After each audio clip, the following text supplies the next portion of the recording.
Hey everybody, and welcome back to another Wednesday night movie live stream. And I got a notification that we'd gone live, so I couldn't see myself on the TV on the phone, so that was good. So welcome back to another Wednesday night movie live stream with me, Pete, Playtendoguy, and as always, I'm joined by Andy from Forgotten World Movies. Hi everyone. And Mike from Cinema Axeman. Hi guys. And tonight we're joined by two special guests. We're joined by AP from the Movie Cheer podcast. Hey everyone. And we've got the brilliant Matt from Vengeance Media here. What's going on, guys? Thanks ever so much, guys, for joining tonight. I've been wanting to get you both on the stream for a very long while, so you're both welcome, and let's have a nice night. So anyway... I was due one last week, but this time last week I was in the back of an ambulance, and all I kept thinking was I was supposed to do one on Pete's stream, and then I finally got my phone when I got to the hospital, and I had to message Jamie Powell, and I was just like, dude, can you just let the stream know that I'm literally in hospital right now? And so it was like a nightmare, but I'm here now. So that's the main thing. And you're much better now? I'm doing a lot better, thank you. Yeah. Oh, that's good to hear. Because when I had a message on the stream, I was worried. I was hoping you were all right. We made a little shout out for you, hoping you get better soon, because we didn't know what was going on. But at least you're here now, and you're all right. So I'm all good. But yeah, as always, I always ask this question on the stream. The only question I ask: what were some of the last movies you've watched over the past week? Do you want to go first, Andy? Yeah, sure. So one of the last movies I watched was a movie called Villain with Richard Burton and Ian McShane. It was a really, really good British gangster movie from like the early 70s. I just absolutely loved it. Really brutal in parts. And I watched two of my favorite comedies at the weekend because I finally got them on Blu-ray. So I got the 2-pack of Billy Madison and Happy Gilmore. And I just had an absolute blast with these. The Billy Madison Blu-ray is actually uncut. So there's like quite a bit of bad language that got cut out of the UK DVD. And I was a bit sort of blown away that it was in there. But yeah, it was. They're really good, really fun Adam Sandler movies. Two of his best, I think. Great picks. I remember watching Happy Gilmore years ago. A lot of fun. Isn't the guy who plays Jaws in it Richard Kiel? Or what? Yeah. It's a lot of fun. I see on Instagram you picked up the Harry Potter box set. Did you? The one with the train set? Yes. Yeah. Got that arrived today. Oh yeah. Wow, that's cool. That's incredible. Yeah, I just thought I might as well pull the trigger on it. It was going for about 250 on Zavi, and this guy offered me 150 for it on eBay. So I was like, yeah, I'll pull the trigger on it for 150. Yeah. So yeah, Andy's over here like. Yeah.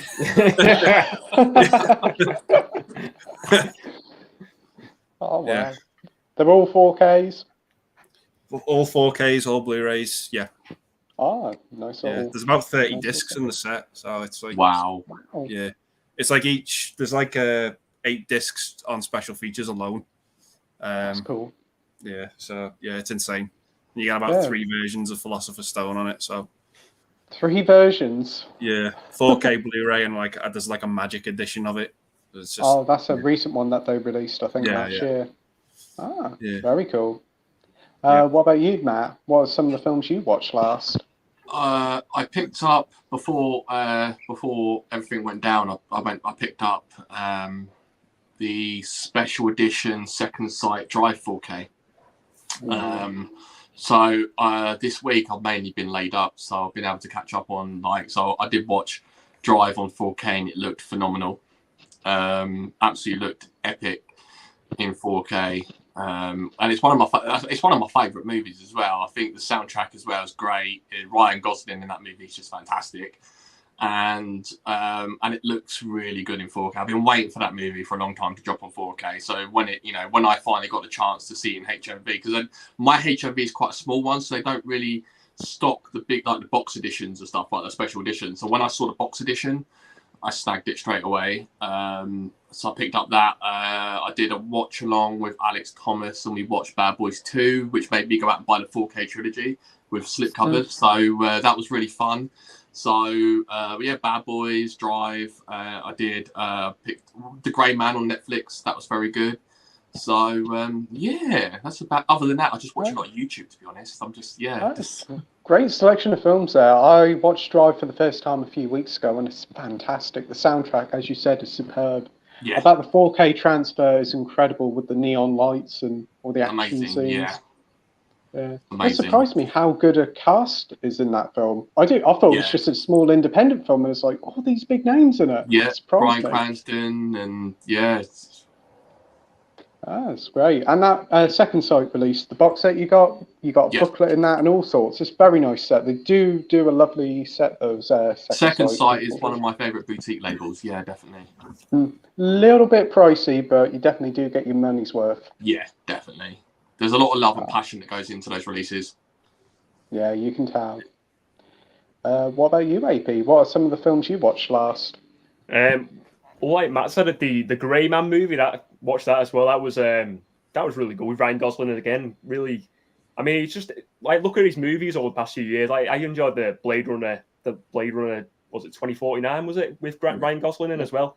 Another great movie. But the Grey Man was a fantastic action movie from the Russo brothers. And this morning I watched for the first time the 3:10 to Yuma, which was a western with Russell Crowe and Christian Bale, and it was directed by the guy who did the Logan and Wolverine movie, and he's doing the new Indiana Jones coming out next year or something. So I watched that, and I thought it was fantastic. So it's like Bale plays a rancher, and then he has to escort this outlaw played by Russell Crowe to this train, and then it's just this epic western in the middle of all this movie, and it's just I thought it was fantastic. I'd never heard of it before. I just seen it on Netflix the other day, and I thought, it looks interesting.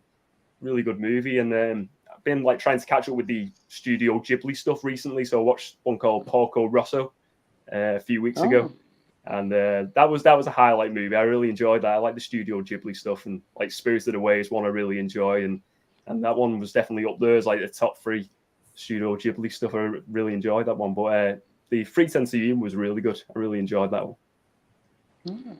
Good picks. I know the Studio Ghibli films are really, really good. A lot of heart goes into them, and the animation style is superb. Definitely, it's I really like the music as well. I always think the music in them films are just they just sound different to scores in obviously normal releases over in the US and in the UK and the US and stuff. It just something magical about the soundtracks and the storytelling with them movies. It just always sink into them sort of movies. Spirited Away is just one I always put on. It's just it's like a dream sequence when you go into the movie. It's just a weird. The characters are all just really unique characters you don't get in film, and it's just the story is just the story. They go to this bathhouse with spirits where the old this witch there turns people into animals and stuff, and then she's got a free appearance. This young girl. It's just a really unique story though with all the characters in that film. But yeah, classic film. But yeah, some great films from Studio Ghibli. Yeah, and The Grey Man, that's come out in cinemas and Netflix, hasn't it? Yeah, so I think it come out a week before on cinemas because I was looking forward to seeing the trailers for it on TV, and I thought, I'm gonna wait on a Wednesday or something. I was like, I'm gonna watch this on Netflix now, and I went on Netflix, and then it just where's this new movie that's meant to be coming out today? And then I realized it was they were doing a limited run at the cinema first, because it seems like they're doing that now with I know they got the Pinocchio film coming out on Netflix. Is it next year or later on this year? And I think it's end of the year. Yeah, I imagine that's probably going to be the same, where they do a week at the cinemas and then they go for the Netflix. But I mean, it was all 5 days later or something like that. It wasn't too bad. But that's not too bad at all. No, yeah, I think I read somewhere that it's Netflix's most expensive movie ever made or something. Yeah. It's one of those movies that you need to appreciate really in 4K, because during a lot of the fight sequences, it's not a lot of flare bombs that go off that are very colourful when they're having a fisticuff fight, where there's loads of colourful flares going off, and the city landscapes and that it's just beautiful. It's a beautiful film to watch as well. It's really nice. Really good. I have seen a few trailers of it, and it does look really good. And when I saw the Russo brothers in it and the cast, yeah, I'm definitely interested. Anna Diarmas is just chef's kiss. Wow, she was brilliant in No Time to Die for the short time she's in it. So I know. Definitely. That's my only dig about No Time to Die, is she wasn't in it long enough. No. It's a nice little progression though in it with this. If you watch this, Pete, it's kind of the same. It's the character evolves into this. It's the copy and paste onto this one, but give her more time really in this movie. Yeah. Oh, Yeah, it did feel very much like a Bond movie, didn't it? It was. Yeah, definitely. A lot of Definitely people about said that, so that's another thing that made me want to watch it. But I'm sold. I'm definitely going to have to give it a go. Awesome. What about you, Mike? What are some of the films you've been watching recently? Yeah, I think the big one for me was I watched Jurassic World Dominion over the weekend, and I really did not like it at all. Yeah, I wasn't a fan, to be honest. I wasn't really expecting much from it, but yeah, I couldn't really get on board with it. I watched a movie today called Pee-wee's Big Adventure, and I was kind of expecting to hate it, but I actually really enjoyed it. I think it's Tim Burton's first movie he directed, and it's definitely got like his like style all over it. So that's probably why I enjoyed it. But yeah, like they're sort of like just two, but there's been quite a few movies that I've watched over the past week. Oh, that's good. Yeah, I've heard a lot of people not that bigger fans of Jurassic World Dominion. Have you guys seen it? Have you seen it, Matt? Yeah. What did you think of it? I hated it.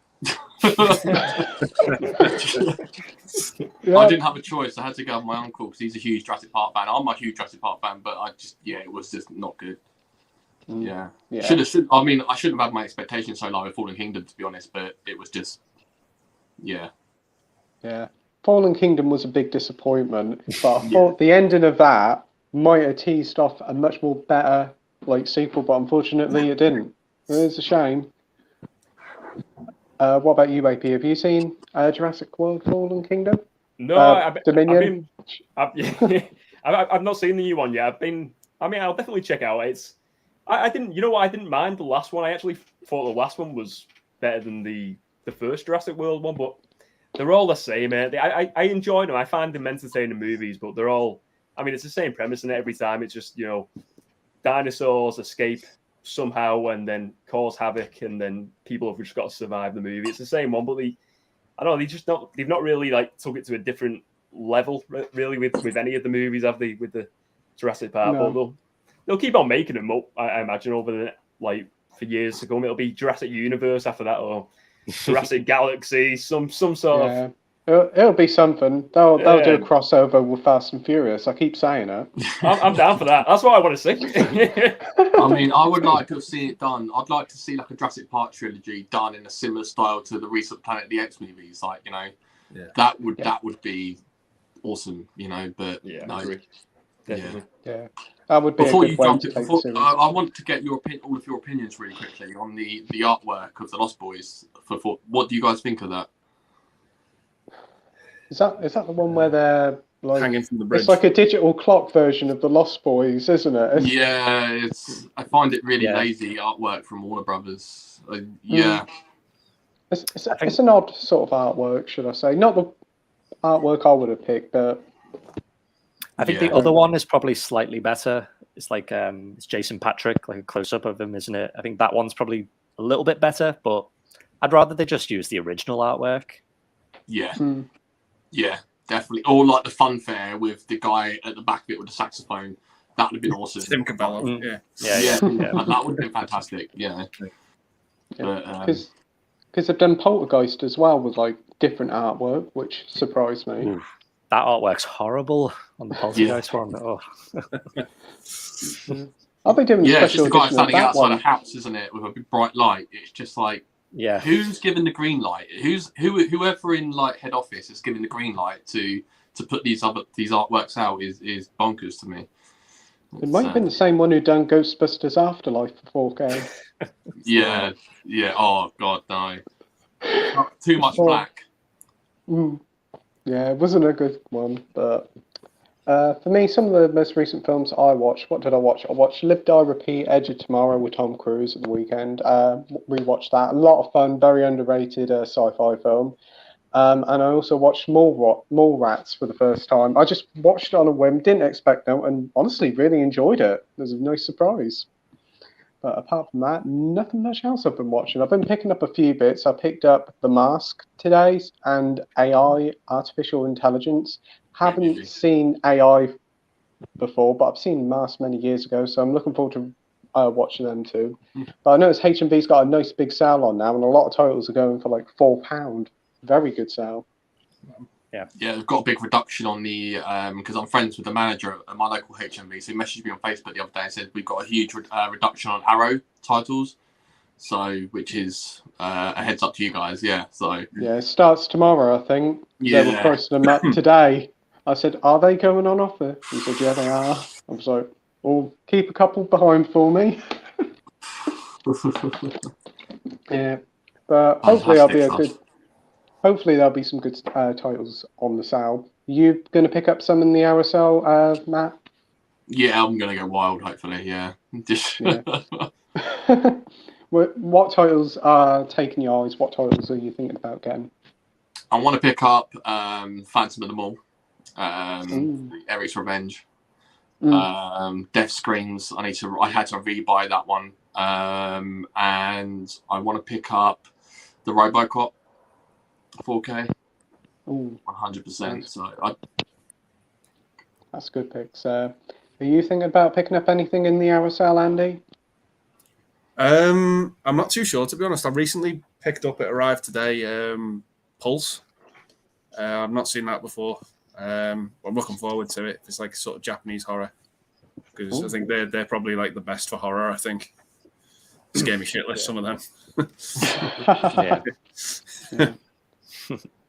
What about you, Mike? Any arrows you think about picking up? There's I might pick up a movie called Schlock. I think it was John Landis's first movie where he's like dressed up as a gorilla or something. It looks really bad and really cheap, but I kind of want to watch it, but I don't want to pay full price for it. So yeah, I'll get it when it's in a sale. Sounds good. And what about you, AP? Any arrows you thinking about picking up? I mean, I don't really collect arrows, but I mean, I'm looking into getting more of them. I mean, it's from watching your videos, Pete, and I'm getting more interested in buying 4Ks and Blu-rays. So I mean, I'm still on DVDs, me, but I'm looking at like getting into Blu-ray and 4K and stuff at some point. But I tell you what, RoboCop would be the one for me, definitely. I've seen that this series looks pretty cool. So that would be a film. I love that film. Fantastic film. Yeah, it is brilliant. For me, there's a couple of titles I want to pick up. I do want to pick up The Burning. I've heard a lot of people like it, so it's supposed to be very much like Friday the 13th, isn't it? Yeah, pretty much. It's that canoe scene in it that's the real selling point, I think. I'm intrigued by that. That's the main reason why I want to watch it. Yeah. That canoe scene's great.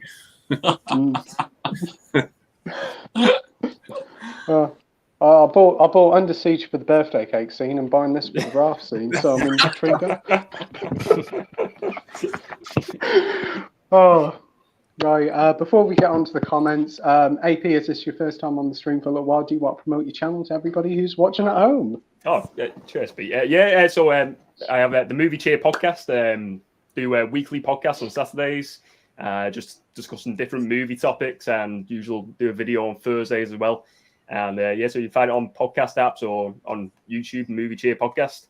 And just always just discussing movies, just having fun, and do live streams every so often as well. So it's always fun movie talk. It is. You got a great channel and great personality on the camera. Always a pleasure watching your videos, mate. Likewise, to all of you as well. And I appreciate you having us on here tonight. It's always fun coming on the stream. It's always great having you on the stream. And Matt, do you want to promote your Instagram channel here? Oh yeah, I'm Vengeance Media. You can catch me on TikTok and on Instagram, and also you can catch me administrating Mid-Level Media's live streams, Married with Media's, and Tim Talk Talkies. I'm also on their live streams some of the times, and you can catch me a lot on the American streams, and yeah, that's where I'm at most of the time. So awesome. Basically on my Instagram I just film like HMV videos and stuff like that, and just bits and bobs. So I know for like Stranger Things, you've done a few little videos in HMV, didn't you? Yeah, I did the big Stranger Things release. All the clothing they did, the clothing line that they released in HMV for Stranger Things. I did the Funko Pops, the all the stuff they brought out really for Stranger Things, and because I do a lot of promo work for HMV and that, they gave me this Batman standee that I have on display.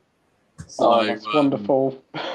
yeah, it sits at the end of my bed. So Batman is like, yeah, he keeps guard, and it's very freaky to wake up in the night and watch Vengeance looking at you. But yeah. That's awesome. But yeah, if you like what you hear, both Matt's and AP's channels are in the description down below. So go and follow Matt on Instagram and give AP a sub. So yeah, and Andy and Mike's channels are also in the description down below. So go and give them both a sub as well. So without further ado, let's get on to the comments. Yes. Right. If my phone works, my phone's going all weird. Right. First up is the viewer Drew, and he says, "No, it's StreamYard." Fair enough. Right, we have the viewer Drew here, and he says, "Hey, what's up? Hey, Drew, thanks for joining, mate."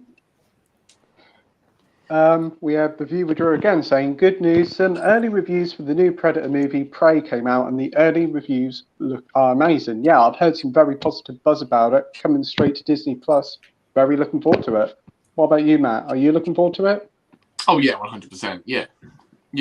It's going to be one of those popcorn flicks, isn't it? You just sit there and I don't care if it's bad. I'll just be sitting there, big grin on my face. It's another, Predator movie. So hopefully it's better than the Predator from the other year, because I wasn't a big fan of that one. No, it should be a good time. I'm just going to be there for a whole bunch of snacks and big glass of Coca-Cola. I'll be very happy. Sounds good. And also the fact is you haven't got to pay to go to the cinema, see it on Disney Plus. Absolutely. Brilliant.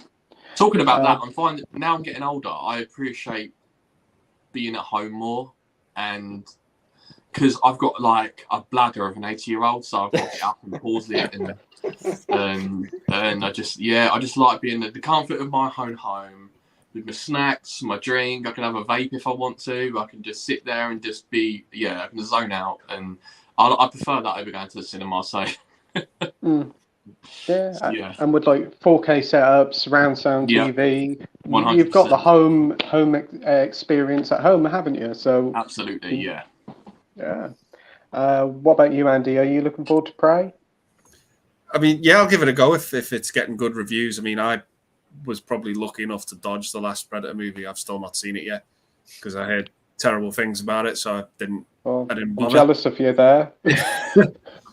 But yeah, I'll give it a go if it's got positive reviews. Yeah, I'll see what. It seems to be like it might be a surprise for many because a lot of people wrote it off as soon as it was announced, but the trailers didn't look too bad. Yeah, I just don't think they've never been able to recapture that lightning in a bottle that was the first movie.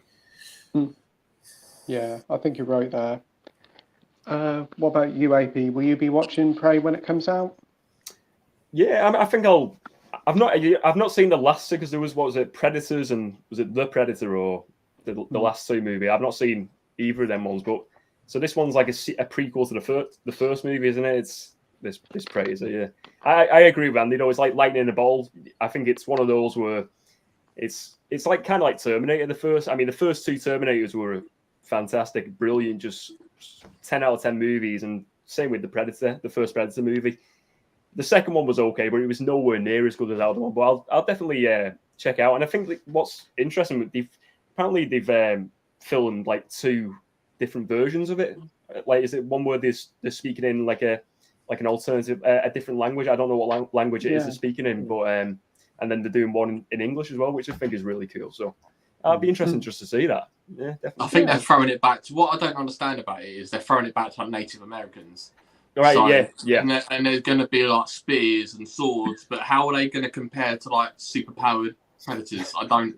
So it's like going to. That is the thing. Spear beats alien tech. How does that work? But there you go. We will see. It may surprise us. What about you, Mike? Are you looking forward to Prey? Yeah, I'll give it a go, especially if it's getting like pretty good reviews. I will give it a go. Yeah, I probably will watch it in that other language version. Just I feel like it will kind of add to the experience, and it will probably make me concentrate on the movie more because I'll have to like read the subtitles and stuff. But yeah, I'm looking forward to it. Yeah, I think it comes out a week on Friday, so not long to go. Yeah. That's good. Next up, we've got Soph here from Sophie's Retro Revival saying, "Evening, gents." Evening, Soph. Yourself. Right. Lisa and Michelle from the Retro Girls UK are here. All right, lads. Hope you're doing well. Thanks for joining. Hope you're both well. Lisa and Michelle also say, "Please, sir, is getting a Blu-ray release. Any fans? I can remember. I have seen the TV show and the film. I won't be picking it up on Blu-ray because it was on TV the other day. But I think my parents might like it though." What about you, Matt? I don't think I've heard of it. I just thought of Oliver Twist. Please, sir, can I have some more? Andy? Yeah, it's something I've heard of, but I've never ever seen. Couldn't tell you anything about it. Yeah, it's like an old 60s, early 70s comedy that they did a film of. What about you, AP? Yeah, it rings a bell, but I've never seen it. And Never Mike? seen it. I've just Googled it, but I don't recognize it. So yeah, I've never seen it. Yeah. If I called my parents in here, they'd be talking to you for about an hour about it. Get Dad in here with his crisps, and we're asking him. Oh, he'll be too busy with the crisps. I don't think even Please Sir could get him away from his crisps. Oh, We've got Brian Drums here saying, "Yo, hey Brian, thanks for joining, mate." what's up, man? We've got Edward Kopic here saying, "Evening, everyone. Hope everyone's well. What's your thoughts on the new Black Panther Wakanda Forever trailer?" Do you want to go first, Matt? Oh yeah, I loved it. Yeah, I loved it. I really loved the tribute to Chadwick that was on the wall, the memorial, if that's how you say it, the memorial on the wall of Chadwick Boseman. I thought that was a beautiful touch, and you know, I'm hyped for it. Yeah. You know, I'm quite excited. I'm quite excited for the. You know, I think it's gonna. I mean, the phase we're in isn't very good at the moment. Let's be honest. But I think like there's been a couple of gems, and I think it's gonna be nice for Wakanda Forever just to put a cherry on top and just finish it off quite nicely, because this phase hasn't been that great. But yeah, phase 5 and 6 looks quite promising. But yeah, Wakanda Forever. Yeah, I'm excited. Isn't this the final film of Phase 4? And Yeah. wow, I've finished that in just over a year. It's unbelievable. What about you, Andy? Did you watch the trailer for Wakanda Forever? Yeah, I liked it. I thought it was pretty good. I think probably the best thing about it is it's not giving anything away, really. You know, it's still sort of in the dark as to what direction they're going to take it. But yeah, like Matt said, this has been a very, very underwhelming phase, bar maybe 2 movies. And hopefully let's just end this phase on a high with the new Black Panther. Yeah. Yeah. AP? Yeah, I mean, it was like an emotional trailer, wasn't it? It was watching it like just like you feel like the emotion from the actors in it. It's just obviously with the loss of like Chadwick Boseman, I'm interested to see. I feel like it's just. I mean, I really enjoyed it. That first film was just great, and he was perfect in that role, weren't he? He was just like in the Civil War he was in, and then in the Black Panther movie, Chadwick Boseman's Black Panther. He was perfect, and it's just like he's going to be such a big miss in that movie. Like it's going to be interesting to see what they do, and if it is his sister maybe taking on the mantle and stuff like that. And I know they're on about. Is it Killmonger, who with Michael B. Jordan? He's meant to be coming back. Apparently, he's rumored. So it'd be interesting to see what they. I think it's going to be one of those movies that could be like a highest, like in the top 5 or like highest grossing movies. I think it's just going to be so many, like tons of people want to just see that, just the curiosity and just out of like respect to him, just to see the tribute they do there. So yeah, I thought it was a great trailer. It's good, and I'm looking forward to. Just to see what they do with this movie, just to see the tribute as well to him, it'll be nice to see. Yeah, absolutely. It would do. The numbers would be crazy. It's like the first one. It was finally representation for the African American community, you know, and it was like it just did mad numbers, and you know, and I think with the news of Chadwick and everything, because that death surprised me. I didn't even know the man was ill. It was just until I went on Facebook one morning and it was just like, oh, Chadwick Boseman's passed away. And it was like, it took me by surprise because I didn't know the guy was ill. You know, and but this movie will do mad numbers. Definitely, I'm excited for it. Yeah, I had to look twice when his death was announced because I couldn't believe it. It was so shocking, and he worked all the time whilst he was ill doing these films as well. That's it. He kept it hidden. I think he kept it quiet that he was poorly. Yeah, because one of his last films, 21 Bridges, I really enjoyed that. He was great in that. Yeah, but like I think Michael B. Jordan would do great. Yeah, he's great. In the Creed films as well, I really enjoyed him. 100%, yeah. That's up. Yeah. Mike, have you seen Wakanda Forever trailer? I actually haven't seen it, no. I think it's probably because I think I wasn't really a huge fan of Black Panther. It's probably like one of my least favorite MCU films, which is probably why I haven't gotten around to watching the trailer. But I'm hoping to kind of catch up on the MCU movies that I haven't seen by the time the movie comes out, so that I can watch it properly. That sounds good. Yeah, I watched the trailer. I think it was Sunday when it dropped, or early Sunday morning. Watched it and really enjoyed it. I definitely think it has the strongest trailer, probably bar No Way Home vibes of Phase 4. So I'm really looking forward to it. I think, like you say, Matt, it's going to do really well in the box office, and I hope it does end off Phase 4 in style. I think it will. I'm very excited for it. I'm more excited for it than I was for Thor: Love and Thunder and a lot of the other films in this phase. Yeah. DVD and Film Bloke here saying, hey, I hope you enjoyed the Pirates of the Caribbean, Pete. I was on John's stream last night. Yeah, I did watch a bit of John's stream last night after the stream. It was great. Yeah, really enjoyed Pirates of the Caribbean. It's a lot of fun. Probably that and At World's End are my favourites, but still holds up today. A lot of fun. What do you guys reckon to Pirates of the Caribbean? Do you like it, Matt? Yeah, I love it. Yeah, I love it. I mean, I live in Cornwall, so you go to like the harbours, the local harbours here, or anything like here, you still see lots of merch for Pirates of the Caribbean because, Really? Yeah, we get lots of like cosplayers and stuff like that around here, dressing up as like Captain Jack, walking around the harbour with like a bottle of rum and a sword, going, you know, like. Oh, it's so hilarious. cool. Yeah. The first two movies are the best ones for me, though. Yeah. Definitely. What about you, Andy? What do you think, Pirates of the Caribbean? Some of them are hit and miss for me.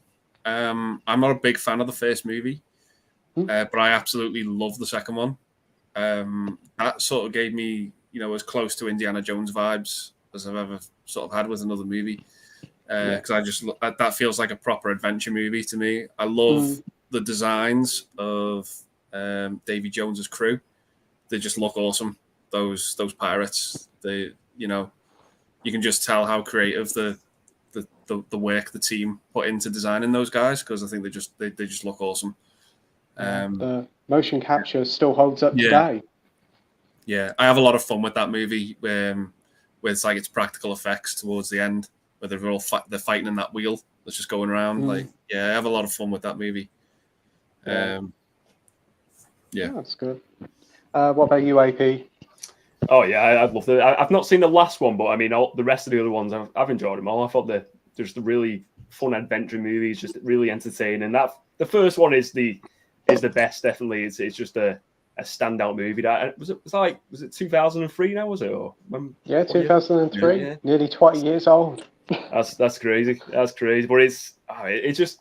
I mean, I think that's probably the first film I watched back then with Johnny Depp in as well. And then obviously snowball effect. He does like all the Willy Wonka ones, and then go back and watch his past movies and stuff. But it just that made him that role, didn't it? I suppose maybe some would say like Edward Scissorhands before that, but I think that role just ignited him into doing tons of big movies, isn't it? But the first movie is the best one for me. I think it's a great movie. Yeah, completely agree. And what about you, Mike? The first one, I didn't really mind it. I wasn't like the biggest fan. I haven't seen them for a long time, to be honest. But I think they're okay. I'm looking forward to the next one. The Escape from Amber Heard, Pirates of the Caribbean, The Escape from Amber Heard. That's going to be a good one, I think. But no, the rumours they're casting Margot Robbie. Good choice. As well. So yeah, I'd like to see her as a pirate. That'd be fun. Yeah, I think she'll play it very much like Harley Quinn, which could be fun. Yeah. Yeah. I wouldn't be too surprised we'll get a Disney Plus TV show in some form later on down the line as well. But moving on, we have Lisa Michelle again saying, has anyone pre-ordered the Lost Boys set 4K? Matt has. Funny because I messaged, as soon as I did, I messaged Andy. Yeah. I said, Andy, yo, if you pre-ordered it, I was like, oh my god, I was so excited. I was like, yeah, I was high on life when they came out. But I ordered the I triple dipped. I got the Cine edition from HMV. I got the Steelbook edition from Savvy, and I've got a standalone slipcover. So it's my favourite movie of all time. So it's a brilliant film, so it's worth the triple dip. Yeah. You pre-ordered it, Andy? Not the 4K, no. I actually rewatched it Sunday morning, and I just love it. I love it more and more the more I watch it. It's just a fantastic film. Great cast as well to it. Yeah, I love Edward Herman as the video store owner. I just think he's great, and I love Kiefer Sutherland in that movie.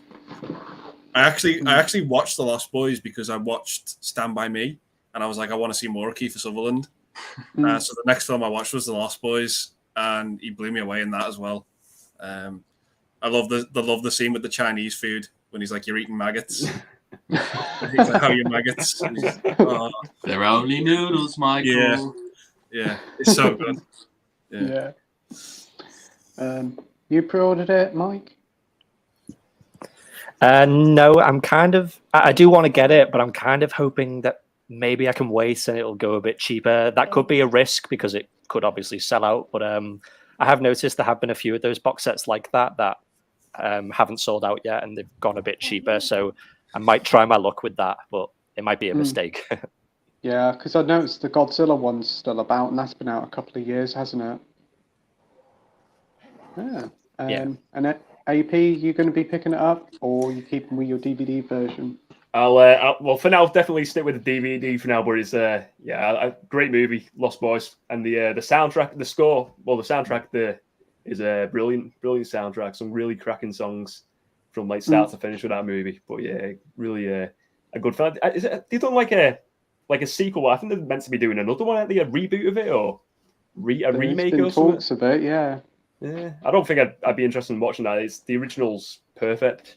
Yeah, I agree 100%. I'm just intrigued to see what it looks like in 4K. You know, I just want to see the lights at the funfair, like look really like vibrant, and I want to see the baby oil coming off Tim Capello as he's playing the sax.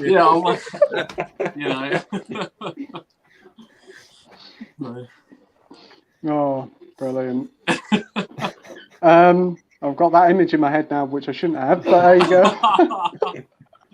Marvel fan here saying, hey guys, hey Marvel fan. He also says, hey to Soph. DVD from Black says, recently watched this really bizarre film called Wrapping a Boo Boo. Even if you have no idea of the production, you'll quickly find out it's two different movies. A slightly dull thriller and a batshit crazy superhero comedy. Fair enough. Has anybody heard of them ones? Nope. Sorry to say. First time. Yeah, so we've got Gareth here from Video Tasty saying, evening all. Evening, Gareth. Hope you're well, mate. We're only 40 minutes in and already mentioned the P word. It's basically a 60s Batman porn spoof without fucking. Fair enough. I think I'll politely decline that. DVD film, Blake. Straight to the point. He also says hi to Gareth. He also says, I also saw the TV movie Gentleman's Relish starring Billy Connolly, which I actually found quite enjoyable. Yeah, haven't heard of it before. Have you guys heard of it and seen it? No, I've not heard of that one. No. We have Gareth saying, hey to DVD bloke. We have Movies with Ryan here. Hey mate, thanks for joining. Agreed with vengeance that drive set is beautiful and one of the best 4Ks of the year. Yeah, awesome. 100%. DVD and Filmbook says, I also rewatched Mystics in the Barley, which was still a masterpiece. Seriously, watch Mystics in the Barley, especially with friends. Never seen it. Not heard of Anybody it. seen it? No. I've heard of it, but not seen it. Oh, I'll have to have a look online later and see what it's about. Bumpers Movie saying, even all, does the second sight release of Drive have the Zane Lowe rescore on it? Is that the Radio 1 new music? Yeah. Rings a bell, doesn't it? Yeah, it sounds like some one-off. Yeah, no, I didn't know. To be fair, I've been so drugged up recently on medication that I've just been on another planet. But it might be. I'll check later for you, definitely, and let you know. DVD for Bloke also says, Rip David Warner. Yeah, Yes. he passed away. That was very sad. He's great in so many things. He's been in Doctor Who. He's been in Time Bandits. Greatly missed. Great guy. Yeah. Right. He also says, also my premium collection Blu-rays arrived only 2 days before his death, so hopefully tomorrow I will watch Time After Time. Oh, Great he's film. in that, is he? Time after time. He's the villain in that film, I think. Is it? Yeah, he is. Yeah, yeah. And Malcolm McDowell's like the good guy. Mm-hmm. Yeah. Oh, I'll have to give that one a go if he's in it. But yeah, every time I see that film, I always think the song. Is the song in it? It's probably not, is it? No, because I think the movie was made before the song. I'll just play the music on Spotify in the background when the titles come on. We've got Katie here from Popping the Popcorn saying, hey everyone. Hey Katie, thanks for joining.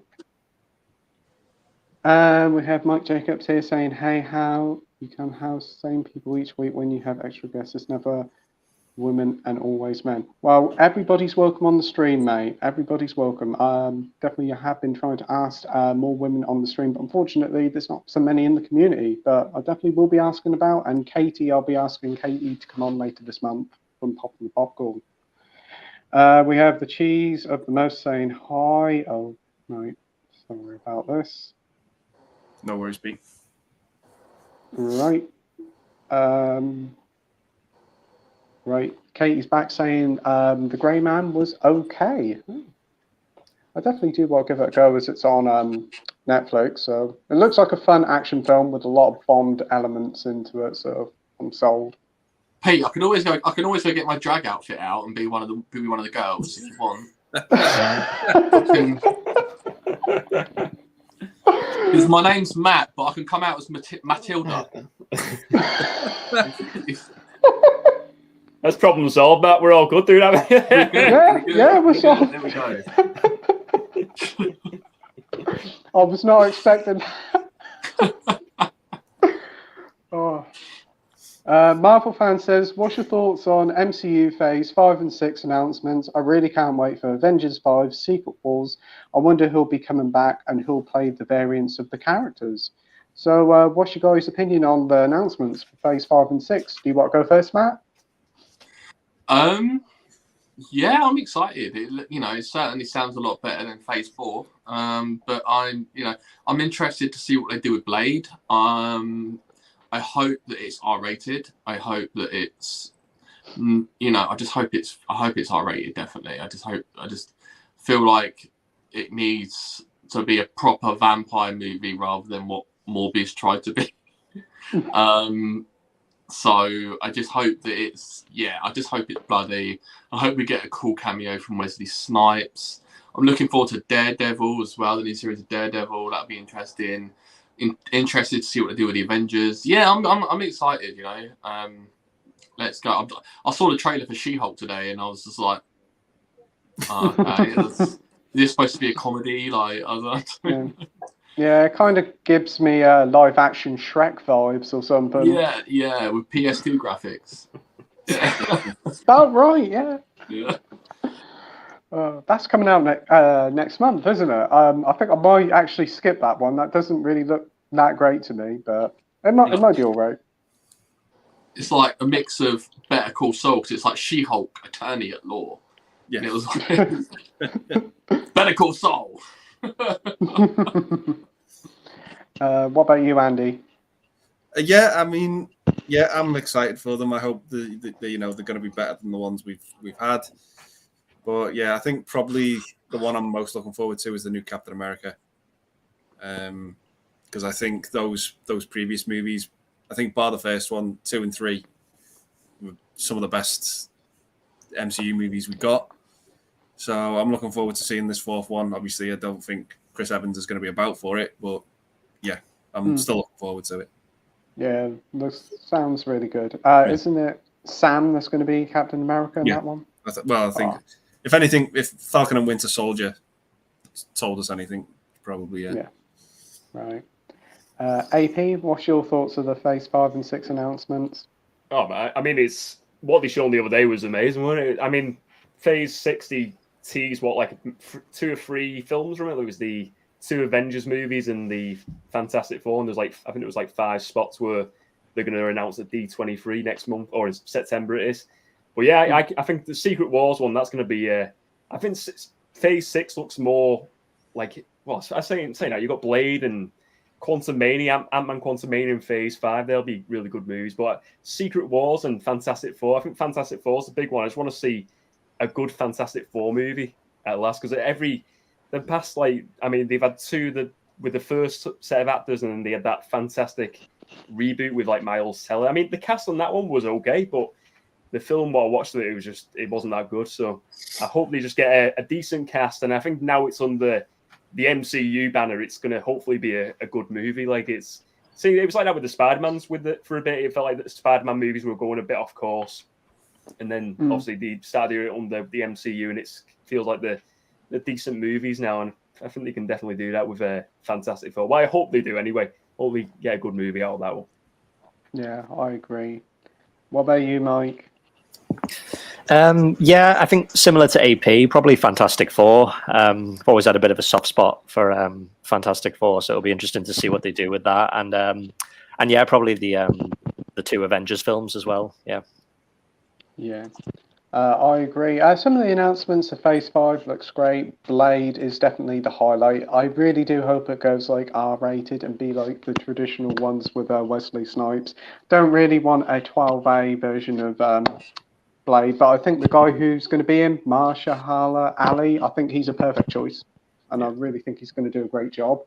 Daredevil, I was so happy to see that's got announced for a season, and that's supposed to be about 16 episodes, I'm hearing, which is great news. I've been watching the first series of that, and I've been loving it, but I do hope that it keeps that sort of mature rating of that. But yeah, some really cool announcements. Loki season 2, I really enjoyed the first one, so I'm glad that's coming back. And Agatha from WandaVision's getting her own series as well, which is quite cool. I thought her character was great in WandaVision. But for me, it's Fantastic Four. I can't wait. We've been waiting for one for absolutely ages. I'm really looking forward to seeing who we're going to get cast as the Fantastic Four. And hopefully, one of the teased announcements will be a new X-Men film. We really need a new X-Men film, I think. Definitely. But yeah, bring on Phase 5 and 6. Hopefully, it'll be way better than Phase 4. Right, gotta put another user. Right. We have Jason the Old Millennial here. I'm most excited for 18 episodes. Oh, it's 18 episodes of Daredevil. Awesome.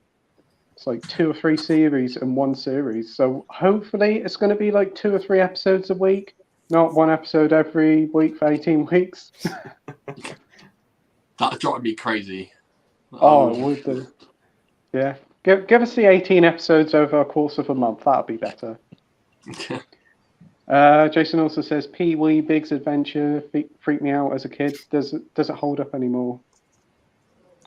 I haven't seen it in ages. I've got such a soft spot for Peewee. Ha That large Marge scene is still terrifying. Yeah. It is. Yeah. I remember watching it. Where was it? On Channel 4 one day. Oh, that bit scared the crap out of me. I ran out to the kitchen. But it's been a while since I watched it. I definitely want to rewatch it again. Can you get it on Blu-ray, Peewee Big Adventure? Is it in a box set? I think it is. You With can get it like in a Tim Burton Corpse box set. Bride and Yeah. Charlie and the Chocolate Yeah. Factory. Yeah. We need I a think that's the only Mac way you can get it. I agree. Rogue's here and he says, I've nearly finished watching Lynch's filmography, finished watching Twin Peaks: The Return, just got to watch Inland Empire, and then I've seen all his films. Fantastic. I've That's still a got mad to watch. film. I still want to watch Mulholland Drive. I keep hearing about this jump scare and I'm very intrigued by it. Yeah. Mm. It's a good one. But after watching Blue Velvet and loving that, felt like a Balamory film at the start and the end, but I loved it. Oh dear. Matt V Movies is here saying good evening. Good evening, Matt. Hope you're doing well, mate. Hey, Matt. We've got Mike here from Did You See That saying, all right, lads. Hope you're well. Hey, Mike. Hey, mate. I did He's watch going to the be new- on Paul Tam's stream. Yeah. Paul Tams has got a new thing coming out, and he's gonna be on that. Yeah, he's a great guy. Yeah, I think it was the other night with Paul Tams on Monday, I think. Yeah, That was a great stream, it was. Yeah. I watched his new video today where he tried some of the halloumi fries from McDonald's. They actually look quite nice. I need some of that in my life. We've got Carlos here from Eastwood for Life fan here saying, hey, P, Andy, Mike, and special guests. Has there been a movie that you watched and didn't like much, but then watched it again and totally loved it? You want to go first, Andy?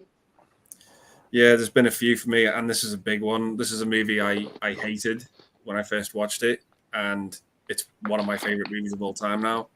Back to the Future. I could not stand it when I first watched it. Couldn't get into it at all. And now it's one of my favorite trilogies. It's my favorite trilogy of all time. I love it. I don't know what happened. I think I just saw it at the wrong time. I just didn't like it at all. But now I think the whole trilogy is a masterpiece. Yeah, I agree there. AP, what about you?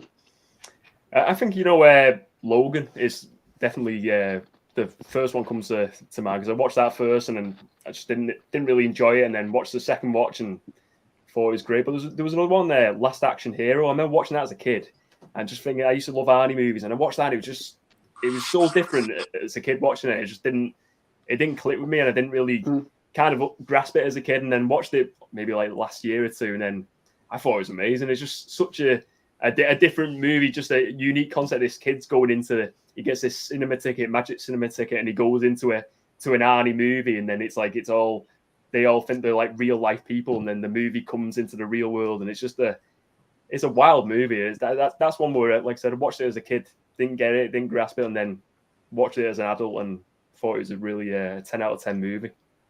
Oh, it's a great film and it's got a great line. No sequel for you. I love that line. What about you, Mike? Yeah, there's been a lot. The first one that comes to mind is probably Gladiator. I remember seeing that. I was probably about 12, and yeah, I just didn't enjoy it at all. But I got the Blu-ray of it maybe 3 or 4 years ago and rewatched it, and yeah, I really, really enjoyed it. Also, kind of on a similar sort of topic, the movie Drive. I've only seen that movie once, and I'm not really a fan of it. But I've heard a lot of people say that they didn't like it the first time, they loved it the second time. So I'm going to watch Drive again at some point, and hopefully I'll like it a lot more. And that could be another movie. Yeah, I was the same with Drive. It's one of those first time watch, you're like, but once you really get into it, it's amazing. It's one of those movies. Yeah. But do you know that the film you just mentioned before that is a cannibal's favourite movie? Did you know that? Glad he ate her. Okay. Yeah. Oh my. I'll leave. I'll go now. Yeah. Oh, brilliant. Oh, it's brilliant. What about you, Matt? What about some of your picks? For me, as a standalone movie, I hated Spectre. The sequel, the next one after Skyfall, I hated Spectre. Because for me, it just felt like for me, it was like it didn't match up to Skyfall. I'm a huge Bond fan. I love Bond, and but now after seeing No Time to Die and the fact that it follows on from Spectre to No Time to Die, it's a follow-on movie. I actually love it more now. As a follow-on movie I watch Spectre and then No Time to Die, because it's like it picks up as soon as at the end of Spectre, No Time to Die picks up from there, and I just love it even more. And especially the ending of No Time to Die is just it's just so good. I love it. Yeah, I do agree. It's a good film. Yeah. I haven't seen Spectre since it came out because honestly, I was disappointed like you were. But after watching No Time to Die, it's definitely feeling like give Spectre another go. It's going to work much better this time around. Yeah, especially if you watch them back to back. Yeah, that's a very long afternoon. 5 hours. For me, I'm going to say when I was a kid, I was never a big fan of Raiders of the Lost Ark.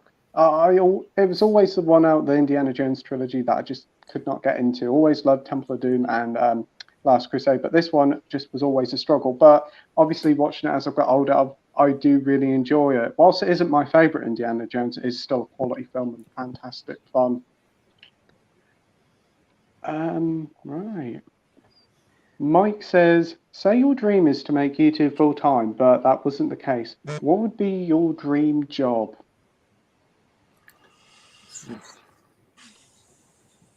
Professional sofa tester. So I can sit down all day.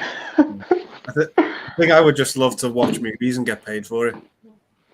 Yeah. That would be my dream job. Good job. Be a movie critic? Not even that, just watch him. Just paid to watch him. Sounds good to me. Matt? So I'm a photographer anyway, so I do like wedding photography and stuff like that. Behind everything that I do on Instagram, I have another Instagram, which my personal one that I do my photography and stuff. But I'd love to be a ringside photographer like WWE. I'd love to do shots with them and stuff like that, and go around different arenas and be one of their photographers. That would be amazing. So I love professional wrestling as well. So it's another thing that I'm very passionate about is wrestling. So yeah, that'd be awesome for me. That'd be my dream job. But that would be a really fun job. A lot going on in WWE. yeah. AP? Well, I'll just say that Matt, I am a big WWE fan as well, buddy. Oh man, you got to DM me.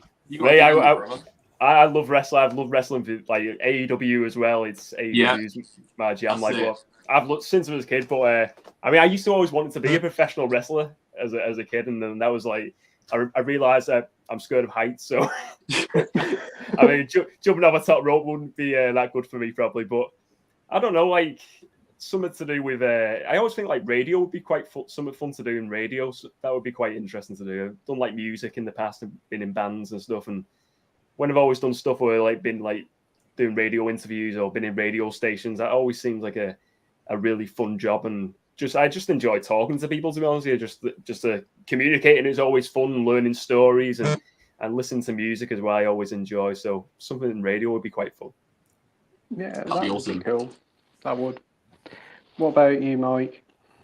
I think I always wanted to be a Foley artist. So they're the guys who do all the sound for movies, especially animated movies, things like footsteps or doors closing. They record it all in studio. And I kind of did a little bit of it at university, but for whatever reason, I never got into it. But yeah, something like that would have been great. Oh, that sounds really interesting. That's cool. For me, whilst sofa testing would be lovely, I'd probably say a TV presenter, radio presenter, somebody to interview people and get to talk to different people all across the world. But I'm doing something similar now. I'm doing this, and this is a lot of fun. You're killing it, man. You're killing it. You bring the community together every Wednesday night, and it's so nice that you bring different guests on and everything. You're killing it, man. Oh, thanks ever so much for saying that. But it wouldn't be nothing for people who are watching, the guests and Andy and Mike every week. It's always a pleasure doing them. Well, even with Mike and Andy as well, being co-hosts with you, it's so refreshing to see every Wednesday. It's just something to look forward to. Like, especially, you know, when I'm at home and I'm editing a lot from work and stuff like that, I just put you guys on in the background and I just think you guys are tremendous, and what you guys do for the community is awesome. Oh, thank you ever so much. Yeah. Because Pete puts a lot of hard work in these streams behind the scenes. Pete gets all the guests organised and everything. And yeah, he doesn't get enough credit for that. So you're doing a really, really great job, Pete. Oh, thanks ever so much, Andy. Yeah, we've been doing these for like a year now. It's amazing how far the year's gone. I think we've done about 70 live streams. Something like that, yeah. It's like, honestly, when I was in the back of the ambulance, all I could think about was it's 7:30. Oh shit! Like, someone get hold of the boys. Don't worry about me. Oh, right. We've got a DVD film blog here saying, yeah, for some reason Warner Brothers never seem to bother using the posters for their UHDs. What's wrong with the old artwork? Yeah, exactly. Yeah, it's very odd. Next up we have, is that Koro? I think that might be Koro, because that's yes, but he's in Arabic or something, so I cannot understand that. But there we go. We've got Rogue saying, I'm hoping Criterion announce a UK release of Lost Highway after seeing that film. If we get a UK Criterion, I'm pre-ordering it. I think they've announced it. I think it's coming out in October. Yeah. Oh, that's cool. That's cool. Right, next up we have Marvel fan here saying, I want to see Miles Morales in that movie. I want to see how Eric Banner's Hulk and Mark Ruffalo Hulk and Lou Ferrigno's Hulk would interact with each other. I don't think that'll happen. That'd be cool if it did, but I definitely want to see Miles Morales enter the MCU. I think he's a great character. Right. Comments have gone all weird. No. Well, I'm completely lost now. Right. Here we go. Mike says, what's the most you're willing to pay to obtain a movie on physical media, whether that be a dream purchase or one that's in your collection you've spent the most money on? I think Andrew just can vouch for that one after today's. Yeah, I was thinking. So you want to go first, Andy? God. Yeah, I don't know. Maybe that Harry Potter set was took a big chunk out of me. Yeah, I don't know. I mean, the Godzilla set, that was expensive. The Friday the 13th set. I was lucky enough to get the Godfather set on sale. Yeah, I don't know, that Harry Potter one. I just thought, you know what, go big or go home. And it was go big. Yeah. But it's a lovely set. Set. Because the 4K set alone is like £100. Unless you went to Argos and found it for a £5 and you were lucky. Yeah. But I just thought, for an extra 50 quid, go get the full shebang. Yeah, it is a wonderful set. Well, yeah. What about you, Matt? Yeah, I'm the same really. I probably, I spent nearly 200 getting it all imported from the US when the Scream Factory Halloween set came out. I just went, like Andy just said, go big or go home, because I knew that it would just go quick. So I brought the Halloween Scream Factory set on 4K. And recently I went into HMV and dropped 60 on just a box set of the dry 4K. Because that's one of my favorite movies, and they had just go big or go home. It's like Andrew said it perfectly. It's just yeah.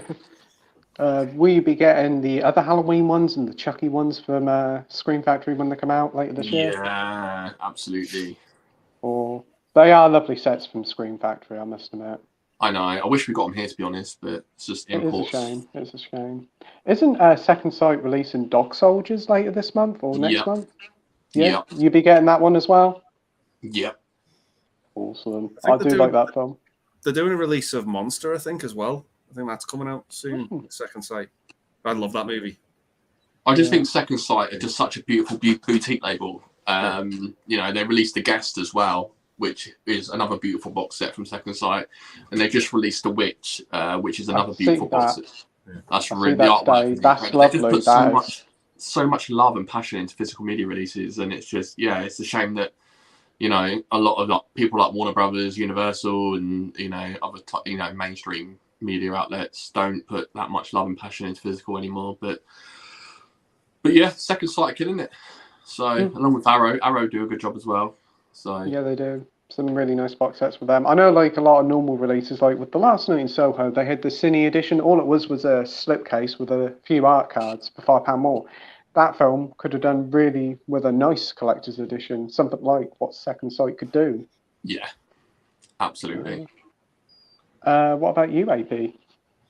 Well, do you know, I was watching Key from Euphoria Pictures' video today. It was like one where he was like showing some of these like rarest things in his collection, and he was like showing the Predator bust and stuff like that. It reminded me, I used to have like I think he has them in the back, the Planet of the Apes bust. I used to have the original one where it had like the original movies and the TV show, and I'd like to get a few more. I sold it a few years back, and it's like that would be something I'd like to purchase at some point. And that Predator bust looks amazing as well. I don't know if you've seen it, where you take the mask off and it's like it's just the detail of it. It looks incredible. So something like that, I'd be willing to spend like maybe like 50 or 100. I don't even know how much they go for, to be honest with you, but I'd love to get one of them in the movie room. I think they'd look pretty cool. Yeah, that would be quite cool. What about you, Mike? How much would you be willing to pay? Yeah, I don't know. I know, like when I used to live at home, I used to not really care like how much I spent on movies because I didn't really have bills to pay and things like that. These days I'm a bit more careful.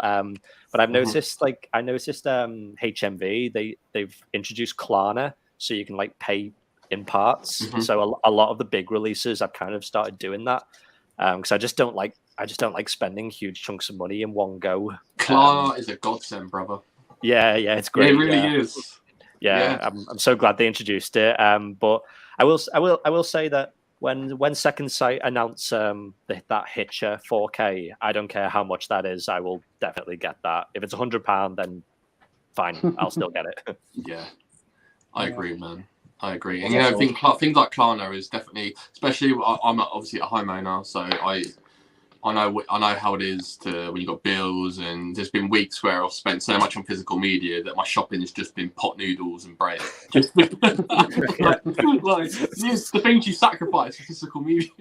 Yeah, exactly. So, like, you know, as long as I've got heating, as long as I've got electric, as long as I've got Wi-Fi, I'm just gonna get pot noodles and bread. Do you know what I mean? I'm good. So, yeah. So, but yeah, I totally understand, man. Yeah. Yeah, I know it's everywhere has that Klarna now where you're paying for it. I bet it's a big lifesaver for a lot of people and does help a lot of businesses get business. Yeah. For me, when it comes to movies, probably just about 30 to 40 quid. But when it comes to games, well, that's a whole different kettle of fish. I spent about 250 quid on Guitar Hero and Rock Band in 1 week back in 2015. Yeah. So I'm the same, trying to sort my man cave out. I've just dropped so much money on speaker systems and furniture and trying to sort out the man cave. Yeah, it's now the thing with the PS5 now. Do I drop 450 or not? Yeah, of course you do. Yeah, Klarna it. It's fine.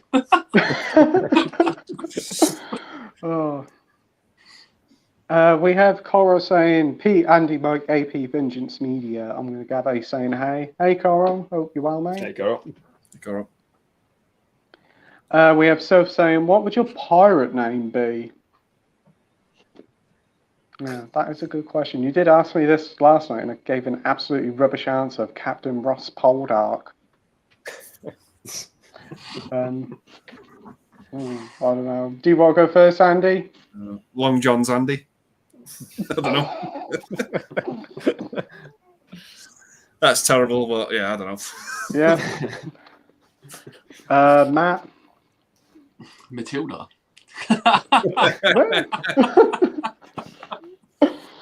Oh, what about you, AP? Oh, I'll go for a Captain Movie Cheer. I'll go for that. Keep it simple. Captain Movie Cheer, love it. And Mike? I'll just go for Captain Mike Sparrow. Captain Mike Sparrow. What am I going to do? I haven't got a clue. Captain Peter, the good ship Playtendoguy, awful. I know. If I and I bet after the stream I could think of a really good one. Oh. Anyway, moving on. We've got Coral given a pun. You could be Captain Long P. Captain Long P. Yeah, it could be. Oh. I'm really confused with Coro. I am. Are you okay, mate? You're not called Coro tonight. We've got Soph saying he's called Matt. We've got. Oh no, we don't need that. It's family stream. Marvel fan says, I'm not going to include Edward Norton's Hulk because since he's been recast with Mark Ruffalo, so same Hulk, so it doesn't count. Yeah, that's fair enough. But we could have a Hulk verse with all the different Hulks. That'd be quite fun. Because Tim Roth's back, isn't he? Yeah, I see that in She-Hulk. That'd be quite cool. Yeah, he was in Shang-Chi as well, weren't he? Yeah, nice to see he's making a comeback. He's great in that movie as well. I watched that the other day, The Incredible Hulk. He's a hidden gem of that movie as an abomination, and I really liked him. That film's really underrated in the MCU. You don't hear many people talk about it, which is a shame. It's a good film. I agree. So it says, how's your hand, Matt? It's getting. I don't know if you can see it, but I've got stitches coming. I don't know. Yeah, there. Got. It's pretty messed up. This one here. But yeah, it's getting there. It was hanging off last Wednesday, but I sewed it back on. But it can hardly move this finger at all. But thank you for asking. I'm on a lot of medication that puts me into space. Put it that way. The hospital have taken care of me. So yeah, thank you. I could imagine, but I'm glad you're getting better, mate. Thank you. We have Dr. Impossible here. He says, yes, Vengeance Media. The artwork on the Lost Boys steelbook is bloody shit.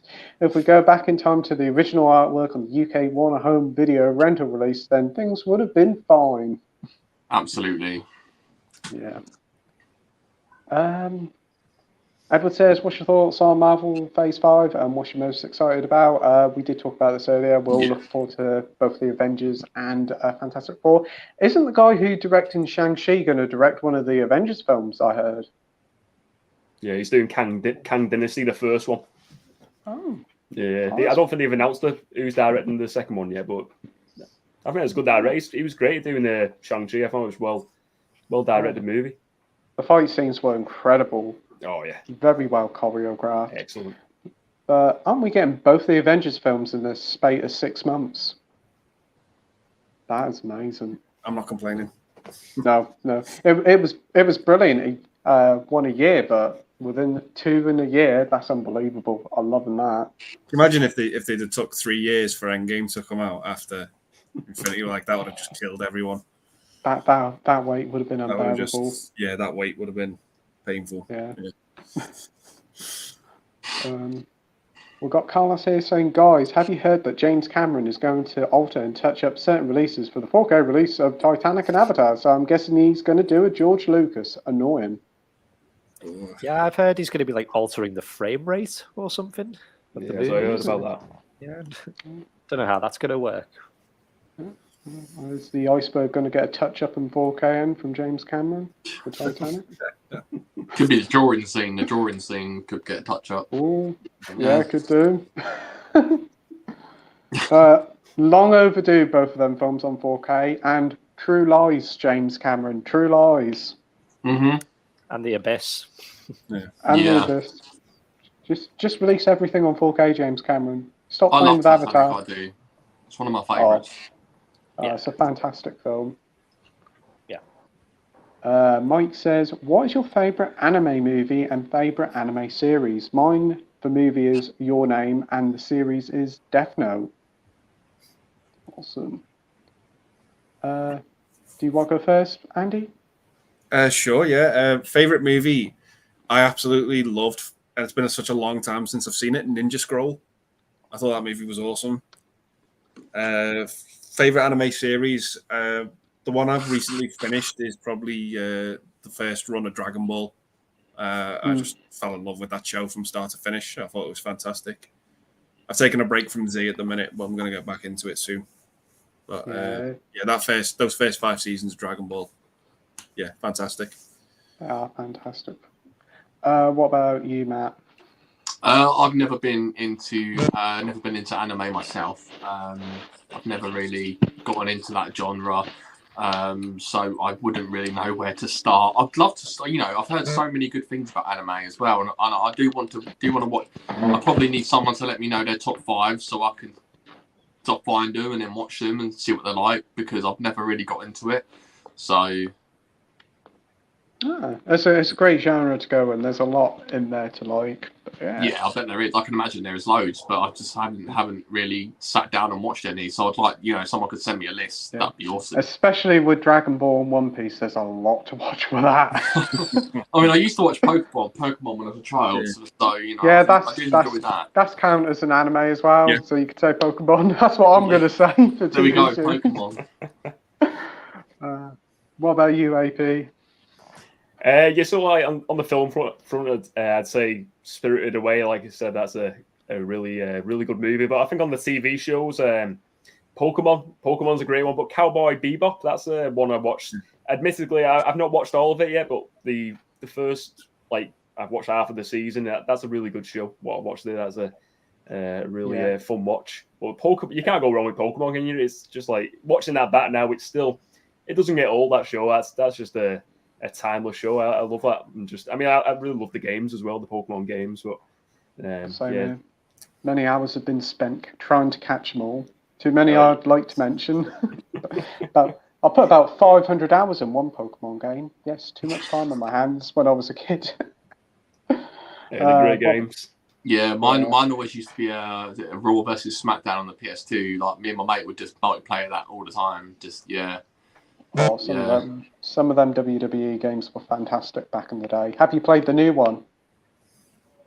The new 2K? Yeah. Yeah. Yeah, I've heard that's quite good. Yeah, definitely. I prefer the old mechanics on SmackDown versus Raw, but the 2K games are alright, I guess. It's better than the last one we had. Oh yeah, I picked that one up and I soon traded it in. That wasn't very good at all. No, that's it. No. What about you, Mike? For me, series is definitely Dragon Ball Z. I loved it as a kid. Been rewatching it in the last year, and I still love it. I don't think it'll be beaten. For movie, I'd probably agree with Mike. I love that movie, Your Name. If you guys haven't seen it, I would definitely recommend it. It's got a really unique concept, and I really like. I think this is a Studio Ghibli, Grave at the Fireflies. I really, really liked that one. Probably those two. Yeah, great picks. For TV series, for me, I could say Pokemon. I really enjoyed Cowboy Bebop. I've seen that. That's a great series. Let's not talk about the live action one because that wasn't very good. And I also liked, I can't remember, the Ace Attorney anime that was based on the video game. It basically just told the tale of the video game, but the animation was great and the voice acting was superb. As for the movie, Spirited Away, and I also watched one a little while ago, very dark and twisted, Perfect Blue. Really enjoyed that. Yeah, that's good. Yeah, that's a great film. I got that from H&B, bought it on a whim, $5.99, loved it. Dr. Impossible says, just checked out Zavi's Dr. No Steelbook celebrating Bond's 60th anniversary. Yes, I did see that today. The original theatrical poster is what needed on the shitting tin, not as an extra on the box set. All the Bonds need the original art. Yeah, it's nice that it's getting the set, but I'm not overly won over by the artwork myself. And it isn't 4K, it's just Blu-ray. Mm-hmm. Yeah, I would have thought it would have been 4K as they released Dr. No and some of the other ones in 4K. I'd like to see a 4K box set of them all in. I know that's going to be a hefty price, but something I'm willing to pay for that. Oh, that'd be worth it. Definitely. Yeah. So will you be pre-ordering this one, Matt? No, I'm gonna wait. Because I know there's gonna be something else coming soon. So regarding Bond, I know there's gonna be a box set dropping soon. So it's just having to wait for that. Yeah. So yeah. Andy? No, I'm sticking with the 50th set I've got. Is that the long one that you got with like the 2 books? The with 2 the books, films in? Yeah, that's amazing. That is. Yeah, that's a lovely set. That's a set that's going to be hard to be topped, I think. Yeah, it just looks so good. Like when you've got it in hand, it's dead sturdy, it's durable. It's one of the best sets I've got. Yeah, I agree. That's what about you, Mike? Nah, I won't be picking it up. It kind of feels like a last minute cash grab for me because I'm sure the 4Ks are going to be coming soon. So yeah, doesn't really. It looks like a really nice set, but yeah, it's not for me. Yeah. AP? No, I won't be picking this up. It seems like a common thread though. I've seen this on a video recently where you're getting like a lot of these like Blu-ray releases of like these ones, new releases like this, but then like 6 months, 12 months down the line, and they're doing the 4K release, and it's kind of like I think it was on that Films at Home channel. He had a video out recently where he was like saying he was really frustrated over the fact that like all these Blu-rays they had them out like last year, and now they're getting 4K releases, and it's just like I don't know why they just don't. Obviously, they're not doing the 4K. They not announced the 4K tennis all now. Not yet, I don't think. They've announced some of them in America. I'm pretty certain Goldfinger's been announced on 4K in America, but not over here. It's strange. Seems strange for the 60th anniversary. You'd think they'd have it on all formats, really. It's so annoying because Paramount. MGM.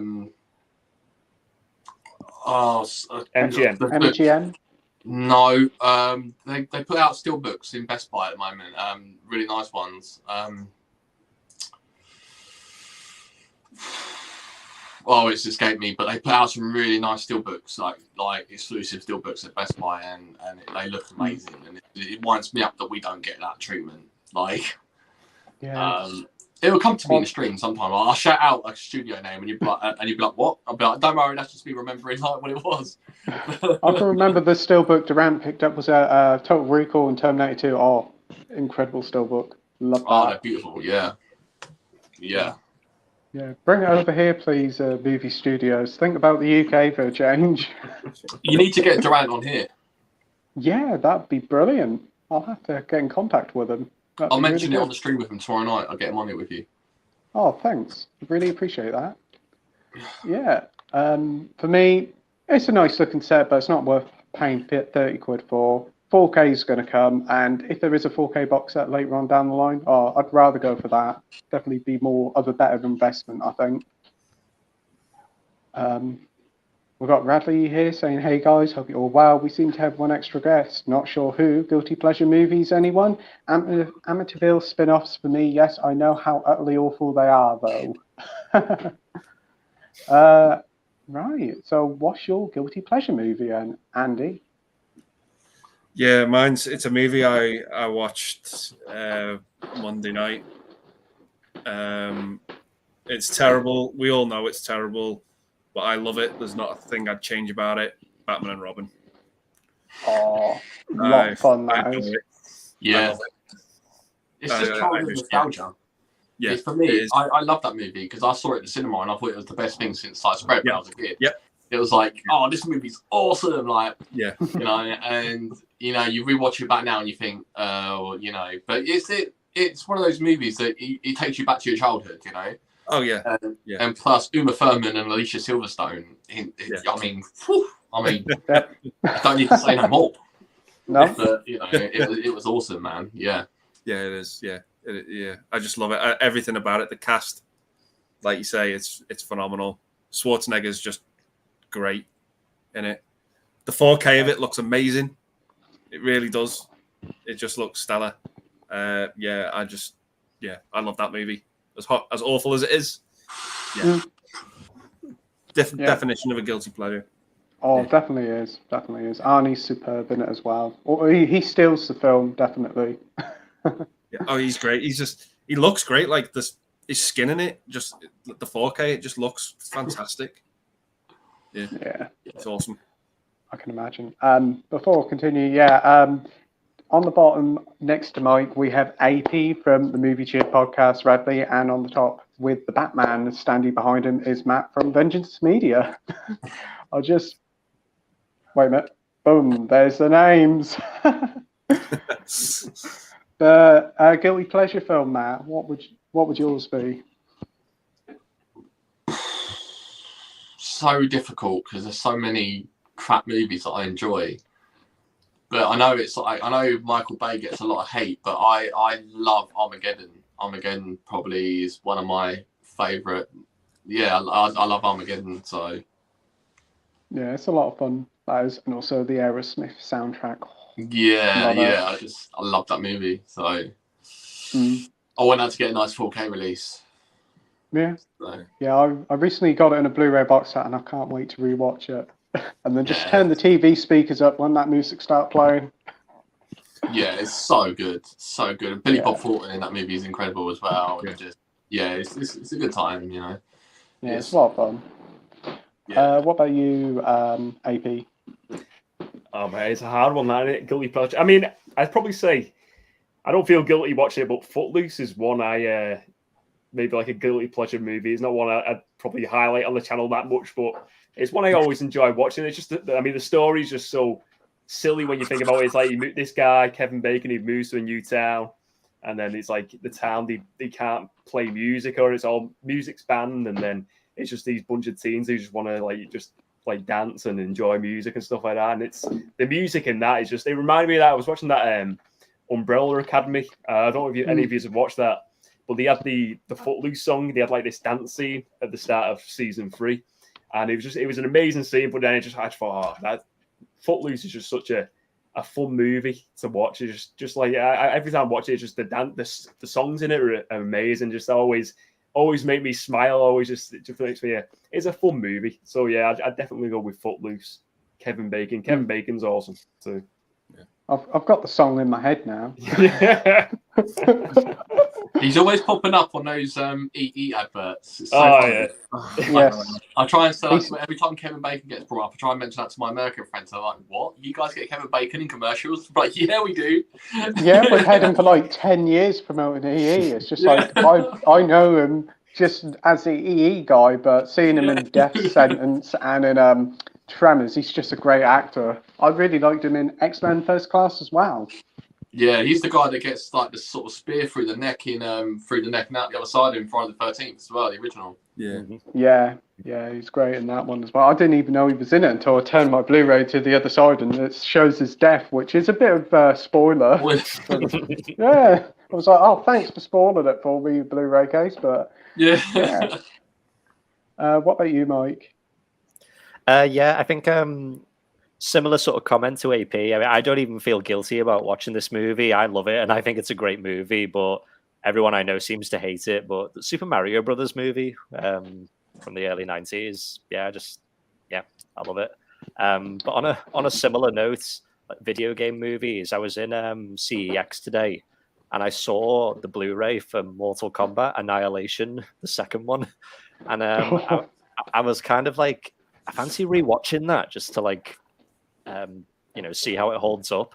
And I picked it up expecting it to be 50p or £1, and it was 15 quid. And I was like, no, I'm not buying it for that. Yeah. Crikey. I don't know if I can quickly grab an honourable mention on this one, but Macamee. I keep hearing about it. Yeah.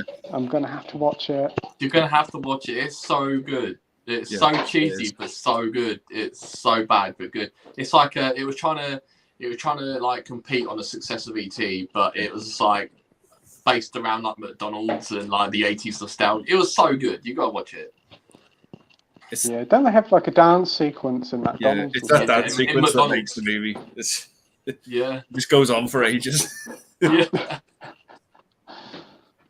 Oh, you showed me the scene of where they is it in court with all the family, and I'm like, what is this?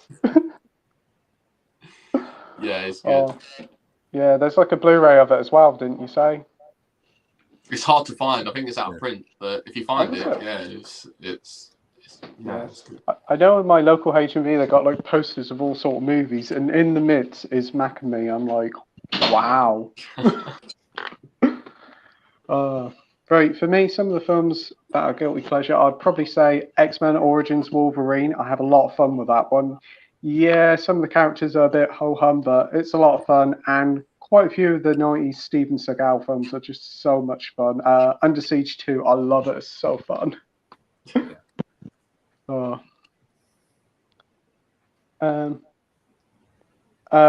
Movies with Ryan says Phase 4, more like it. Yeah. So. Yeah.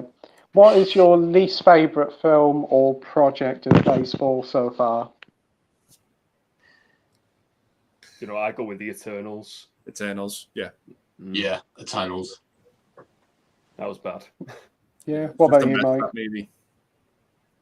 Or haven't you seen any, Mike? I don't know if I've seen any from Phase 4. I think it's No Way Home Phase 4. Mm-hmm. Yeah. I think that's the only one I've seen, but I can't really say that's the worst one. No. Yeah, that's the only one I've seen. But it's definitely not the worst one. It's like one of the best, isn't it? Yeah. I'm gonna have to say Eternals as well, but I'm one of the few that didn't mind it, to be fair. It's not the worst thing ever. It's not awful. It's not a write-off, but it's just such a misfire. Yeah, definitely would have worked better as a TV show. I was expecting awful things about it, but I was just like, I'm having a fun time with it. I think it's mainly because Gemma Chan's in it, and I quite like her, so that was probably the main reason. But I really enjoyed Black Widow. That was a surprise for me. I had a lot of fun with that one. It felt like Winter Soldier, but not as good. I feel like Multiverse of Madness was like a clickbait. It was like a clickbait movie. It was like, because obviously it was like coming off the heels of No Way Home, and people were coming in thinking, oh my God, we're going to get this, we're going to get that, we're going to get this, we're going to get Spider-Man again, it's going to be awesome. And then they come out like, huh? Like, it wasn't much of either. There wasn't much Multiverse or Madness, to be fair. But yeah, it was all right. But Black Widow was fun, bar Ray Winston's Cockney Russian. That was the bit that ended me. I couldn't do that. But I did enjoy Hawkeye on this. I did enjoy that. That was quite a good time.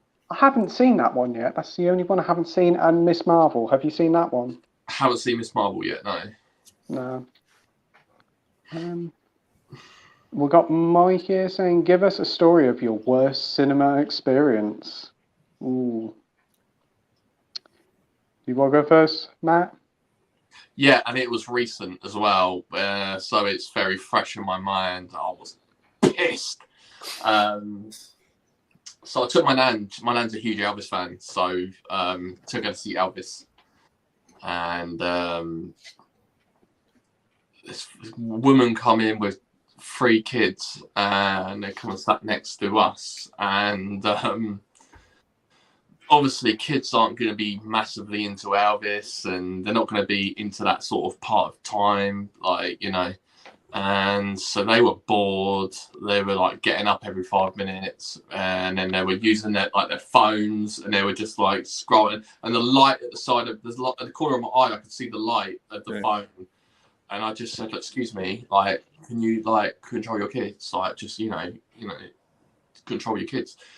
And she gave me like the worst look ever. I was like, "You're taking your kids to see Elvis, like." At the end of the day, they're not into it. They're bored. Take them home if they're going to cause a ruckus. People will spend money to come see this movie, and they just kept laughing and talking through the film, and it did my freaking head in. But I went again with Mum because Mum wanted to see it, and it was a better experience that time. But great movie, phenomenal movie. I must say, Elvis is in my top 5 this year so far. So. But yeah, that was probably my worst cinema experience I've ever had. That definitely does sound annoying. A lot of people do have a tendency to bring out their phones, and in such a dark because space, it's dark, you can see the light on the screen. It's distracting. Yeah, it is rude getting out your phone like whilst you're watching a film, especially if you've got loads of people around you. That's it. Like I said before, I like being at home now. I like being at home. I can go to the toilet when I want. I can vape, I can eat snacks, I can just chill out on the sofa. I've got a big screen. I'm happy. That being said, I'll be sitting at home watching a film. I have a quick peek at my phone while watching. I do. Yeah. But yeah, what about you, Andy? Have you got a worse cinema experience? Yeah, there were two for me that were just pretty much the same. It was just kids talking all the way through the movie. Everyone was telling them to shut up, and they just wouldn't. Bohemian Rhapsody and a movie that came out, I think it was the back end of 2017, a movie called Wonder, if anyone remembers that. Owen Wilson? Yeah. Mm-hmm. And that is such an emotional movie, and it's a very sort of in-depth movie, but kids were just talking all the way through it, and it just ruined it. It just really, really took me out of it, and those two movies was just a horrible experience. Horrible experience. Oh, it is a shame. It's always a worry when you go into the cinema. It's the film is all right, but the problem is the people who are going to watch it with you, are they going to behave and be courteous? That's the big problem. Because nowadays when I go to the cinema, I go to the cinema on my own, but I always try and go either really early or late at night. And I always pick like a seat that is like away from everyone. So yeah, that's what I try and do now. And I shouldn't have to do that, but I do that to try and get as good of an experience as I can. So yeah, because I think those experiences have just ruined it for me. Yep, I do agree there. What about you, AP? I mean, there's one that comes to mind, and it's not like a worse one, but it's just more of like a memorable one. It's when Deadpool come out, and when I watched it in the day, and I mean the cinema's always empty. It always seems to be empty at the cinema. I never see the cinema now busy at all. Even like the Spider-Man movies, they always seem pretty empty. But I went in there, and there must have been like 5 people in there or so. Afternoon showing of Deadpool, and nothing like came on beforehand. There was no trailers, so it was just kind of like, say it was like a half free showing. That's where then it's like 30 minutes of adverts and all this and trailers. It just come on straight at like past the film, which was super unusual. And then I was like, okay, I mean, they must just be playing it early or something. They played the movie, and they must have played about 15 minutes into this film, Deadpool. And I think it's a great film, and the intro is amazing as well. I love the intro sequence, the song. I think is really well put together. And then 15 minutes in, then the screen went black, and then one of the staff members come in from the cinema and said, "Oh, sorry about this. We played the movie too early, and we had to stop." Then we had to wait like another half an hour to see it again. They had to restart the movie because he said that no one else was coming in. They were waiting for more people to come in. No one came in. And then they just restarted it about like 20, 30 minutes later again. But you know what? It was worth it just to see the start of that movie again, because I really like that intro. What movie was it, sorry? Deadpool. Oh, Deadpool, yeah. Great intro, yeah. Yeah, a lot of fun. What about you, Mike? Yes, I think I've been pretty lucky with my cinema experiences in terms of like people, but I did have like kind of a different experience this year because I went to see a movie called Vortex, which is a movie with starring Dario Argento, and it's a foreign movie. And I went like it was like opening night or something, and I went, and it was a packed cinema, and the movie started, and all the characters were talking, and there was just no subtitles on the screen. And this went on for about 10 minutes, and everyone on the screen was kind of looking at each other like, where's the subtitles? Like, is this right? And then eventually the movie just stopped, and a staff member came in and said, "Oh, really sorry, we can't get the subtitle track to work with the movie." And they kept trying for about another 10 minutes, and then they came back in and said, "Sorry, guys, like we're not going to be able to show the movie." So I got like a refund and a free ticket, so it wasn't all bad, but it was just a bit disappointing, because I'd got all the way to the cinema, and I wasn't able to watch the movie. So yeah, that was probably one of sort of like a different kind of experience. Yeah. When technical issues like that happen, it is kind of annoying. It is, but at least they do give you like a free cinema ticket and your money back. That's the main thing. Yeah. For me, it's the few times I've been to cinema, it's been all right. I remember when I went to Doctor Strange. was in the afternoon, and it was all right. But when he starts doing all the hand things, we had somebody standing up pretending to be it, doing all this in front of the screen, and it looked like somebody was doing like finger puppets or something with the shadow. It was like people were shouting over "sit down," but every like 5 or 10 minutes, he'd be doing all that up the screen. Oh. We got Mike's DVD and Blu-ray collection here, saying, "Hey, good afternoon, evening, everyone." Hey, Mike, hope you're doing well, mate. Saying, "Hey, Carlos," and "Hey, Pete." Hey, Mike. Right. Dr. Impossible says, "I can't wait for James Cameron's new version of Titanic. Finally, everyone survives and sails off into the sunset forevermore. Could be the best decision ever committed to authoring a film ever." Well, they actually correct the mistake that door could fit 2 people on it. Yeah. Kate Winslet was being like selfish by just like starfishing on this door. Like yeah. He also continues to say, "Thank God Cameron never directed A Night to Remember, the better Titanic film." We've got Andy like stuff here saying, "I watched Gemini Man the other day for the first time. It was an average film apart from a couple of action scenes. What are your opinions on the film?" Looks great in 4K. Yeah, I've seen some of the trailers. It looks superb. It runs at 60 FPS, don't it? Yeah, it looks brilliant. You can literally see the fingerprints on Will when there's a close up of Will Smith with the sniper, like on the train, like the guy he's trying to take out the guy on the train, and it zooms in on Will Smith, and his finger on the trigger, and you can literally see his fingerprints on his fingertip. It was insane. Honestly, the graphics are amazing. The graphics, I mean, the full, yeah. Don't. I'm on medication, guys. Come on, like, but yeah, it looks amazing.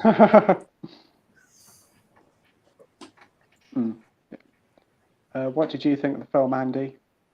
I've not seen it. I didn't hear the greatest of things about it, so it was one I dodged. But I have heard that it's one of the best 4Ks. So I'm kind of intrigued to see how it looks. But I might pick it up like if it's on sale or like really dirt cheap or something like that. Yeah, that sounds good. Yeah. What about you, AP?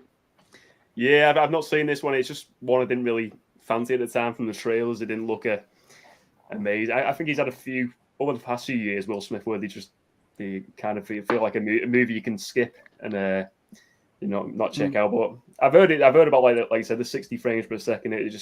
That just seems like something just worthy of watching, just out of curiosity, just to see what it looks like. Definitely, it's be interesting to see. I don't know anything. Is it where he's a clone? Is it or? It's his younger self, where he looks like the Will Smith from Fresh Prince of Bel-Air. Right. Okay. Right. Yeah. But no, I think like you say, Will Smith has put out some flops recently. But I like King Richard, and I really did enjoy Bad Boys for Life. That was awesome. King Richard was good. I like that. Yeah, Bad Boys for Life was awesome. I'm a big Bad Boys fan anyway, so like that was like, yeah, awesome. Yeah. Are we getting another Bad Boys? I heard they said they were going to do one more. Yep. Awesome. Sign me up. That's great too. I look forward to that one. I still haven't seen Bad Boys for Life yet, but I do have it, so I look forward to watching it. I did like the first two, a lot of fun, and I'm glad that the third one did well.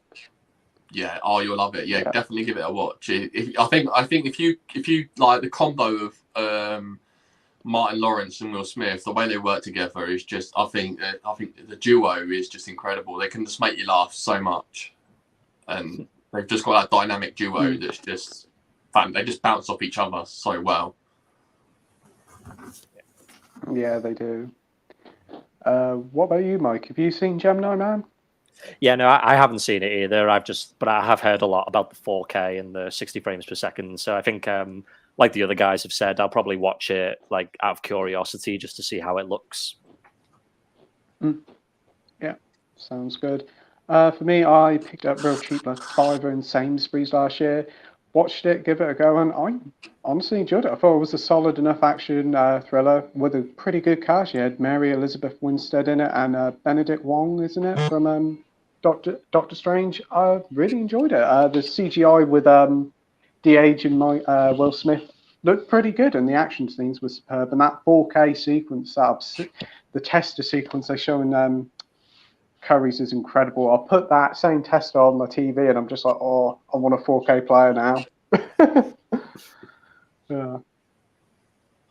We've got Andy like stuff also saying Lost Boys director did Batman and Robin, yeah. Joe Schumacher. Yeah. He's done some great movies. He certainly has. He's a great director. Yeah. Rogue says David Warner's performance as Thomas Eckhart in Twin Peaks was amazing. His time on the show was short but threatening. Yes, I keep forgetting he was in Twin Peaks. Yeah, and he was in Titanic as well. Yeah. He popped up in a lot of stuff during his lifetime. Great actor and sadly missed. Very sad to hear he passed away.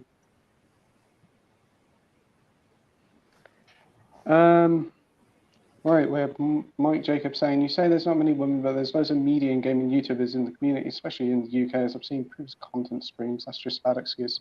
Well, I'm sorry about that, mate.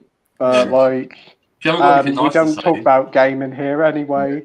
We talk about films here, and there aren't many about, but we'll try to get some women on in the future. Some people, eh?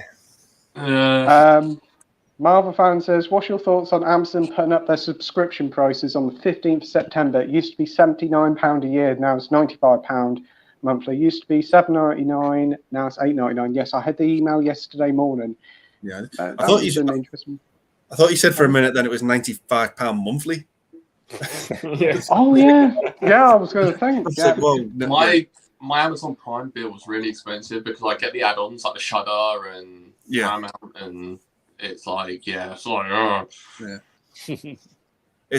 them, innit? It sucks. Like there's no other way to say it. It sucks, whenever prices go up, but it's one of them, innit? I can totally.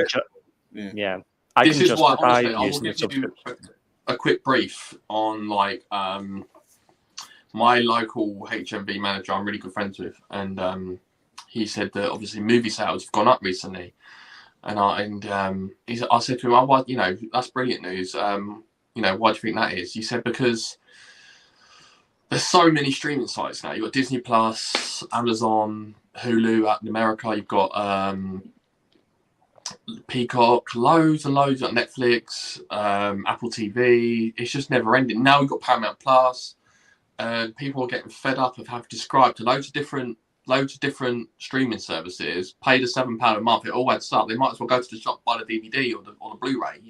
Yeah. So they've noticed a lot of movie sales have gone up because there's so many streaming sites now that are demanding like £8 a month. Yeah. When you could just go to HMV, pick up the movie, you've got it then. So that's a good thing. So I think it will all come crashing down with the streaming services. There'll be too many, and it'll just fall apart because they're putting the prices up. Netflix has put theirs up again recently, and they've added new rules and bringing in adverts as well. So that'll put people off. But I mean, $8.99 a month isn't too bad. It's only gone up. This is the first time it's ever gone up, hasn't it, since Amazon Prime start? So it isn't too bad with your delivery and with your Amazon Prime Video stuff. So it's fair enough, but still, still a bit of a cheek. Everything's going up. It's like I think they announced today, didn't they? Like McDonald's, though. It's like the Big Mac going up to, or is it one of the burgers going up to 99p now, $1.19. Yeah, obviously, yeah. It's like I said, everything's going up in inflation. It's bound to happen, isn't it? With most of them, but yeah, I do wonder we're paying the £1 extras because of this new Lord of the Rings TV show, though, and how much that's cost. Yeah, that's a good call. Yeah. We have Radley here saying you have invented a giant catapult in which you can launch one actor or actress into deep space, never to be seen again. Who gets it and why? Annie Hardy for Dashcam gets it. For me, oh my god, it was shit. Oh my god. Probably Amber Heard. Yeah. Yeah. That's a hard one. I would love to see a sort of like a Pam and Tommy style Johnny and Amber show. Just see what that's like. My dog stepped on a bee. Yeah.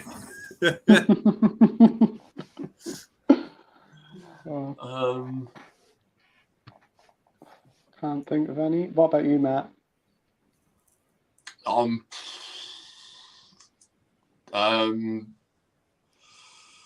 There's loads, I think. I'm trying to think of one. Probably Joss Whedon. Yeah. Yeah, I agree there. Yeah, that was a good pick. AP? I mean, I think I've heard this is going to happen soon, but it's not that I don't like the actor, but Tom Cruise, apparently he's going to be doing shooting a film in space at some point soon. I've read somewhere, and he does his own stunts, so it wouldn't surprise me. To see some Tom Cruise stunts in space, him hanging off like a space shuttle or something. That'd be exciting to see, I'm sure. That's probably the ending of Mission Impossible with two-parter. See, I like Tom Cruise, but he's like in a weird cult, isn't he? He's like in real life, he's like Scientology and that, which is like something about that. Yeah, I've heard about that. I can just remember that where he was shouting at those people and it came out on the phone, didn't it? And it was on the news everywhere. Oh, that was unbelievable. Yeah, when he broke up, he had a famous wife. I can't think of who it was at the time. Katie Holmes. He had people follow Katie Holmes after the divorce. Yeah, it was really strange. Whoa! Oh, yeah. I didn't know that. What about you, Mike? Have you got anybody you'd like to catapult to space? I don't know. Like, there isn't really like any actors or actresses that I really, really hate and just don't want to ever see again. I think they all have their good moments and their bad moments, but the only thing I could think of is not necessarily the actors, but most of the characters in that movie don't look up. Like, they're all horrible. Mark Rylance's character and who else is it? Is it Jonah Hill's character? Yeah, Meryl Streep and Jonah Hill. Like, all of their characters are just horrible, and I'd love to just shoot them off into space. Well, there are plenty of people that I'd love to shoot up into space, to be honest. There's quite a few as well. Andrew knows. Yeah. I can second that. Yeah. So, as for me, celebrity-wise, I can't really think of anything. I'm not the biggest fan of Kevin Hart, but I wouldn't want to put him in space. I'm going to just say movie character. I'm just going to say that robot in Solo. I just could not stand that character in Solo. Oh. Yeah. I'll tell you a big one we've missed. Fucking James Corden. Yes. Oh, yes. Yes. Yeah. Yeah. That's perfect. Fucking hell. Right, we have Edward Coppock here saying, what's your thoughts on grey matter? I'm going to search that one up.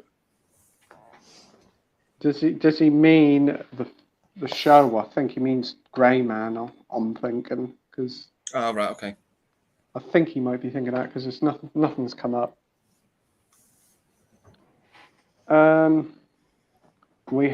Has anyone watched North by Northwest? I watched it today and really enjoyed it. That's the Alfred Hitchcock film, isn't it? I've seen it many years ago, but not for a long while.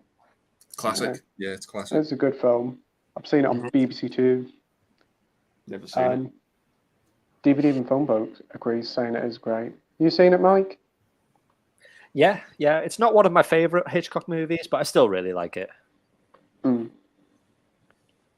Dr. Impossible says, 2 David Warner films I enjoy. Perfect Friday, where Warner plays a lord who needs Stanley Baker to rob his own bank to pay for his wife.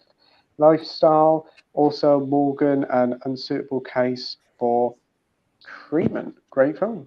Oh, never heard of them ones. Have you guys seen them or heard of them? Nope. No. Retro Girls say, what's the worst artwork you've ever seen? That Poltergeist one. Yeah. Yes, all the Ghostbusters Afterlife one. Yeah. 4K Ghostbusters Afterlife is atrocious. Yeah. It is, yeah.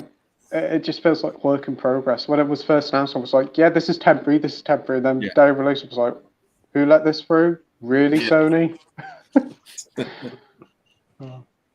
I'd just buy the Blu-ray just for the stuff to put over the 4K.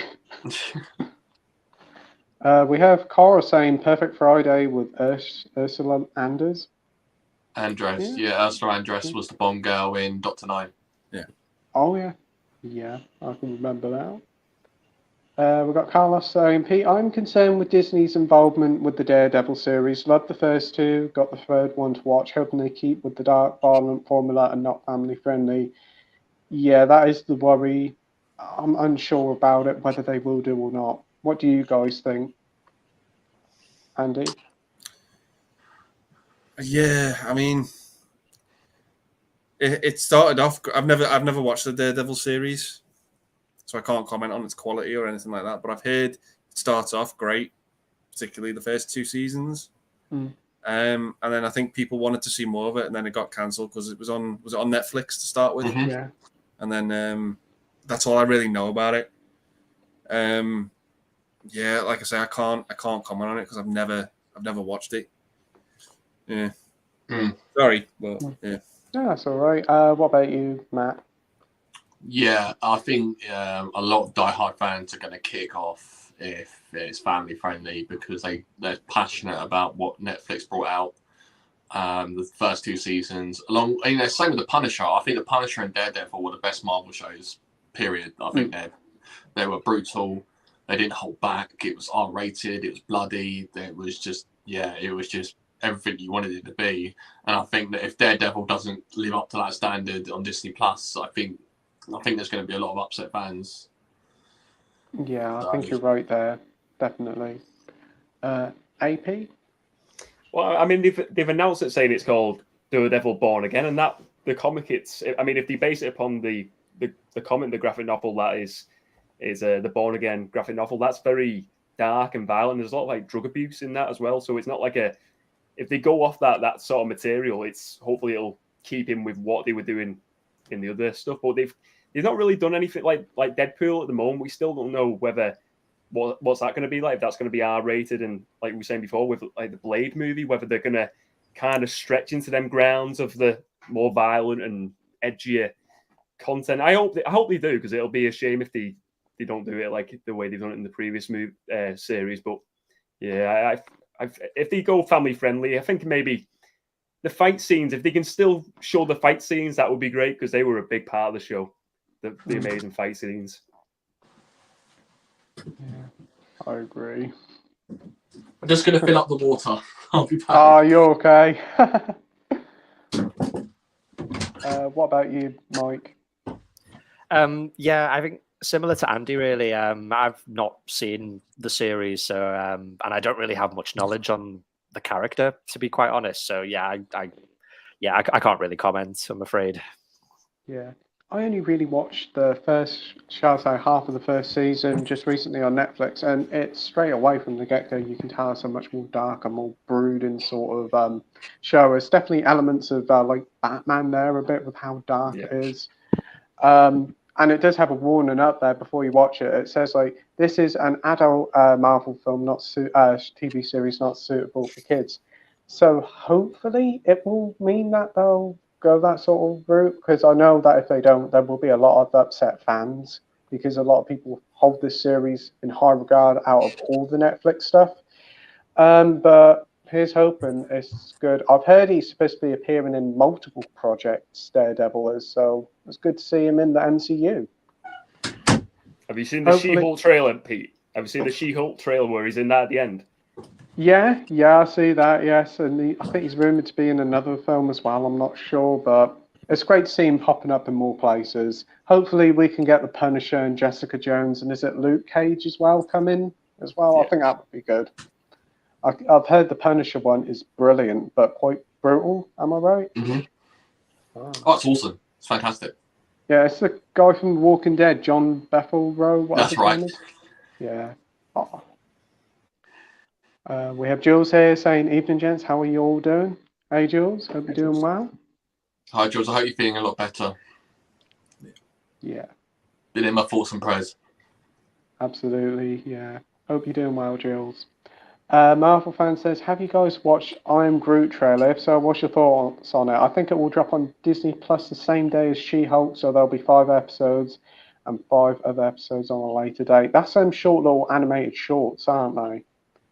I see the trailer for it. It looks all right. It's just like filler at the end of the day. It's nice to see some more of Groot, but it's not what we're here for, really. But it's a nice little extra. She-Hulk just sounds like one of those when you're trying to download the original Hulk movie and you download the wrong one and it's the porn version. That's what She-Hulk sounds like. It does. Yes. Sorry to bring the tone down. Yeah, oh, it sounds like one of those dodgy movies you get from a guy from a van. Yeah. Well, so you go to Ann Summers and they've got those collections, and it's the fist, it's the She-Hulk, it's the fist, it's Yep. We're all gentlemen here. Oh my goodness. I did not expect talking about Ann Summers on the stream tonight, but fair enough. When you get Vengeance Media, you get all of him. Don't worry. We end up talking about porn on the stream at the final half hour anyway. Now I've said that, we'll probably have loads of comments about the favourite porn films they picked up. But hey. Favourite porns that include a fist. You're going to be watching Iron Groot when it comes out, Matt? Sorry, buddy. You're going to be watching I Am Groot when it comes out on Disney Plus? Yeah, I'll give it a go. I liked his character. I like Groot in Guardians, so yeah. It looks fun.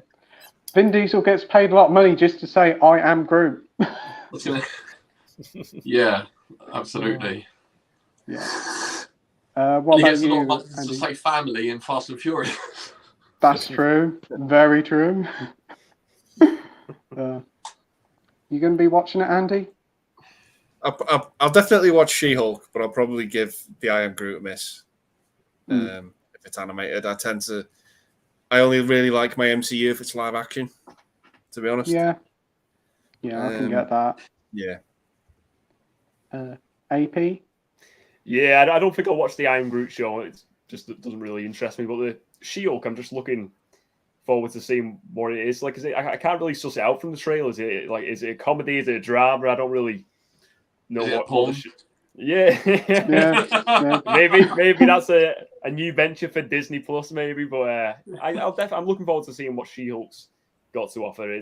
The trailers have not been great though so far. Apart from the end tease with Daredevil, that was the only exciting thing I've seen from the trailers for She-Hulk so far. But I'll definitely give it a go. It's got Mark Ruffalo in, so that's a positive, definitely. Yeah, definitely. It'd be great to see him back as a Hulk. What about you, Mike? You going to be watching any of the series?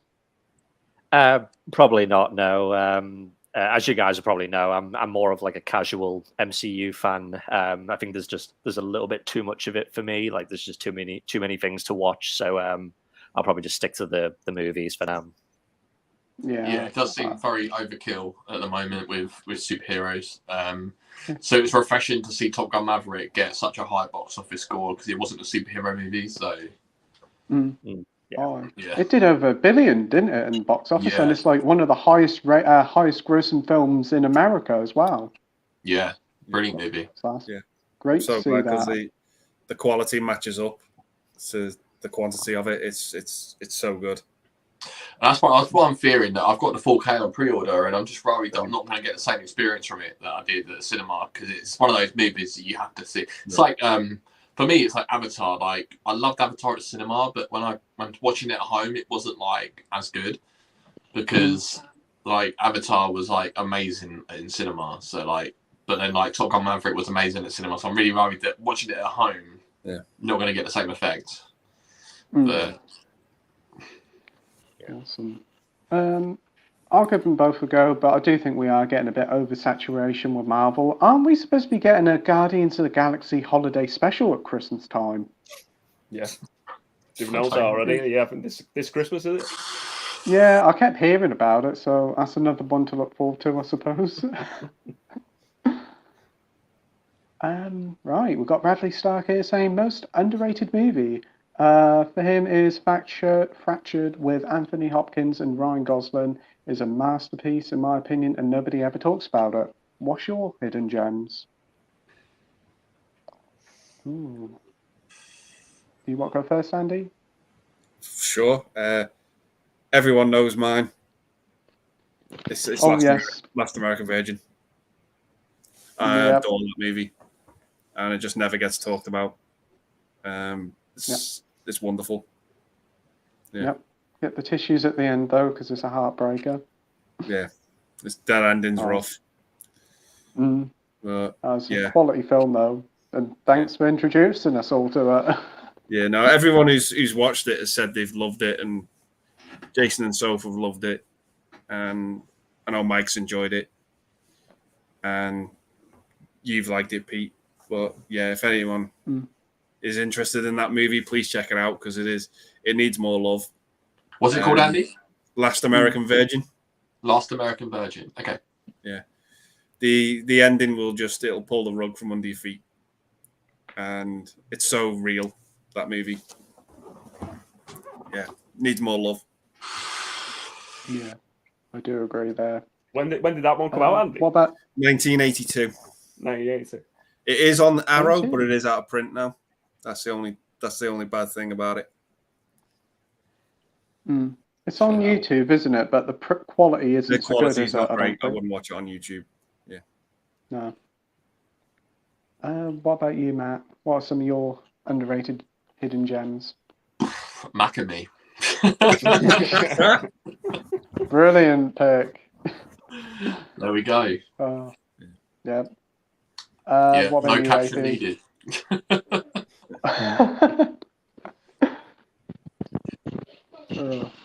What about you, AP? One I really enjoy, and it seems like not a lot of people like this one, is the Terminator Salvation movie, the one with Christian Bale. I think it's one of the better. I mean, the first two are untouchable, like I said, it's that show, but I never liked Terminator 3. I always thought that was just garbage, that one. And then Salvation just felt dead different to the other ones, and I thought Bale was great in the roles as John Connor, and just having this movie set in the future as well. It's just such a different movie, and I really like that. And it seems like it's a film that doesn't get enough appreciation within the Terminator series now. Like, I think it's a really hidden gem of a film, that one. Yeah, I agree with you there. I didn't mind that film. It's definitely not too bad. It's one of the better Terminator sequels. Yeah. The only one I didn't like was Genesis. I just couldn't get on with that one. I've not watched either of the new ones. I've not checked them out yet. Which one's the better one, though, out of them two? Dark Fate and Genesis? Is there a better one? Or Dark Fate would probably be the better one in my opinion, but it's still not great. No, I don't know what they did to. I don't know what they did to Edward Furlong in that movie. They shafted him big time. Yeah. Yeah. That opening of it is just shocking. It's really quite as you said, Andy. It's such a ballsy opening, as you said, Andy. I'd just stick to the first two. It's like they went to the script of Terminator 2 and just ripped it up. After Terminator 2, if you want more Terminator after Terminator 2, just watch the first two again. That's all I'd say. First one's amazing to me. I love the first one. First one's it's like a horror movie. Yeah. It is, yeah. Arnie's superb in it. He's so relentless. I still say it's his best acting role. Yeah. Yeah. But I do agree with AP about Salvation, though. Salvation is not a write-off. Like, it's not a great movie, but it's not a write-off either. There is some good things about that movie.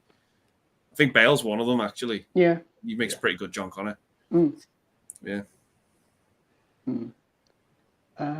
Isn't there the TV series? Well, a lot of people say the TV series is pretty good. Sarah Connor. I was going to say Sarah Michelle. It's Sarah Connor Chronicles. Yeah. Yeah, I've heard people say that's quite good, but I haven't seen it. What about you, Mike? Yeah, there's a few that come to mind, but I think the one that comes to my head first, there's a movie called Retroactive with John Belushi. No, not John Belushi. Sorry, Jim Belushi. And it's like It's like a movie from the 90s, but it's like a sci-fi road movie. But it's one of those like straight to DVD sci-fi movies you'd always see on like the Sci-Fi Channel back in the day, and you'd think it will be terrible, but it's actually a lot of fun. And I definitely recommend that one. I think you can get it on 88 Films. I think they release it. But yeah, it's a fun movie. Oh, good pick. For me, it's one that I watched last Halloween time on Arrow, and I just picked up mainly for the cast alone, and that's Dream Demon. It stars Timothy Spall and Jimmy Nail, and it's just such a great film. It's like a British version of Nightmare on Elm Street. Just love it. It's very good. Yeah. We have Dr. Impossible here, and he says, Corey, yep, always like Stanley Baker as an actor. Just look at the masterwork called Robbery, directed by Peter Yates. Total quality as a film. Cool. DVD and Film Bloke says, yeah, I think Andy would make a great critic. Oh, thanks. Yeah, I concur with that 100%. Yeah, I agree. Okay. No, thanks, guys. Yeah. That means a lot. I think it would be brilliant. Yeah. In 10 years' time, we might see you on BBC News on a Friday night, taking over Or Mark if Mo's not, job. on Countdown or a quiz master show.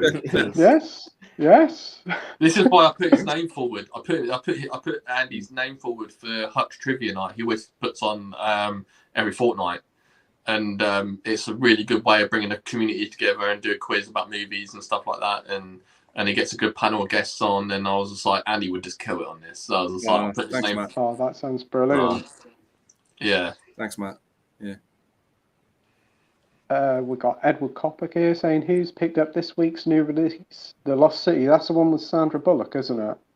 Yeah, I haven't picked it up yet. I've heard positive things about it, but haven't seen it yet. Channing Tatum and Sandra Bullock, I think, yeah. Yeah, you picked it up or seen it, Matt? No, I haven't yet, no. Andy? No, I might get it when it's a bit cheaper. Yeah. I only really sort of spend full price on movies that I know I like. That I've been to cinema to see, or if it's an older release on a new label or something like that. But yeah, I'll wait till it comes down. I see the 4K is 25 quid, and you just get the 4K disc as well. Yeah, that's naughty. That's naughty. You need to be throwing the Blu-ray in there as well. I hate it when that happens. Yeah. For that price, you got to. It should be 20 quid. Then you could probably let them off. Scream 5. Yeah, Scream 5. Big time. Yeah. Another Paramount released, if I'm not mistaken. So it seems to be a thing with Paramount. AP, you picked up Lost City or seen it? No, I've not seen it. The trailers look fun. It looked like I like Channing Tatum's movies. He had a one out earlier this year, Doc. I enjoyed that, and this one's something I definitely watch. It looks like I can't bring myself to watch that because I feel like it's going to make me cry because I love dogs. So like, it's one of those movies that I know that if I watch it, I'll be a wreck for. It's you know what? It's a definitely an emotional movie, but I don't think it's like a tearjerker. That one. It's not like Marley and Me, is it? I'm not going to spoil it for it. Yeah. No, I was going to say that movie fucked me up. Marley and Me. Oh yes, Marley and Me. Oh. I reckon you'll be okay, Matt. You'll be okay, buddy. Okay, so I'm a bit of a tearjerker. I do cry at movies, so I'm not afraid to admit it. Oh. What about you, Mike? Have you picked up Lost City or thinking about watching it? I'll probably pick it up when it's a bit cheaper. I've seen trailers for it. I can't really get behind like Daniel Radcliffe being like the villain. I don't know. He just looks a bit weird. I just see Harry Potter all the time. Yeah, but I don't know. It might be interesting. Yeah, he's got that one later this year, hasn't he? He's Weird Al, isn't he? Oh, that film coming streaming. Yeah. That could be interesting. Yeah. AP will get this one. I was bowling during WrestleMania when Undertaker lost his streak. I was gone. I was like, I just cry at everything just because. That's definitely a tearjerker. That one. I don't cry often when I'm watching anything, but seeing the beat by Lesnar. Yeah, that's it. Yeah, I was gone. Rogue says, working as a movie rater for the BBFC, you'd get to watch movies and figure out the age rating of the film. Yeah, so that sounds like a lot of fun. Yeah. Comments have gone all weird. Right, here we go. When the comment loads up. Does it load up? It's loaded up now. Mike from Did You See That's here, and he says 2 questions. Vengeance Media, how did you get the big Batman artwork? Wow, jealous. And how did you all come across each other's channels? Love the stream, Pete. Oh, thanks ever so much, Mike. So, you told us the story, didn't you, Matt, about your standing? I'm quite in with my HMV lot. They're all good friends of mine, and I'd go in and take off videos and promote their HMV store on TikTok. And I came in one day and said, "Oh, we've got Morbius in now, so we're going to put the new promotional pieces up for Morbius. Did you want to take that home with you?" And I was like, "Yeah." And but for me, I don't drive, so I'm on a bus, so I get the bus into town and back, back and forth. So I had to take that big thing on the bus with me, and it was just sitting there, just like, yeah. And I had so many funny looks; it was unreal. And yeah, I come across Andrew through Pete and Cinema Axeman, and come all through Instagram. Like, when you follow certain movie pages, you get like suggestions. You might want to follow this guy, you might want to follow that guy. So I just followed all the movie guys, become very good friends with these guys. And I haven't been on a stream for a long time. So, I haven't been on a UK stream in a long time. So it's nice just to be with you guys again and just kick it. So yeah, it's been great having you back here, Matt. You've been missed. It's been a quality stream tonight. Yeah. What about you, AP? How did you get to find everybody's channels? I think it's through for yourself, Pete, and for this channel and everyone else. I think it was through Sean, Media Collective Madness, buddy on YouTube, and another guy who I've met through doing YouTube. And then I think he was on your channel on one of the streams, like must have been last year now. And I watched that, and then obviously found all of your channels through that, and it's kind of just like you look at one channel, like you said, you get them suggestions then for more videos, and I think it was through that. It's just what I like about it is just the community, you feel like you know people on YouTube and you become friends, and then it's just a nice little close knit community when you really get into it, and you see the different people, you see the same names in different videos in the comments, which is what I like. And I feel like there's this person, there's this person. It's always nice to see. Yeah, absolutely. What about you, Andy? Yeah, I mean, for me, I got into YouTube. I was just like, right, if you're gonna do it now. And my big regret was that I didn't do it sooner. And I was just putting out these little shitty videos about, my favorite movies from each year and whatever. And I had about like 7 subscribers. And then I made this video about my room tour, and it was really sort of John over at Mondo Chalavic who put me on the map, and he gave me the shout out, and I just had a ton of subscribers came over from fellow channels, and I just subbed to them all back. And yeah, that's how I sort of got into the net of discovering people and discovering channels. And I think, Pete, you were one of them. Yeah. And I think you started a stream, and we got in touch on that stream, and we became friends. And you appeared on the very first stream in the comments section, didn't you? Yeah. Then we got you on the third live stream, I think it was, after Millership. Yeah. And then the rest was history. Yeah. We've met some fantastic people through these streams. Absolutely, and it's been wonderful. Yeah. Yeah, some great people. What about you, Mike? Yeah, well, I mean, to be honest, I've got Andy to thank really for meeting everyone and getting started, because I'm sure most of you guys know me and Andy go back a long time. We went to school together. And I think when he started his channel, I think I used to watch it quite a lot. And when you got started with Pete doing the streams, I used to watch them like every week. And then eventually that just kind of gave me the inspiration to start mine. And I think within a week of starting my channel, I was on one of these streams with you guys. I think I probably only had about 5 subscribers at the time. So yeah, I've got Andy to thank for a lot of it, but also you, Pete, just coming on these streams. And yeah, I've just met so many different people through them. And yeah, you just I feel like I'm discovering new people all the time on YouTube. I get like suggestions for other people on YouTube, Instagram. I'm always meeting new people, and it's great. Yeah, it is. Yeah. I just started watching YouTube, some videos. I thought, you know what, let's do it. I was all for the game, and then I thought, you know what, just try some of the Blu-rays and that. And I did a few videos, and like you, Andy, I got a shout out from John, and I owe John a lot for that. He shouts out loads of smaller channels. John at Mondo Chellebeck Movies. He's such a nice guy. Yeah. And then I started to get people coming on, and I was invited on Jason's stream, and then I thought, you know what, let's do some streams, and that's how I met you, Andy.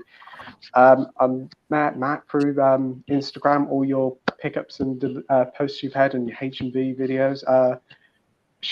Sean recommended all of AP's you. I channels. think, you know, you guys put out hours and hours of entertainment. You know, if it's like a weekly video, a weekly live stream, gets everyone together, and you kind of forget about what's going on in the real world. You kind of forget about, you know, mental health, and because I suffer massively with mental health. Like, obviously, I've gone through a lot in my life, as you know, and I think it's so nice. Like on a Wednesday night, you can just put this on, zone out. You can get in the comments, you can interact. I just think you're doing such a great job. Like all of you guys, I think you guys are killing it. So, you know, I think you guys all should really give yourself a pat on the back, because you're not just, you know, you're helping other people out as well. So, you know, it's you guys are heroes really at the end of the day as well. So, thanks for saying that, Matt. Thanks. It's always a pleasure to do these streams every week. We always get new guests on, and it's always nice to see new people on the stream as well in the comments section, and they're talking to each other. Mike here from Did You See That? He does some great streams, and he gets people from all across the world on his streams as well. They're very good as well. Right. We've got Radley here saying, I'm always slagging movies off without watching them properly or understanding them, so I think that qualifies me as a potential movie critic. DVD Film Bloke says, Rogue, what's better? You get to watch porn. Not making that up. BBFC examiners have to watch porn. Sign me up. Wow. Wow. Well, okay, I'll be looking at job listings there. That sounds interesting. Radley says, hi Z, how are you doing? Great stream the other night. Yeah, Mike's great. Comments have gone all weird. Oh, but it's come back. DVD for Public says, actually, that could be a great episode of Bottom where Richie and Eddie get a job at BBFC just to watch dirty movies. We've got Cora here laughing. Mike saying, AP versus Vengeance Media in a Hell in a Cell match. Let's go. Peter's the special guest ref, and Mike and Andy are the commentators. Well, I'll be no good at the moment.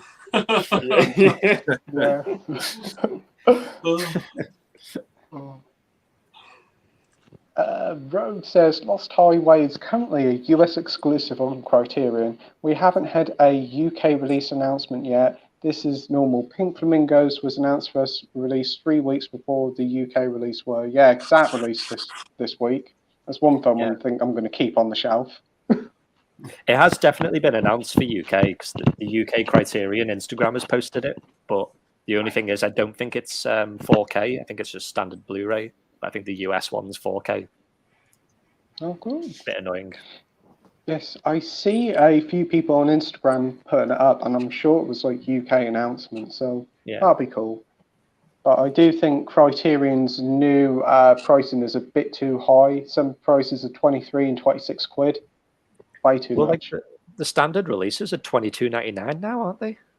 Used to be $17.99. It's ridiculous. Yeah. What was I going to say? Shaft, that one was 26 quid when I picked it up. Looked at it the other week. I couldn't believe it. And that's for the Blu-ray. Ridiculous. Jason, the old millennial, says, how long after a movie comes out do you feel it's okay to talk about spoilers? That is a hard question, especially if people haven't seen iconic movies and their iconic moments. Because I will not talk about the ending to Last American Virgin, and that movie's 40 years old. I won't talk about what happens at the end of that movie. I think it all depends on the plot, how pivotal. I'm gonna have to find this movie. Yeah, I'm gonna. yeah, yeah. It's like if someone had never seen Empire Strikes Back, yeah, you know that movie's 42 years old. I would never spoil the ending to that. Someone who's never seen it.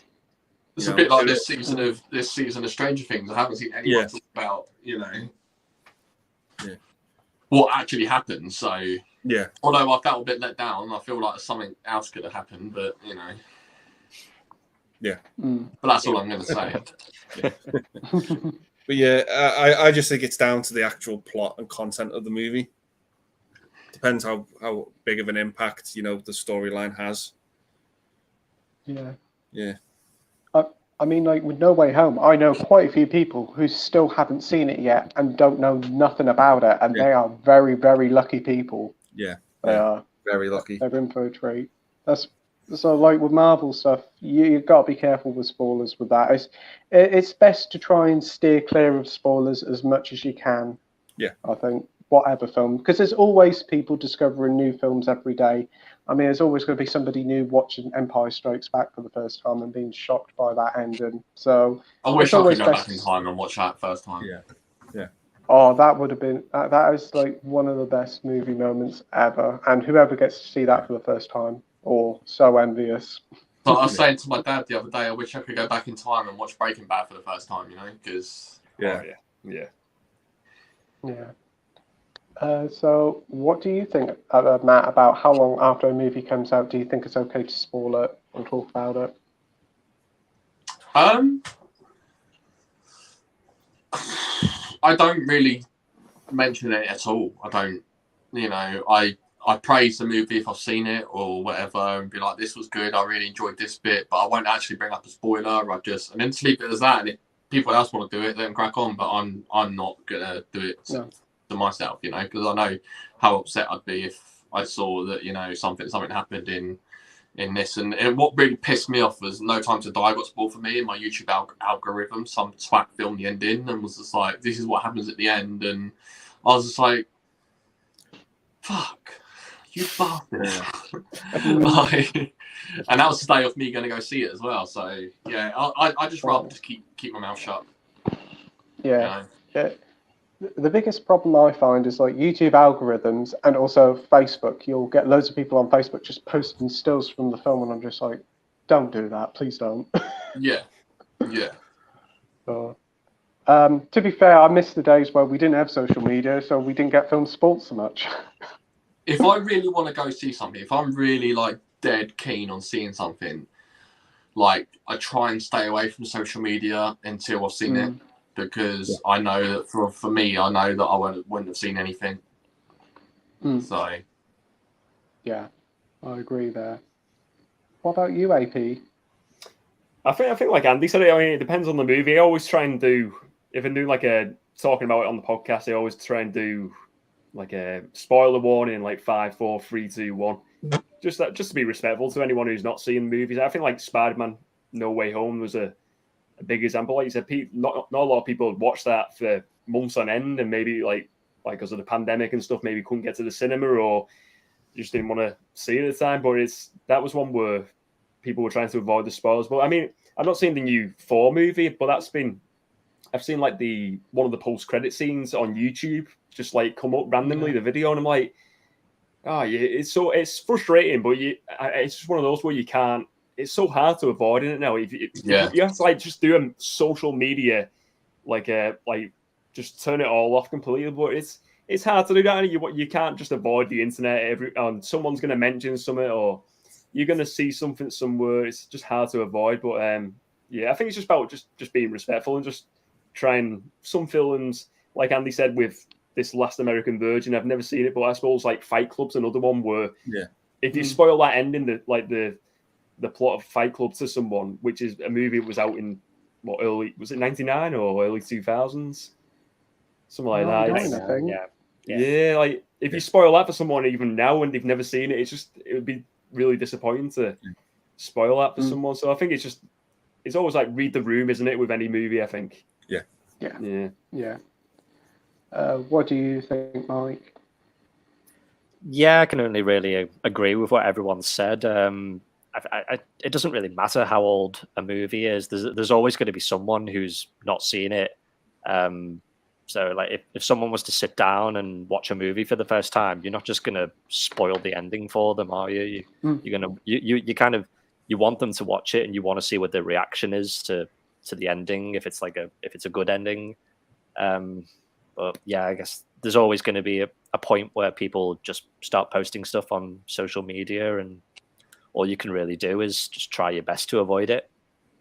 Yeah, it's so difficult. I'm sure AP will agree with this. Is also the wrestling socials love posting spoilers. Oh yeah, So definitely.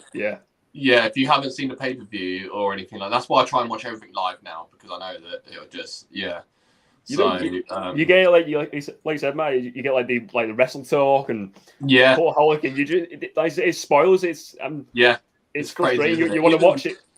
Even the WWE Instagram, they're like spoiling their own it's nuts. So, but I love Wrestle Talk. I do listen to Wrestle Talk a lot. Yeah, they're great guys. Awesome. Edward Kopic says, what's your thoughts on Keanu Reeves wanting to play Batman? Isn't he playing Batman in the new Secret Life of DC Super Pets or something, I think? But yeah, Keanu Reeves is an older Batman. I'd be up for that. Especially after that John Wick 4 trailer. Oh. Yeah, I mean, I feel like there's too much people want to be Batman. I know that I've heard rumors that Bale wants to reprise his role as Batman, and you've got Keanu Reeves that wants to be Batman, and you've got this Batman, obviously this Batman universe that's kicking off. I think just slow down. Just let us get this trilogy out of the way with, and then we're talk. Because I was a huge fan of the first one, so I'm looking forward to the second one and seeing what they do with the third one. Yeah, there can be a sense of oversaturation with it all. Yeah, you're right there. What's your thoughts, Andy? Yeah, I'm in agreement with Matt. There's an oversaturation with Batman at the minute. It's just let's take our time with the Patterson universe and let's get that story told. Give it a break, and then come back. And when there's interest in the property again, because it just seems to be like Batman is obviously DC's biggest IP. So it just seems to be like, let's churn out this film. Let's churn out this film with this character. Let's do this, and it's too much. Needs to just take a step back, focus on one thing. I definitely do agree. Yeah. AP. I mean, it'd be interesting to see, wouldn't it, in some sort of dream sequence, or just to see what Keanu Reeves. I want to watch this Is it Super Pets? Is it the movie? Yeah. That's. I'll definitely check that out. But I mean, to see some maybe like a bit of footage with him, Keanu Reeves. I don't know. I don't think he would live action.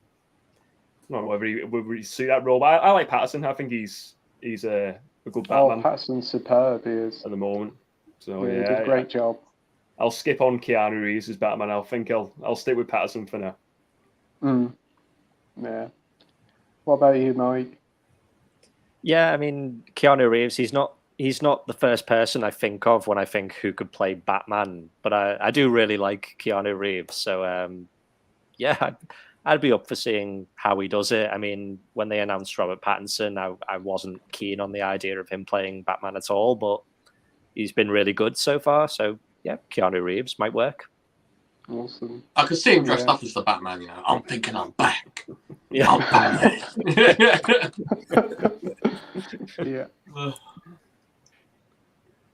Right. Mike says, Jason the Old Millennial. For me, I think it's okay to talk about spoilers in a video as your channel as soon as you want, but be respectful and don't spoil anything spoiler related on the thumbnail. Yeah.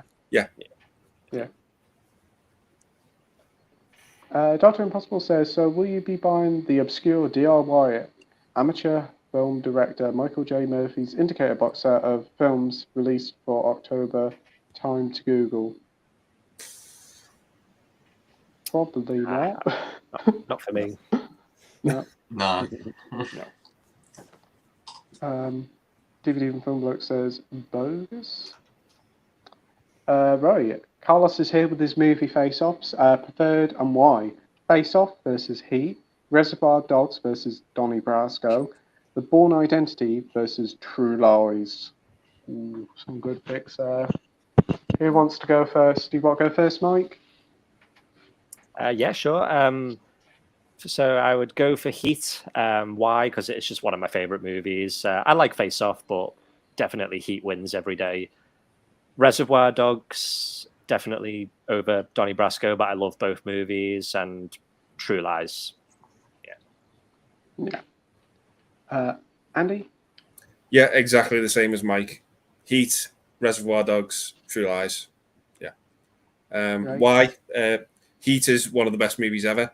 It's one of the shortest 3-hour movies you'll ever see. Just the heist scene alone is flawless. Oh. Reservoir Dogs, that is just a much more memorable film to me. I think the characters in that movie are just great. Bourne Identity, although I think it's good, I've just got so much nostalgia for True Lies. That movie has a lot going for it, especially with Bill Paxton. Yeah. And Schwarzenegger. It's great. I just love True Lies. Yeah. Matt?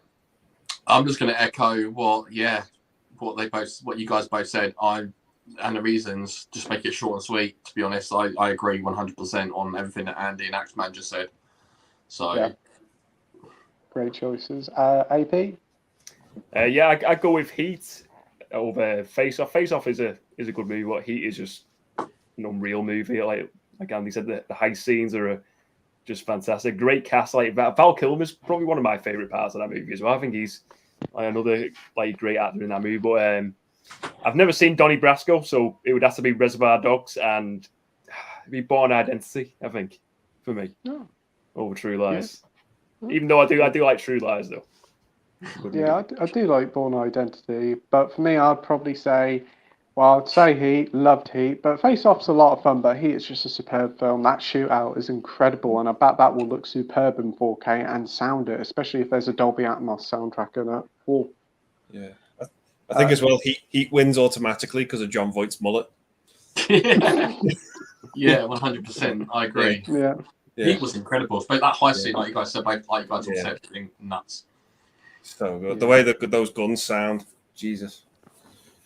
I think it's definitely Val Kilmer's probably one of his best performances. He's so good in that. I'm going to have to say Donnie Brasco because I haven't seen Reservoir Dogs. I've got nearly all Tarantino's films, but I've only seen about a couple of them. And I'm going to say True Lies. As much as I like Bourne Identity, True Lies is just superb. So much about it I love. Right.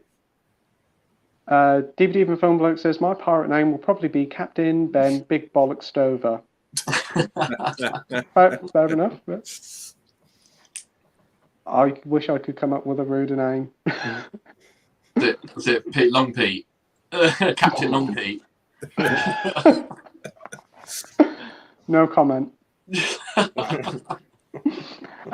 David says, Andy, if they release a complete box set of James Bond on 4K, will you be buying it? See, that would be probably one of those things. If they were to release it, I'd say no.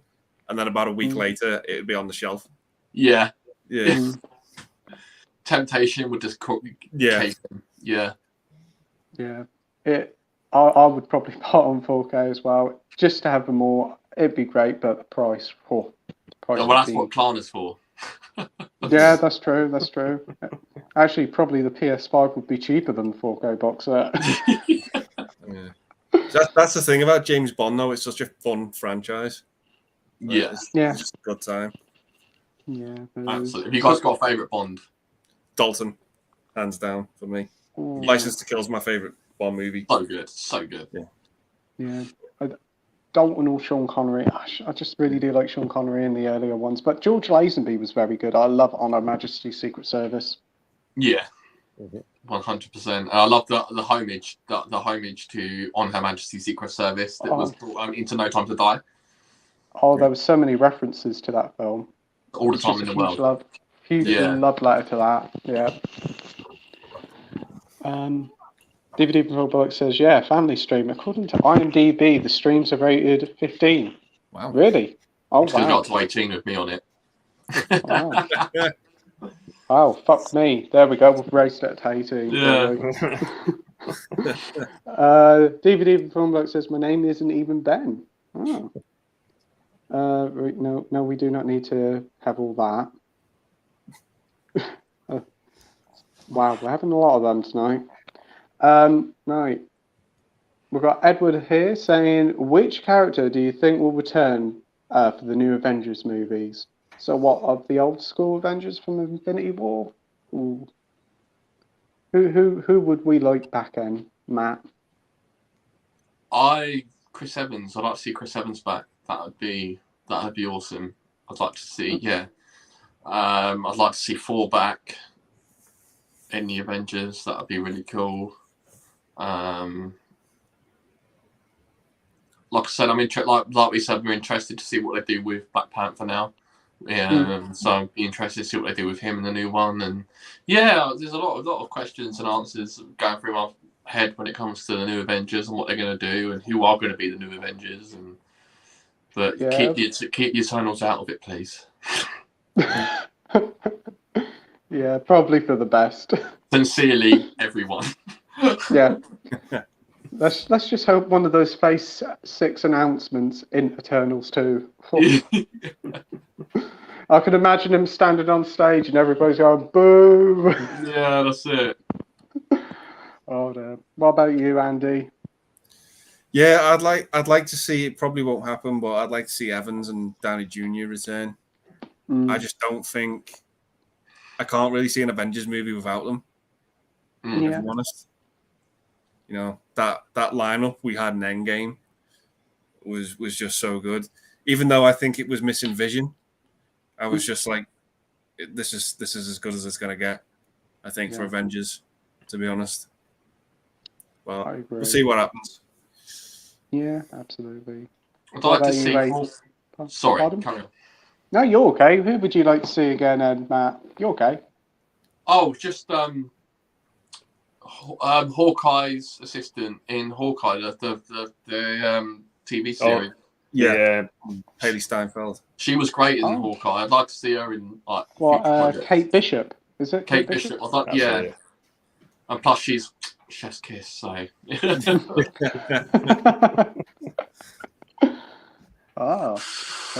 AP. I mean, if you do the Secret Wars movie, if that's going to be like a big Endgame type one again, I'd like to see Hugh Jackman and the rest of the X-Men. But I think Hugh Jackman as Wolverine would be really good to see for the first time. Just seeing him mixed with the rest of the Avengers, and I think I don't know what they're going to do with the X-Men movies, whether they recast them, but it would just be a shame to waste all Patrick Stewart. I know he's been in other films, Patrick Stewart, but just to see Wolverine, I want to see Wolverine in the yellow suit in a Marvel Cinematic Universe yellow suit with a mask on in Secret Wars. I'd really that would be a great fan moment, definitely. Yeah, that's a good pick there. What about you, Mike? Yeah, it's just the big ones for me. Downey Jr., Chris Evans. Yeah, just people like that. Yeah, great. Yeah, it's got to have Chris Evans back and Robert Downey Jr. It won't feel like an Avengers movie without him. At least have some sort of reference to him there or cameo. Again, I'd like to see Scarlett Johansson come back, but I don't think it will happen because didn't she have an argument with Disney over Black Widow and the streaming with all that? But definitely some of the Fox's properties, I think that'd be nice if they come in because it's all multiverse and all that. And maybe Spider-Man as well. I think that'd be quite nice. I think we could see more of who was I forget her name now. She was in Midsommar and Black Widow. And Florence Pugh. Yeah. But yeah, I'd like to see more of Florence. She's great in Hawkeye as well. So. Oh, she's in Hawkeye. Oh, I'll have to watch that. Anne. I really liked her in Black Widow. She was great. Yeah, she's in Hawkeye. Yeah, she's fantastic in Hawkeye. She's funny as hell. Oh, fantastic. I'm looking forward to that new one with her, with Harry Styles in. Don't worry, darling. I'm looking forward to that one. That could be quite good as well. Did you see her Fashion Week photos? She released some Fashion Week photos that were quite controversial. I don't know if you. Yep. Wow. Yep. Yeah, you guys know which photos I'm talking about. Yeah. Yeah. Oh.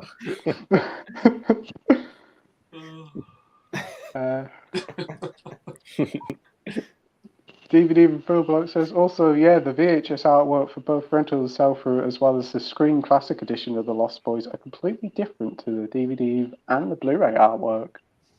Yeah. Cora says, don't throw coffee over your keyboard as it'll make it all go weird like me. Okay, Cora. We've got Spanish Vince here saying sup. Thanks for joining, mate. DVD from Roblox says, I say, hard to use Google Translate to figure out who the hell you are. It's Coral, but he's changed his name. Right, we've got Spanish friends saying, I just want to know, can anyone see what I'm saying? Because I have watched other streams and no one see what I said. Yep, you're on here, mate. Yep. Yep. Cora says, visible to me. DVD Public says, yeah, usually reading the chat on the stream is usually, and I'm also behind, yeah. Oh, okay, because YouTube seems to hate me and I just created this account. Well, welcome to the stream, mate. Thanks for joining. He says, okay, but I want to know if other people see what I'm saying because no matter what I say, other streams always seem to automatically delete. Well, you're on here, mate. We've seen your comments. Are you John Cena? Can't see me. Oh. Right. Carlos says, if had to recast new actors for these famous roles, who would you pick? Linda Blair for The Exorcist, Donald Pleasant's Halloween movies, and Kurt Russell, The Thing. I'll tell you what, The Thing's easy. You just get his son to play him because he looks exactly like him, Wyatt Russell. Yeah. Very good pick there. Spitting image.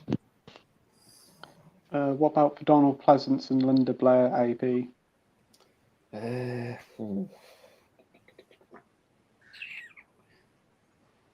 I don't know. You'd have for Donald Pleasance. That's a hard choice. I'm trying to think who would look like him. I don't know. I'm stumped there. I'm not too sure. It is a hard question, it is. Do you want to go, Matt? Yeah, we'd replace Linda Blair with Mac from Mac and Me. And we'll replace Donald Pleasance with Mac from Mac and Me. And same for The Thing, yeah. Very underrated actor. He's only been in one movie and he was brilliant. So... I'm just imagining these films now with Matt. I think it'll make The Thing even more terrifying. Oh, brilliant. What about you, Andy? Okay, Linda Blair in The Exorcist, maybe Amber Heard because wouldn't require much fucking makeup. I think that's just hair on a daily basis.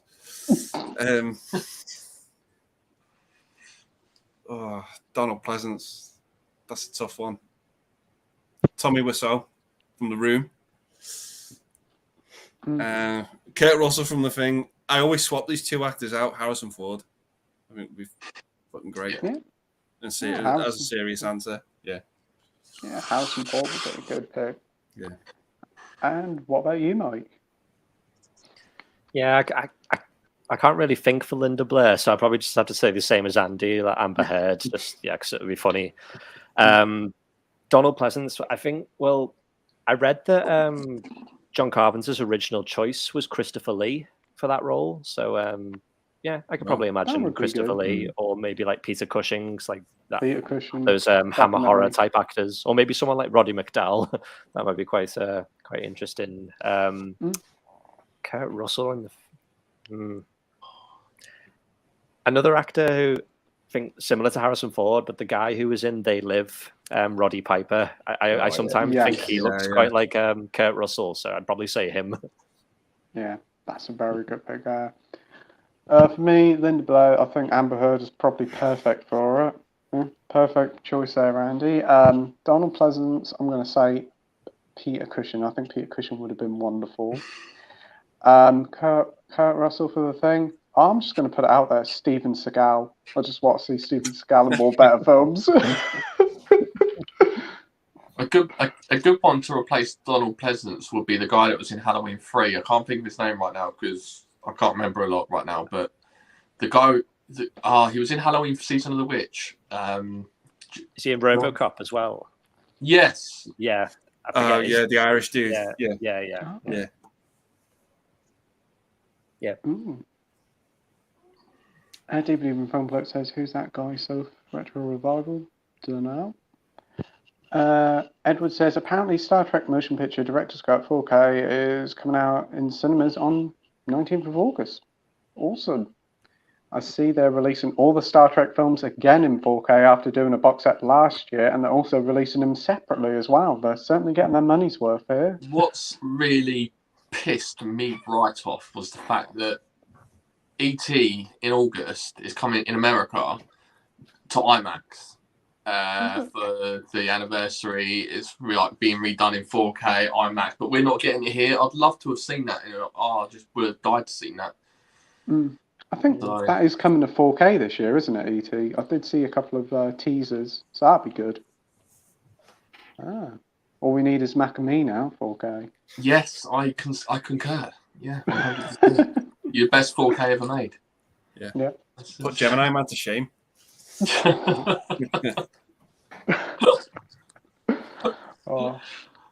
What about you, Andy? What do you think of the Star Trek in 4K? Yeah, I mean, I probably would buy that box set if it came out with all 10 movies because I love those films, even the bad ones. I love. Yeah, I just dig those movies. Big fan. Yeah. What about you, AP? What do you think of Star Trek movies in 4K? I've never seen. I've seen a bit of the first one, but it just wasn't for me. I tried watching it the other day, the original series, but I don't know. I find it a bit too dated now. I can't get into it. I think it's you either like Star Trek or you don't. I've never been. I like the J.J. Abrams movies, but I've never really got into any of the other Star Trek stuff, really. Yeah, that's understandable. And what about you, Mike? What do you think of the 4K stuff? Yeah, I probably will get them on 4K because I do like the Star Trek movies. I do quite like the fact that because they're releasing them individually, I do like that they're using the original artwork on them. I think that's a really nice touch. So, yeah, I think I might get them individually. It'll probably cost more, but they do look quite nice. Yeah, they definitely do. I've seen them with the original artwork. It looks like they're going to have slips as well, so that'll be much nicer than the box set, because the box set they released last year apparently wasn't very good. Oh, yeah, it was awful. Jill says, hello, Wolfin Doggy, a.k.a. Dog That Was Barking. I think that was my neighbour's dog, yeah. DVD and Film Bloke asking if Jill's is all right. Jill says, I want that Batman Steelbook, but it's £50. Is this that new one they're releasing from Zavvi? Yeah. Yeah, it's a double. It looks the dog's bollocks, to be honest. It looks amazing. Yeah, it does look a nice set. Oh. Yeah, I'll be snagging that, even though I do have the HMV special edition. Yeah, that's worth it because it's a quality film. Yeah, definitely. Jill says, hi, DVD and Film Bloke, saying I'm feeling okay. How are you doing? Oh, glad to hear you're feeling better, Jules. Got the 4K lowdown here. Hey, oh, mate. what's up, Thanks bro? for joining, David. How you doing, man? We've got saying he's fine, DVD Film Bloke. Yes, please, love Durant Cinema, says Jules. Yeah, he's great. DVD and Film Bloke says Jules. Also, £50 per Steelbook, fuck off. Yeah, Steelbooks just don't appeal to me. Yeah, I know Steelbooks aren't the greatest, but that one looked quite nice, to be fair. I don't buy Steelbooks single-handedly, singly. I just if it comes in a nice box, then that's a different story because I'll just keep it in the box. But Yeah. So some of the editions with steelbooks look absolutely wonderful, and then some of them on their own are just like, it doesn't really. Did you guys see the Elvis one? It looks shy. It's just pure black. It's just ugh. I've seen the pre-orders for it, and it's just like, no, doesn't really do it for me. I think I'll just go for the slipcover. Yeah, slipcover edition. Yeah. Because don't the steelbooks are normally like an extra £5 or £10, and you don't get nothing really extra with it. It's just your steelbook pin. Rogue says, I hate steelbooks. They're too delicate, and I'm constantly afraid of scratching them, so I don't buy them. Yeah, that's fair enough. Yeah, that's it. Like I said, I only buy them if they come in a box, so they're protected. Yeah. David Beach says, I watched The Terminator, Dark Fate. It was not much for a story for Terminator. Judgment Day was better. And Part 1 was better. What's your opinion on this? I do prefer Part 1 over Part 2 of Terminator, but Dark Fate, I wasn't a big fan of that one. What about you, Andy? Yeah, I mean, I just always stick to the first two movies, to be honest. That's the only Terminator I'll ever need. Mm. Yeah. I get what they were trying with Dark Fate. They were trying something new and different, and fair play to them, but it just didn't work. It's a bit like Last Jedi. That is very true. That is very true. Trying something new and it just didn't work. Yeah. What about you, Matt? Yeah, I didn't rate it. I didn't like how they treated Edward Furlong in that movie. They done him bad in that. Definitely, yeah. AP, what's your thoughts? I know you haven't seen Dark Fate, but what about the first two? Love them both? Yeah, I really like the first two. I mean, the second one probably more so. I probably like that a lot more. But they're both excellent movies and very, very different movies as well. The first two, like I think you were saying before, it's like more like it feels like a horror, like a bit of a slasher. The first one, yeah, it's very cat and mouse, wasn't it? Definitely, man. And the second one, it's just it goes a bit more. Feels like it's more of a mainstream movie, where it still works, and I think it's enough of a different movie that they're both like in good standing individually as well. Both movies, so I like both. Plus, you've got a killer soundtrack from Guns N' Roses in the second one. Oh yeah, definitely. Yeah. Well, yeah, they're both excellent movies. I'd be interested to see what Dark Fate is just by hearing what everyone's saying about it here in the comments and in the chat today. I'd definitely like to check that one out. Genesis doesn't look as good. It seemed like that looked like a bit of a weird one. I've heard like Matt Smith is in that, and he plays doesn't he play like a really weird role and no one knows who he is? It's got Amelia Clark, I think, as well. Right. Yeah, Amelia Clark's in it. It's good cast members in it, but the film's just a mess for me. I just could not get on with it. What about you, Mike? Yeah, I love the first two classic movies. Dark Fate. To be fair, I don't like what they did in the beginning of the movie, but I do think it was quite a ballsy move, and I do kind of respect them for it a little bit. But the rest of the movie, it's just so ordinary. Like I can't really remember much of it. It just it was okay, but that was all. Yeah, I get that. We've got Rogue here saying, I have a guilty pleasure of Kroll 1983. I grew up with it and I love it more than most people. I enjoyed it. It was quite a fun little film. I like Kroll. Yeah. Jill says, Blu-ray version is £15. I'm sure I'd loved it though. Oh, not too bad for the price. We've got Gary, the Blu-ray addict here saying, hey all. Hey, Gary. Gary. Yeah. We've got Harry here saying, evening, Matt, mate. What's going on, bro? How you doing, man? Comments have gone all weird. Part of the Vengeance Squad. Hey, Harry, thanks for joining. David says, what's your opinion on CEX prices in the shop? I think some of the films in the shop are overpriced too much. Yeah. Definitely. Yeah, it's reprinted as well. Like weird spectrum in CEX. Some movies are priced way too high, and some movies are priced way too low. It's like there's no in between. There's no. Yeah. I mean, why Mortal Kombat Annihilation is £15 in CEX? I will never know. You know, It it's must be funny rare. 'cause they've got all their steelbooks in glass, so you can't touch them, right? Yeah. So I said to him, "Can I have a look at this certain steelbook?" Blah blah blah blah. He said, "No." I said, "Why?" He said, "Because of COVID reasons and stuff like that." What, touching it? Yeah. He said, "Yeah." I'm like, "Yeah, but what about all your other items in the shop that I've just picked up and looked at?" Like, like he does. Oh, it was weird. Yeah, weird time. Yeah, it's the big thing with me is the cover reprinted. They still charge the same price, and it's not a complete version. If I they just were hate discounted those- like 50%, fair enough, but definitely not for like full price what they're charging. I just hate those fucking stickers. They just they're just so Yeah. Apparently they've changed them, I've heard. So they're not so bad to come off, but they look a nightmare to get off. Some of the After Effects, I know like Jordan from Movie Worm, he bought a Dario Argento box set and that's ripped all the artwork off. Oh, that was so frustrating to see.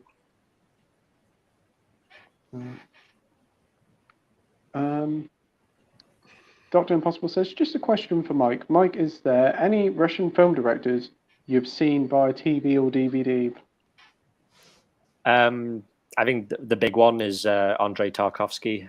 Seen quite a few of his movies, like Solaris and Stalker. Yeah, his movies are really, really good. But my favorite Russian movie is a movie called Come and See. I forget who the director is for that one. But yeah, Andrei Tarkovsky for directors. Yeah. Great pick. Right. Gary says, anyone seen Things to Do in Denver When You're Dead? It's a great film. I watched it so many times when it originally came out and recently got a Blu-ray edition for the first time from Imprint Films. Haven't heard of it before, Gary. Have you guys heard of it? No, I never heard of that one. No. Yeah, but I've not seen it. Rings My a bell. favourite Russian film is Rocky 4. Oh, yeah. Oh, sounds good, though, Gary. We've got Steve71 here saying tonight I'm watching The Iron Mask with Jackie Chan and Arnie. Oh, I've heard not great things about it, mate, but I hope you enjoy it. Have you guys seen it, The Iron Mask? No, No. seen the No. cover of it. Yeah. Yeah. Doesn't Arnie have a really like bushy beard in that one? Oh no, it's Jackie Chan, don't he? Oh. Dr. Impossible says Andrei Tarkovsky for me, but I didn't see the film. The Russian Ark, worth checking out. Oh, awesome. Carlos says favorite and worst physical media movie labels out there and why. I'm going to go with Sony at the moment.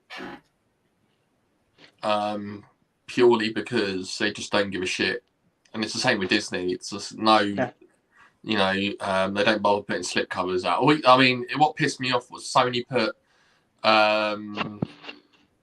we got Let There Be Carnage and it had a slip cover. But Far From Home didn't have a slip cover. It was just like,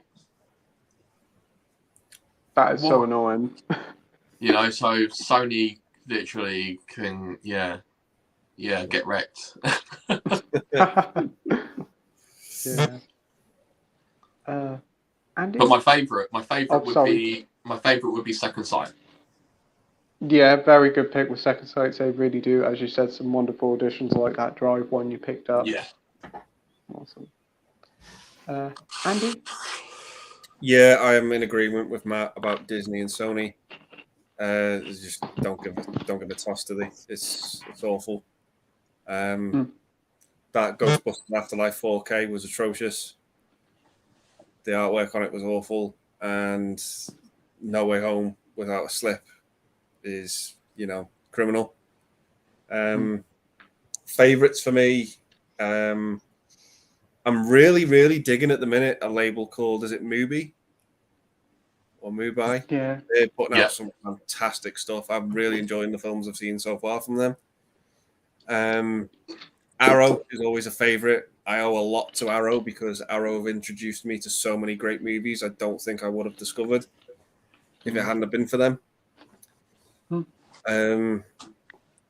Yeah, and some of their box sets are really good, but I don't like the way they've sort of doing the same as Paramount. They're releasing a 4K without the Blu-ray.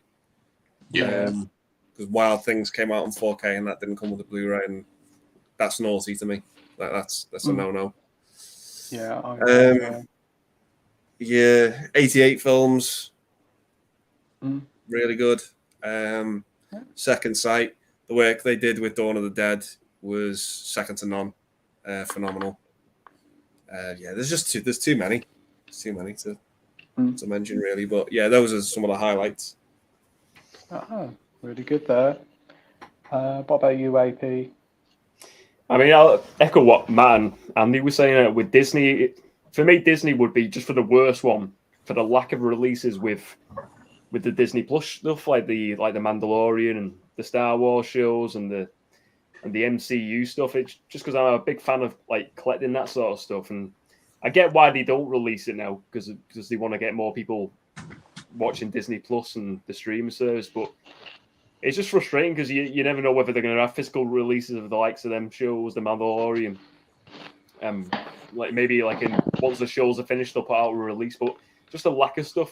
It just seems like they're not too. But they've just like they're focused on one direction, and it's just kind of like people who like physical media can just go swivel at times with certain releases. Yeah, so I'd say Disney definitely the worst. I couldn't say I have a favorite though. I'll be honest with you. Yeah, that's okay. What about you, Mike? For worst, I mean, they're not like a bad label by any means, but I would say like maybe Criterion, like especially as they've now increased their prices. I just don't understand where their prices come from for their releases, and I think sometimes the packaging for them is not that great, and I feel like just because they're sort of like a very old classic boutique label, they kind of just get a free pass and they can do whatever they want. But I don't know. Like, I think some of the releases are not that great. My favorites, Arrow. Been collecting them for a long time. They're like one of my go-to labels. But I really like Indicator as well. I love the quality of the releases. I just love the packaging of them and the booklets. I think they're quite an underrated label. They've got some really nice releases. Yeah, great picks there. For me, for worse, I'd probably again have to echo everybody and say Disney. What they're doing with Blu-ray now, not giving slip covers out, and also doing very so slim Blu-ray cases and charging the same price. I'd also put in Warner Brothers there as well, and Paramount, because they don't put artwork on the disc. Paramount is just a plain clear disc. Warner Brothers and Disney are just blue disc. It would be nice if they put some artwork on. They do for the 4K versions, so why can't they do it for the Blu-ray versions? As for best, I would probably say Arrow. Their box sets are always superb. They have been getting a little bit lazy with some of their 4K releases. 101 Films, I think they do good, especially their black labels. They're not reasonably priced, and they are nice little sets. And Indicator as well, like you said, Mike, the box sets they do and the limited edition ones they do, and also they're an independent company and they have superb customer service. Yeah. We've got Coral saying Sergi. I'm not going to pronounce them because I'll probably butcher the pair of them. But yeah, them two guys. Rogue says there's a culturally important film in Russia called BPAT or Brat, which is the Russian word for brother, and I would recommend it as a good look at an early post-USSR Russia. Very interesting. Carlos says Pulp Fiction is a film I didn't think much of on the first time, but loved it on repeated viewing. I still need to see that one, so I'll be interested to see what I think of that one. Oh, you've got to watch that, Pete. It's amazing. Yeah. Yeah, so it's on Paramount Plus, and I've got that free for a month, so I'll give it a go on there. Good old Tarantino. Yeah. I've got loads of his films, but I've just never seen them. I've only seen Kill Bill Volume 2 and Jackie Brown. He's like the ultimate feet guy. Like he just gets the close-ups and everything. It's like, Yeah, I've seen pictures online. I think there's a scene in Once Upon a Time in Hollywood with somebody with the feet on the car bonnet or something. Yeah, like the dashboard, and it's pressed right up against the glass, and it's like he's got like the zoom in and everything. It's crazy. Oh. Yeah. Yeah. Carla says also Paul Savino, who played the main mob boss in Paul Goodfellas the other day, passed away. Yes, I did hear about that. That's very sad. All the mob classics, all the mob guys are dying recently. It's crazy. Yeah. Yeah, it's so sad. We've got Niels here. Niels. It's Niels, yeah. Jules, nice to see you back. Hope you're doing fine. Great to see you back, Niels. Edward says, what's your thoughts on Mortal Kombat is getting a sequel? Really looking forward to it. Hopefully we'll get a proper Mortal Kombat in this one, but I enjoyed the one that we had, was it last year? Wasn't too bad, but I still prefer the original 90s one. Oh, such a classic, so much fun. What about you, Matt? Yeah, not fussed either way, really. Just wasn't blown away by the one last year. So, yeah, if it comes out, it comes out. If it doesn't, it doesn't. It doesn't bother me that much. But Yeah, that's fair enough. Have you seen the animated ones? Scorpion's Revenge is very good as, and Battle of the Five Realms, they're not too bad. Yeah. What about you, Andy? Yeah, I can take it or leave it. I thought it was okay. I will always have a soft spot for the 95 version. I adore that film. But yeah, the one that came out a couple of years ago was okay. Yeah. It's all about that theme song with Mortal Kombat. Oh, yeah. So good. AP? Yeah, I like the 95 one as well. I think it was just, I think just like nostalgia for that movie. It's always one I enjoy going back to. But I enjoyed it. I thought it was, they were trying to like do it like a bit, like it felt like a bit of a darker tone. It felt like it started off like a Christopher Nolan movie at times, like very serious, and then it kind of like felt like it drifted away from that sort of like tone a bit in when it hit like the middle part of the movie. But I liked it, and I think if they have like Johnny Cage and stuff maybe in the sequel and a few more characters, I thought it was funny. It was just Mortal Kombat one. It was just entertaining. It was like a video game, just action and just funny. You take it for what it is. It's Mortal Kombat. It's not Lord of the Rings. And yeah, I enjoyed it. It was an entertaining movie, definitely. Looking forward to the sequel. Yeah. What about you, Mike? Yeah, I liked it. I was quite pleasantly surprised by that movie. I enjoyed it, but it did kind of feel more like set up, like it was kind of like building up, like there wasn't really any like tournament in it or anything. So yeah, it would be a shame if there isn't a sequel, because it does kind of feel like the movie is building up to a sequel. So yeah, I'm up for it. Yeah, the first film definitely felt like a prologue more than anything. Yeah. We've got Andy like stuff saying, what film have you seen the most in cinemas? Mine was Force Awakens 5 times with 5 times 3 family members. Oh, great one. What about you, Andy? I think the most recent one I can remember was I went to see Man of Steel 3 times at cinema. Yeah, it's not a lot, but yeah, that's the one I can remember seeing multiple times. Yeah. Matt? No Time to Die with 4 times. Cool. AP?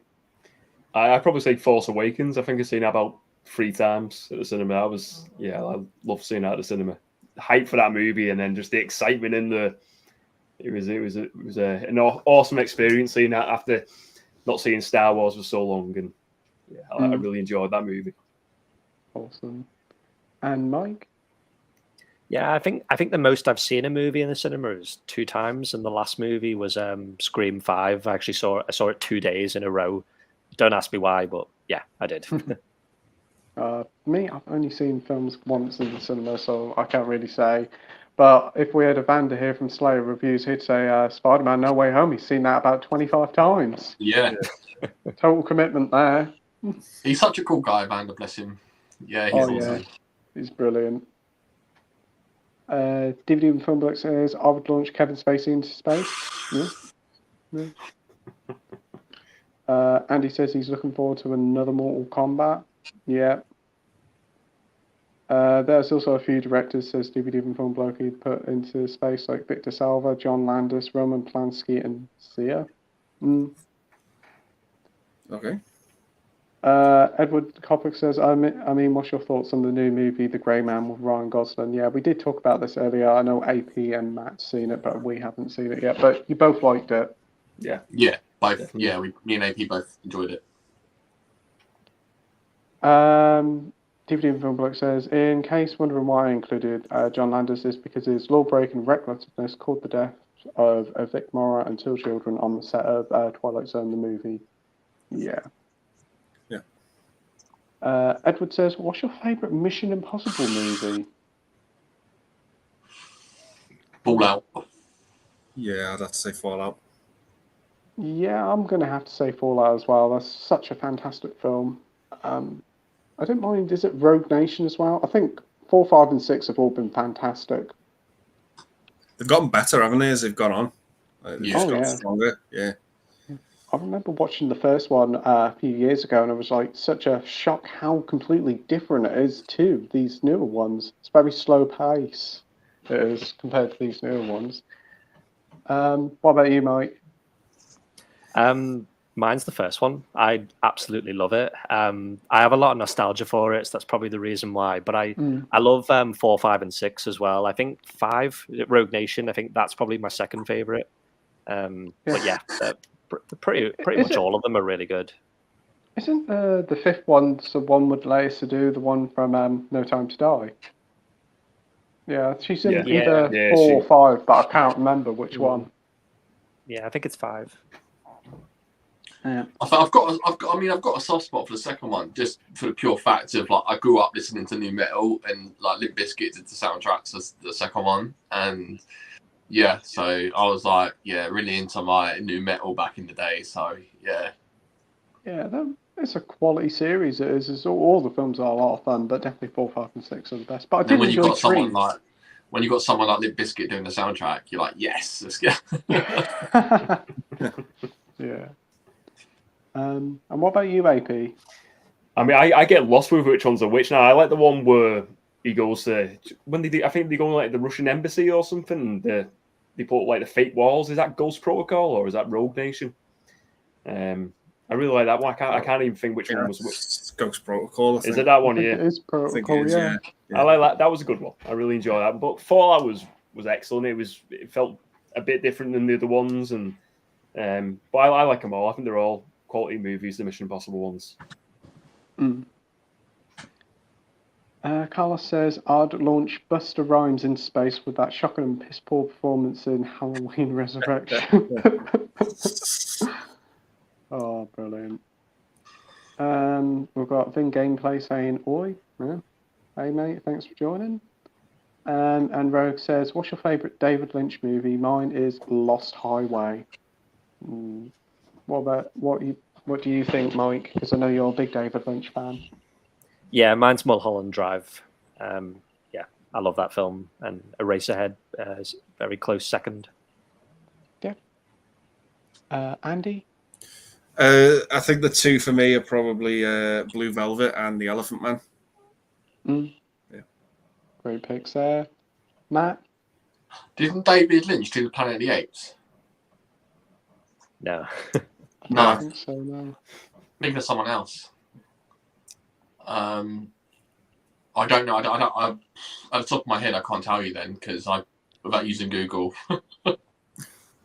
No worries, mate. What about you, AP? Yeah, I've not really watched any. I've seen The Elephant Man. Probably that's about it. I've never watched like Twin Peaks or anything, but that's the show. I'd like to watch that show, but yeah, I've never really watched any other movies by David Lynch. Yeah, for me, it'd probably be Blue Velvet. I've seen The Elephant Man. I've seen Eraserhead, but I definitely do want to watch the Twin Peaks movie and Lost Highway and Mulholland Drive. So look forward to watching them. Who did the Planet of the Apes movie? Tim Burton. Tim Burton. Oh, was it Matt Reeves? Matt Reeves did the second Matt and third Reeves, one. yeah, the same guy that did that, wasn't it? Yeah. Yeah. I'll leave now, shall I? I'll see you guys. I'm gonna renew my movie card. Get rid of it. Rip it up. Right, we've got Josh here from Classic Review saying, "Hey guys, hey Josh." Hey, Josh.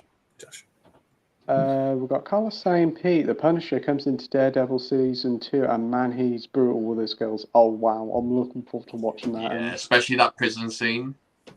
If you know what, with Kingpin, yeah. Yeah, that's so good. Oh, I'm liking the sound of this already. And he says, "What's your thoughts on the craze at and around Comic-Con about no mention of Superman? Are you interested or fans of that interpretation?" What then? I'm not sure about this. What? No announcement of a Superman film? It is a shame that we didn't get one, I suppose. I think it was rumored, wasn't it? Henry Cavill was going to be there for. I think he was going to do a saying. He was going to maybe feature in the Black Adam movie, and then they were going to announce a solo movie, but there was no appearance. But I think they're keeping him quiet at the moment because I feel like they're going to reveal he's the next Bond soon. But that's just my predictions. Yeah, it'd be a good choice. That.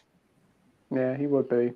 But haven't we got DC fandom coming soon? Because that's another one of these like E3 like events where they announce loads of stuff for DC. So he could pop up then. Yeah, definitely. I think Henry Cavill's a good Superman. I'd like to see more of him. I think we'd all agree. Josh says She-Hulk is the thing equivalent of Hulk. Neil says soon there'll be a movie called She-Bulk. Oh. Rogue says, "Who doesn't love the amazing Bulk? It's up there with classics like The Brave Little Panda Fighter and Life's a Jungle." Josh says, "I think Black Panther Wakanda Forever could be the best Marvel movie since Winter Soldier." Highly likely it could be. I think it definitely could be up there with one of the best. Judging by the trailer anyway. Yeah. Marvel fan says, "Marvel Zombies is going to be the first MCU show to have a TVMA rating for mature audiences. Only for most likely bad language and brutal violence, so if it then brings on the F-bombs." Yeah, but I think Moon Knight was 15 over here, wasn't it? Yeah. I'm not sure. But yeah, I'm not sure about this Marvel Zombies thing, because there was a What If episode about it, wasn't there? Never seen that. DVD from Funbook says, "Yeah, new additions to Disney Plus. Bambi goes crazy 8 bonkers with his drill and sex." Wow. Year subscription to Disney Plus added to basket. The Viewer Drew says, "Who do you guys think is a better movie villain, Darth Vader or Heath Ledger as the Joker?" Ooh, it's got to be Darth Vader, hasn't it? But it's a very close pick between the two, though. Matt? I'm going to go with Darth Vader. 100%. He's just more like he's been in more films, isn't he? So like I know that's not Heath Ledger's fault because obviously he died, but it's just I feel I've got weird analysis on the Dark Knight trilogy. I just think I think like it's a good movie, The Dark Knight, but I just feel like Heath made it. If you took Heath out of that movie, it would be average. I kind of agree with you there. My favourite of that trilogy is Batman Begins, to be fair. Yeah, definitely. What about you, Andy? Who do you... Oh, sorry. No, I was going to say that's just my controversial pick. I think that's just my hot take. Yeah, I kind of agree with you there. I do think The Dark Knight is a little bit overrated, and I think over the years it has kind of dwindled in quality over the years. I still think it's a great film, but not my favourite of the trilogy.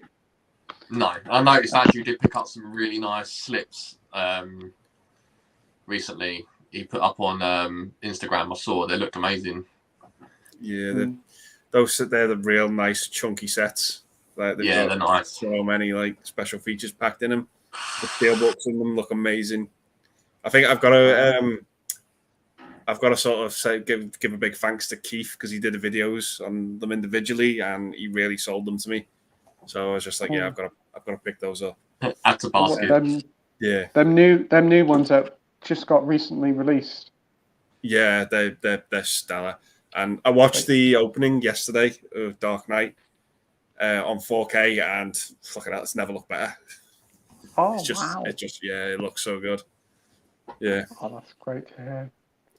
Who would be your pick, Andy? Darth Vader or Heath Ledger's Joker? Yeah, it's Vader for me, hands down. I mean, Heath Ledger is an actor playing a great role, but Vader is his own character. Like that's, if that makes sense. Yes, I agree. We've had a lot of Jokers. We've only had one Vader, and yeah, Vader. It's Vader for me. He's just a presence. All you see is this helmet, and you know he means fucking business. Excuse his helmet. His helmet, yeah. He got his helmet out. I realised what I said there. Too late now, isn't it? It's too late. Oh dear. Yeah. Oh. God damn it.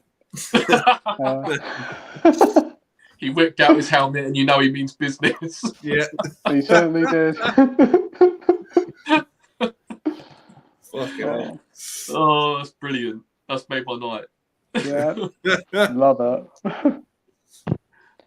AP? Oh yeah, it's got to be Vader. He's the GOAT of villains, of movie villains. Definitely.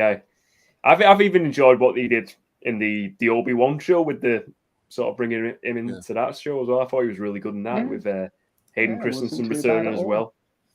Really enjoyed that. But yeah, you can't beat Vader. Touch. As good as Ledger is, Vader's the GOAT. Yeah. Mike? Yeah, 100% Darth Vader.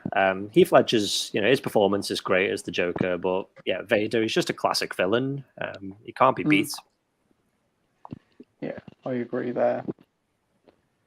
Rogue says, Life of Jungle is a cheap rip-off of Madagascar and Jungle Book mixed into one, and it's beautiful. Okay, that sounds interesting. He also says, you must also watch the training scene in Turkish Star Wars. Okay, there's a Turkish Star Wars. I'm intrigued now. Oh. Josh says, I know I've been very critical of Marvel, but since Comic-Con, I'm excited for the future, and it seems to be going in a darker route, which I think Marvel should be going in. Yeah, the new announcements are very exciting. I do agree with you there, mate. Marvel fan says, I think Ledger's Joker. Yeah, that's fair enough. Josh says, my hidden gems are Visions of Ecstasy, Petite Maman, and Short Term 12. Awesome. Anybody seen them films? Nope. No. I've seen Short Term 12. It's really good. Really good. Oh. It's got Brie Larson and Rami Malek in it. Really good movie. Oh. Yeah. Oh, that's quite interesting. I have to have a look out for that one. I know that Petite Maman, that's on that movie label, isn't it? Yeah. Yeah. I think I've got that one, but I've not watched it yet. Yeah. Yeah, and Bumpus Movie says Petite Maman is great. I've got the movie release of the movie. Yeah. Awesome. Viewer Drew says Ledger's performance as the Joker was incredible. Yeah. Yeah, and that's what makes the movie, I think, personally. I think that's what makes that whole movie. I think you're totally right there, Matt. I think you're totally right. I think if you took him out of that movie, it would be so different. Yeah. It's almost damaging to the movie how good he is, because he just steals the show so much that no one really has the room to give a performance of that caliber. Yeah, 100%. Andy says, I'm a long-term The Next Generation fan, I think that is, and saw the mini trailer for Picard Series 3. What are your thoughts? Wolf looks cool, that's all I've got. Not really much of a Trekkie here. What about you, Andy? No, I haven't seen any of Picard. Not seen any of it. No. Matt? I'm not a Trekkie, so I can't comment, I'm afraid. Sorry. Same here. AP? I mean, I'm not a Trekkie, but I've watched the trailer that Andy was mentioning, and I mean, I know like Worf he was in the Next Generation. He looks like they've like I think a lot of the characters they're bringing back, aren't they, from that original show for Picard, like like obviously Asian them up here with Picard, but yeah, for me there's no nostalgia there, so it didn't really make me pop at all. Yeah, that's good. Mike? Yeah, I've seen the trailer. I've seen Picard, and to be honest, I think it's a really lackluster show. Really, really disappointing. I think this season 3, I think the big selling point is the bringing back the original characters from the Next Generation. But is that going to make season 3 good? I'm not too sure. I'll probably still watch it, but I'm not really expecting much from it. Yeah. I've heard mixed things. I've heard the first season's not too bad, but I heard the second season was a huge dip in quality from people. I probably preferred the second season. I rewatched the first season in preparation for season 2, and I really struggled to get through it. It's really, really slow. I thought season 2 was a little bit better, but still not that great. That's cool. Is this on Paramount Plus now or not? Yeah, in America, yeah, but I think you can get it on Amazon Prime here. I was still on Prime here. Yeah. I know what you mean about slow. I'm trying to get through Yellowstone at the moment on Paramount Plus, and it's just so slow to get into. But I've heard it's really good. Is that the what's his name? I keep saying Kevin Bacon, but isn't Kevin Costner? Costner. You've got coffee on the break, Pete. Yeah, definitely have. But I've heard it's a good series, but yeah, takes a while to get into. Right. David says, Pete, have you watched Mac and Me movie? You said you were going to watch it, mate. Haven't seen it yet, but again, it is on the watch list. I'm going to have to find a copy and watch it. It does look interesting. I'll have to get a McDonald's and sort of watch it with a McDonald's to get the full experience. Marvel says, yeah, viewer Drew. Josh says he'd love to be a movie critic. Yeah, that'd be cool. The viewer Drew says, Marvel fan for me, they're both fantastic villains, but I can see anyone say either one. Yeah. Dr. Impossible says, sorry about Koro, that was a mistake. Okay. Josh says, Paramount 4Ks tend to look great. Also, The Lost City is pretty fun romp with some great messages about relevancy in the media. Fair dues. Edward's got a good question. What's a perfect movie running time for a movie you can watch? What's a perfect movie running time? 90 minutes. Yeah, I agree. Around 90 to 100 minutes, perfect time. Also, you can watch another one afterwards if it's not too long. Yeah. Andy? Yeah, 90 minutes is perfect, but I do love my 3-hour run times with my epics. I do love them. Yeah. Like, some of my favorite movies are like 3 hours long, like Dances with Wolves and Heat and Titanic, Wolf of Wall Street. I do like me big 3-hour epics.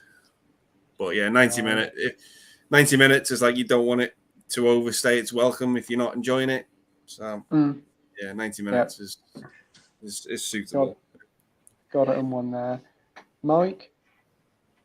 Yeah, I agree with everyone else. 90 minutes is perfect. I feel like we don't really get many movies these days that are 90 minutes. I feel like a lot of movies seem to be long for the sake of being long, and they just don't need to be. But yeah, 90 minutes is perfect. Yeah. And AP? Yeah, I'd probably go for 9 minutes. I think it's one of them things where you, especially with streaming services, you go on and you see like a 3-hour movie versus maybe like a 2-hour movie or something like that.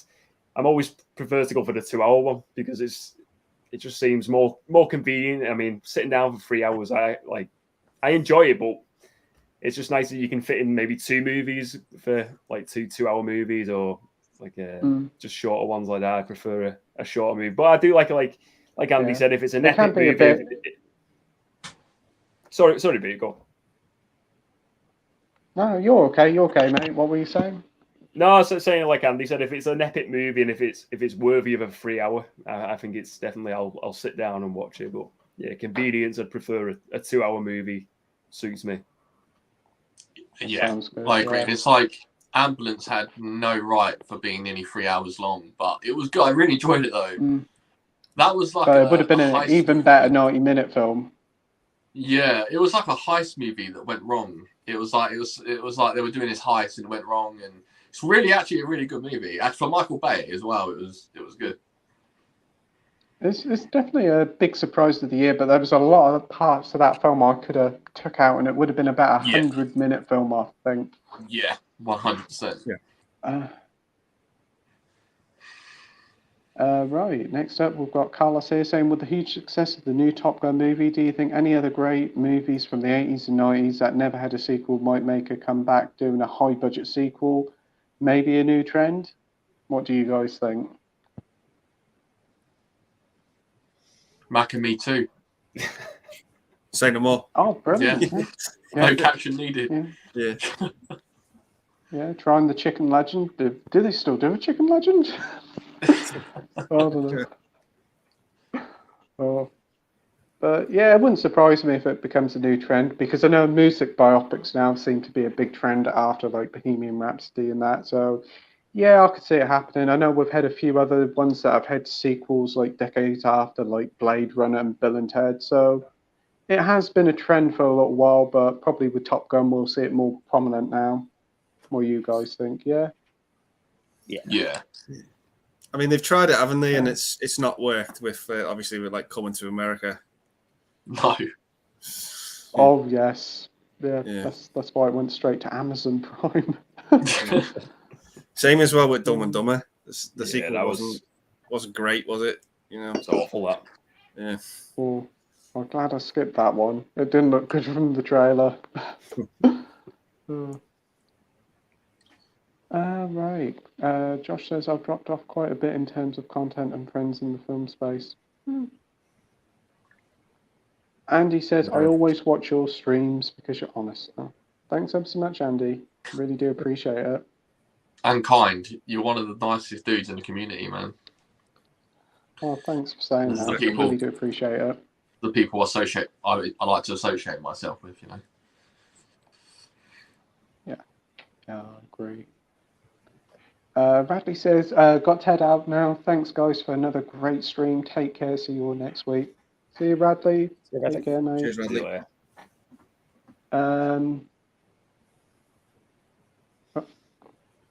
Right. Here we go. We've got Sean here from Media Collector Madness. Hey, guys. Hope you're all well and good. Thanks for the mention, AP and Pete. It's been great watching your channels. No problem, Sean. Hope you're doing Thanks, well, Sean. mate. We'll have to get you back on the stream in the future.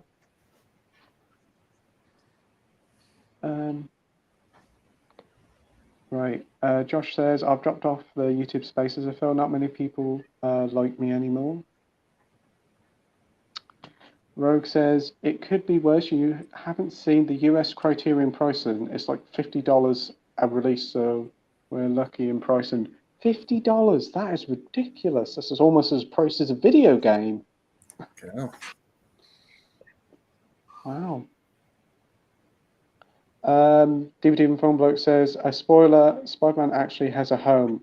I would be shocked if there was a twist since I've not seen Spider-Man post 3.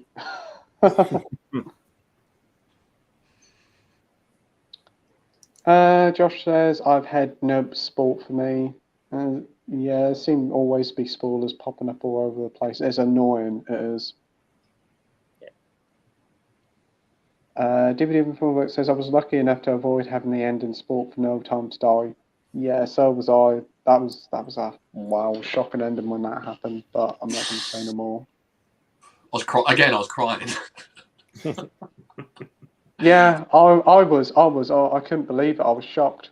And days after the film, I always kept thinking about that ending. And do you know That's what? the first time a Bond one's done that the, since... the titles come up afterwards and the credits, and right at the end of the credits it says James Bond will return. And I was just thinking, like, how? Yeah. Yes. Yeah. I know. It's very strange that putting that there. Rogue says, just pre-ordered Lost Highway on Criterion. Sadly, it looks like it's not a digipack like the rest of the Lynch Criterion films. Oh yeah, the digipack ones, like what they did for The Irishman, they're nice, but I do prefer like a proper case in my films. Yeah, he's probably better off with the regular one. The digipack packaging can be a bit meh. They can wear quite easily. I noticed, like with the cardboard and that. Yeah, They feel kind of cheaper, yet they're more expensive. yeah, and the booklets are always loose inside, like not like housed properly. Really annoys me. I know when I undone The Irishman for the first time, opened it up and the booklet come out, I was like, oh no. Yeah. DVD from Film Black says, yeah, I mean, The Sixth Sense didn't work as a film for me once some dipshit spoilt the ending. I hate when that happens. Andy says, back in the day, pre-internet, we were so lucky to get into a film only seeing maybe one trailer or pictures in Empire magazines or Total Films. Those days are gone. This is what annoys me, man. Like, I feel like a movie only needs one trailer or even a teaser. It just needs a teaser. And it doesn't need all these 3-minute trailers or whatever. It just needs a teaser. You go into the film, you have a good... It's popped out. He's back again. You're back again. You were saying about the trailers, something about 3 minutes trailers. I do agree. Yeah, we don't need 3-minute trailers. We just need like the Halloween Ends one. We just got. It didn't give too much away. It didn't give too much away. It was just that's all we need now going into October. Personally, I feel like that's all we need. You know, we don't need another trailer after that or another trailer after that, or you know, it just. Yeah, I do agree. It's like the Batman when that was coming out. They released like teaser trailers every day up towards release of the Batman film. We know it's going to be about Batman. We don't really need more trailers to spoil it. It's again with all the superhero films. You know what you're going into. The name alone will sell it for a lot of people. So please don't keep spoiling them.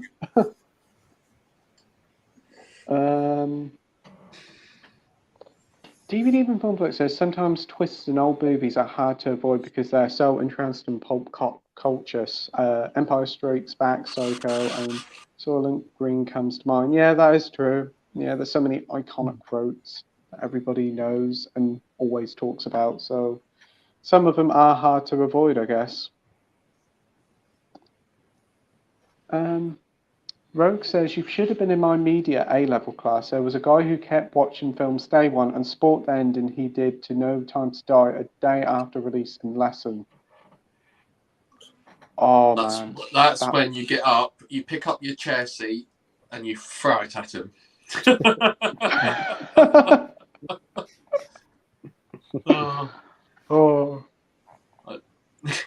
Yeah, there's no need for spoilers like that. I hate it when people do that.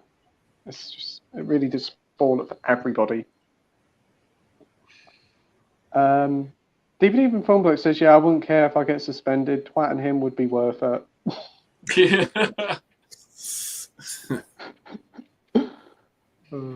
Spoil that one. Rogue says, he did it for Doctor Strange and the Multiverse of Madness and Spider-Man as well. Oh, no. Jesus. I'd be well pissed off with that, especially with Spider-Man. DVD from Black says, sometimes I leave a comment that has spoilers in, but I would put the spoiler 4 lines down and include the spoiler notice at the top. Yeah, that's fair enough. A lot of people do that on Facebook, and that's fair enough. You've been warned, but to put it blatantly in the comments where people can see it is very unfair.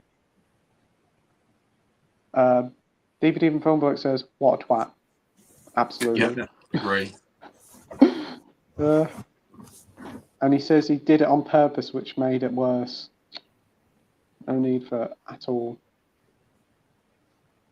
Marvel fan says, somebody spoiled the ending and post-credit scenes for Thor Love and Thunder for me on one of Jamie Powell's videos. It's no longer there. I think Jamie removed it. I've still not seen the movie.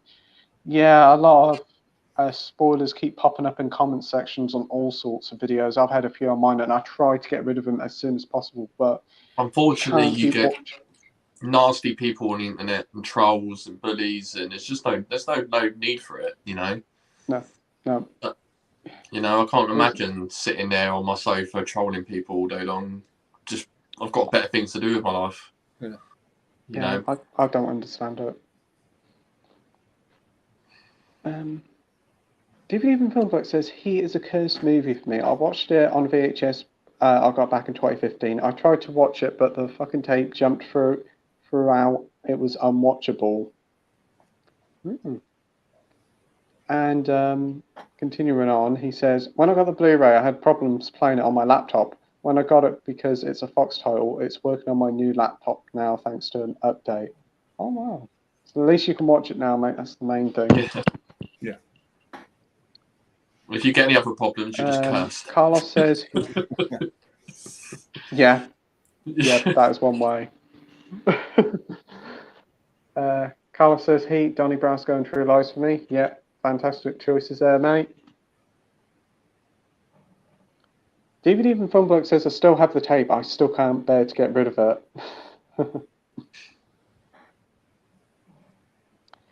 Actually, I would go for Face Off, Reservoir Dogs, and True Lies.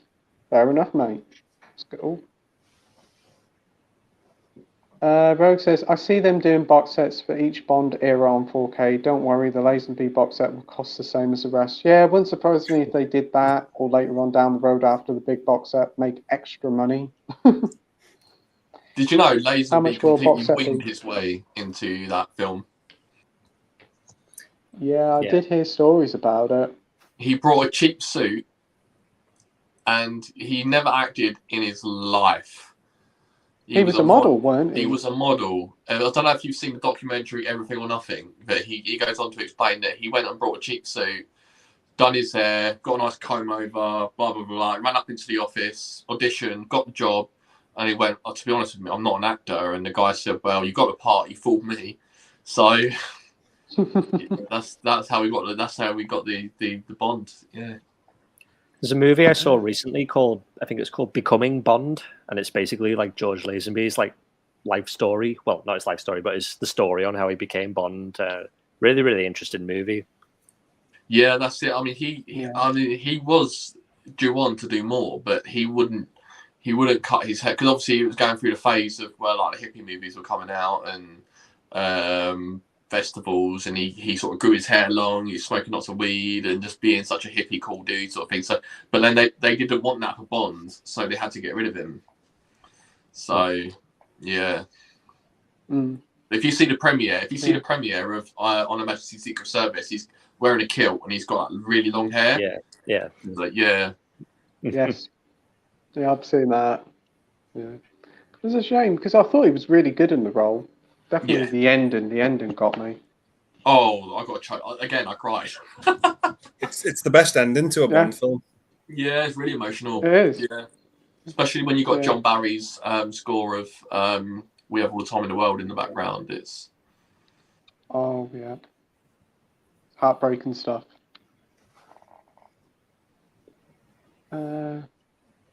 Comments coming up now. Marvel fan says Heat is getting a sequel, but in book form instead of film sequel, but the book is out in the next few months. Very interesting. Did hear something about that. Yeah. I can imagine we'll probably get a film probably 5 years down the line. It wouldn't surprise me at all. I'm pretty sure they said they are making it into a movie. I think they did say at first it would just be a book, but I think they are planning to make it into a movie and they're going to recast all the characters. I don't know if that's going to work. Isn't this supposed to be like an origin story as a sequel? I think it's meant to be like a prequel and a sequel. Well, that's interesting. DVD from Film Bloke says he wasn't keen on Heat. He thought it was too bloody long. That is a knife through my heart.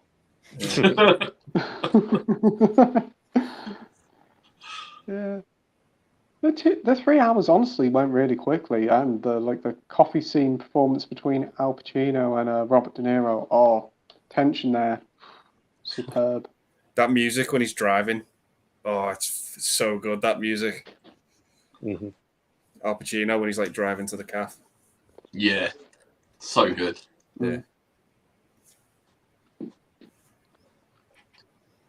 DVD from Film Bloke says, I've not played that Heat tape since I got it like 7 years ago, so I don't know if it's improved or my machine can handle it better.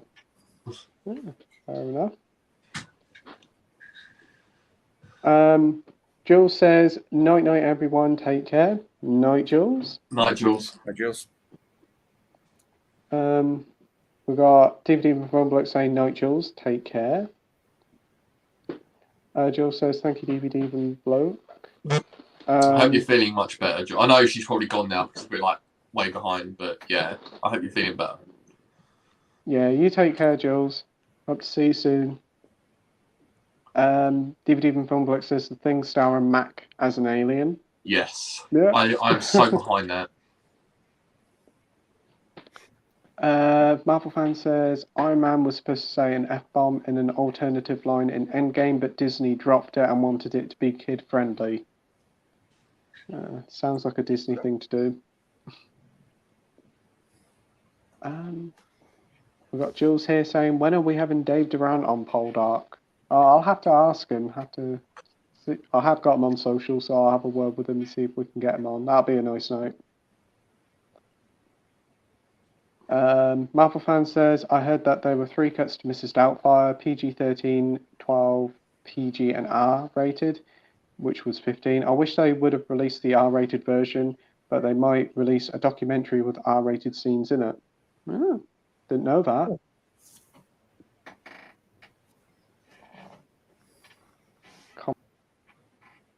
Oh. Right, lads.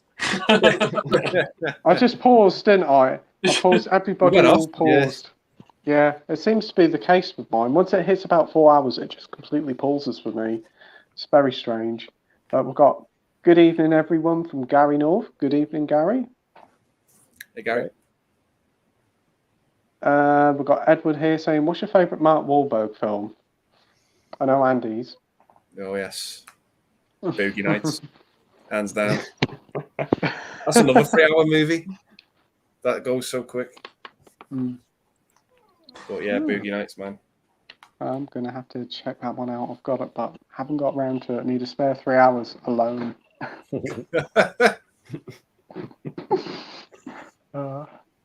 AP, what's your favourite Mark Wahlberg film? You know what? He's done that many really good films. Boogie Nights is a top one, a top choice. I like the Italian Job remake with him. I think that's a good movie. I think that's a really good one. But yeah, he's done some really good ones over the years, Mark Wahlberg. You forget the movies he's been in. Really, yeah, that's it. I'm struggling. I'm really struggling on this one. Yeah, like Boogie Nights. That was just there. What year was that? Was that 90s? Was that 90s? Yeah. Late 90s. That was a great movie. He's popped up in a lot of films over the years, to be fair. He's always entertaining. What about you, Mike? Planet of the Apes. Oh, yeah. No. It has to be Boogie Nights for me, but I like him in The Departed, and I quite like that Patriots Day about the Boston bombing. I thought that was pretty good. Yeah, I still need to see that one. What about you, Matt? I quite like Pain and Gain because that movie made me want to start lifting. And so yeah, Pain and Gain. I quite like Ted as well. Just for a funny stoner comedy, definitely. And I love Seth MacFarlane's work as well. So I'm gonna have to go Ted and what did I just say? Ted and Pain and Gain. Pain and Gain. See, it's the medication. Yeah, Pain and Gain. Yeah, that movie made me want to start lifting and listen to the Rocky soundtrack a lot more, and just get it was. That's good. For me, there was another one that came out at the same time. It had Denzel Washington in, Two Guns. I thought that wasn't too bad. Yeah. Always got that and Pain and Gain mixed up because I think they come out around the same time, didn't they? Yeah. Mark Wahlberg got jacked for that movie. Oh, he certainly did. Like Dwayne Johnson. It's quite a good film. Yeah. Is that what's his name one? Michael Bay film or not? Yeah. Also, there's another one with Christian Bale. Christian Bale, is it? Yeah, The Fighter. I quite enjoyed that one. Yes, and Lone Survivor. Lone Survivor weren't too bad either. Lone Survivor was awesome. Yeah. Oh, and oh no, it's not. No, I was going to say American Sniper, but it was Bradley Cooper, wasn't it? Bradley Cooper, yeah. Rockstar's a good Mark Wahlberg movie. Yes, with Jennifer Aniston. Yes, yeah, fantastic movie. Yeah. Oh, what was I going to say now? Nobody going to say The Happening or any of the Transformers films he's in? I don't think so, Pete. I remember picking up The Happening from Poundland, thinking it was a marvellous film, and I soon regretted it.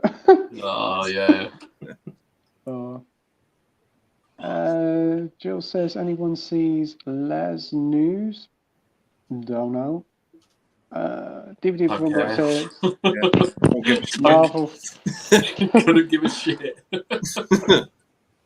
Marvel fan says, I know the film was cut in the UK when it came out. It was given a 12 rating. However, family complained, so BBFC cut some of the innuendos to get a PG rating.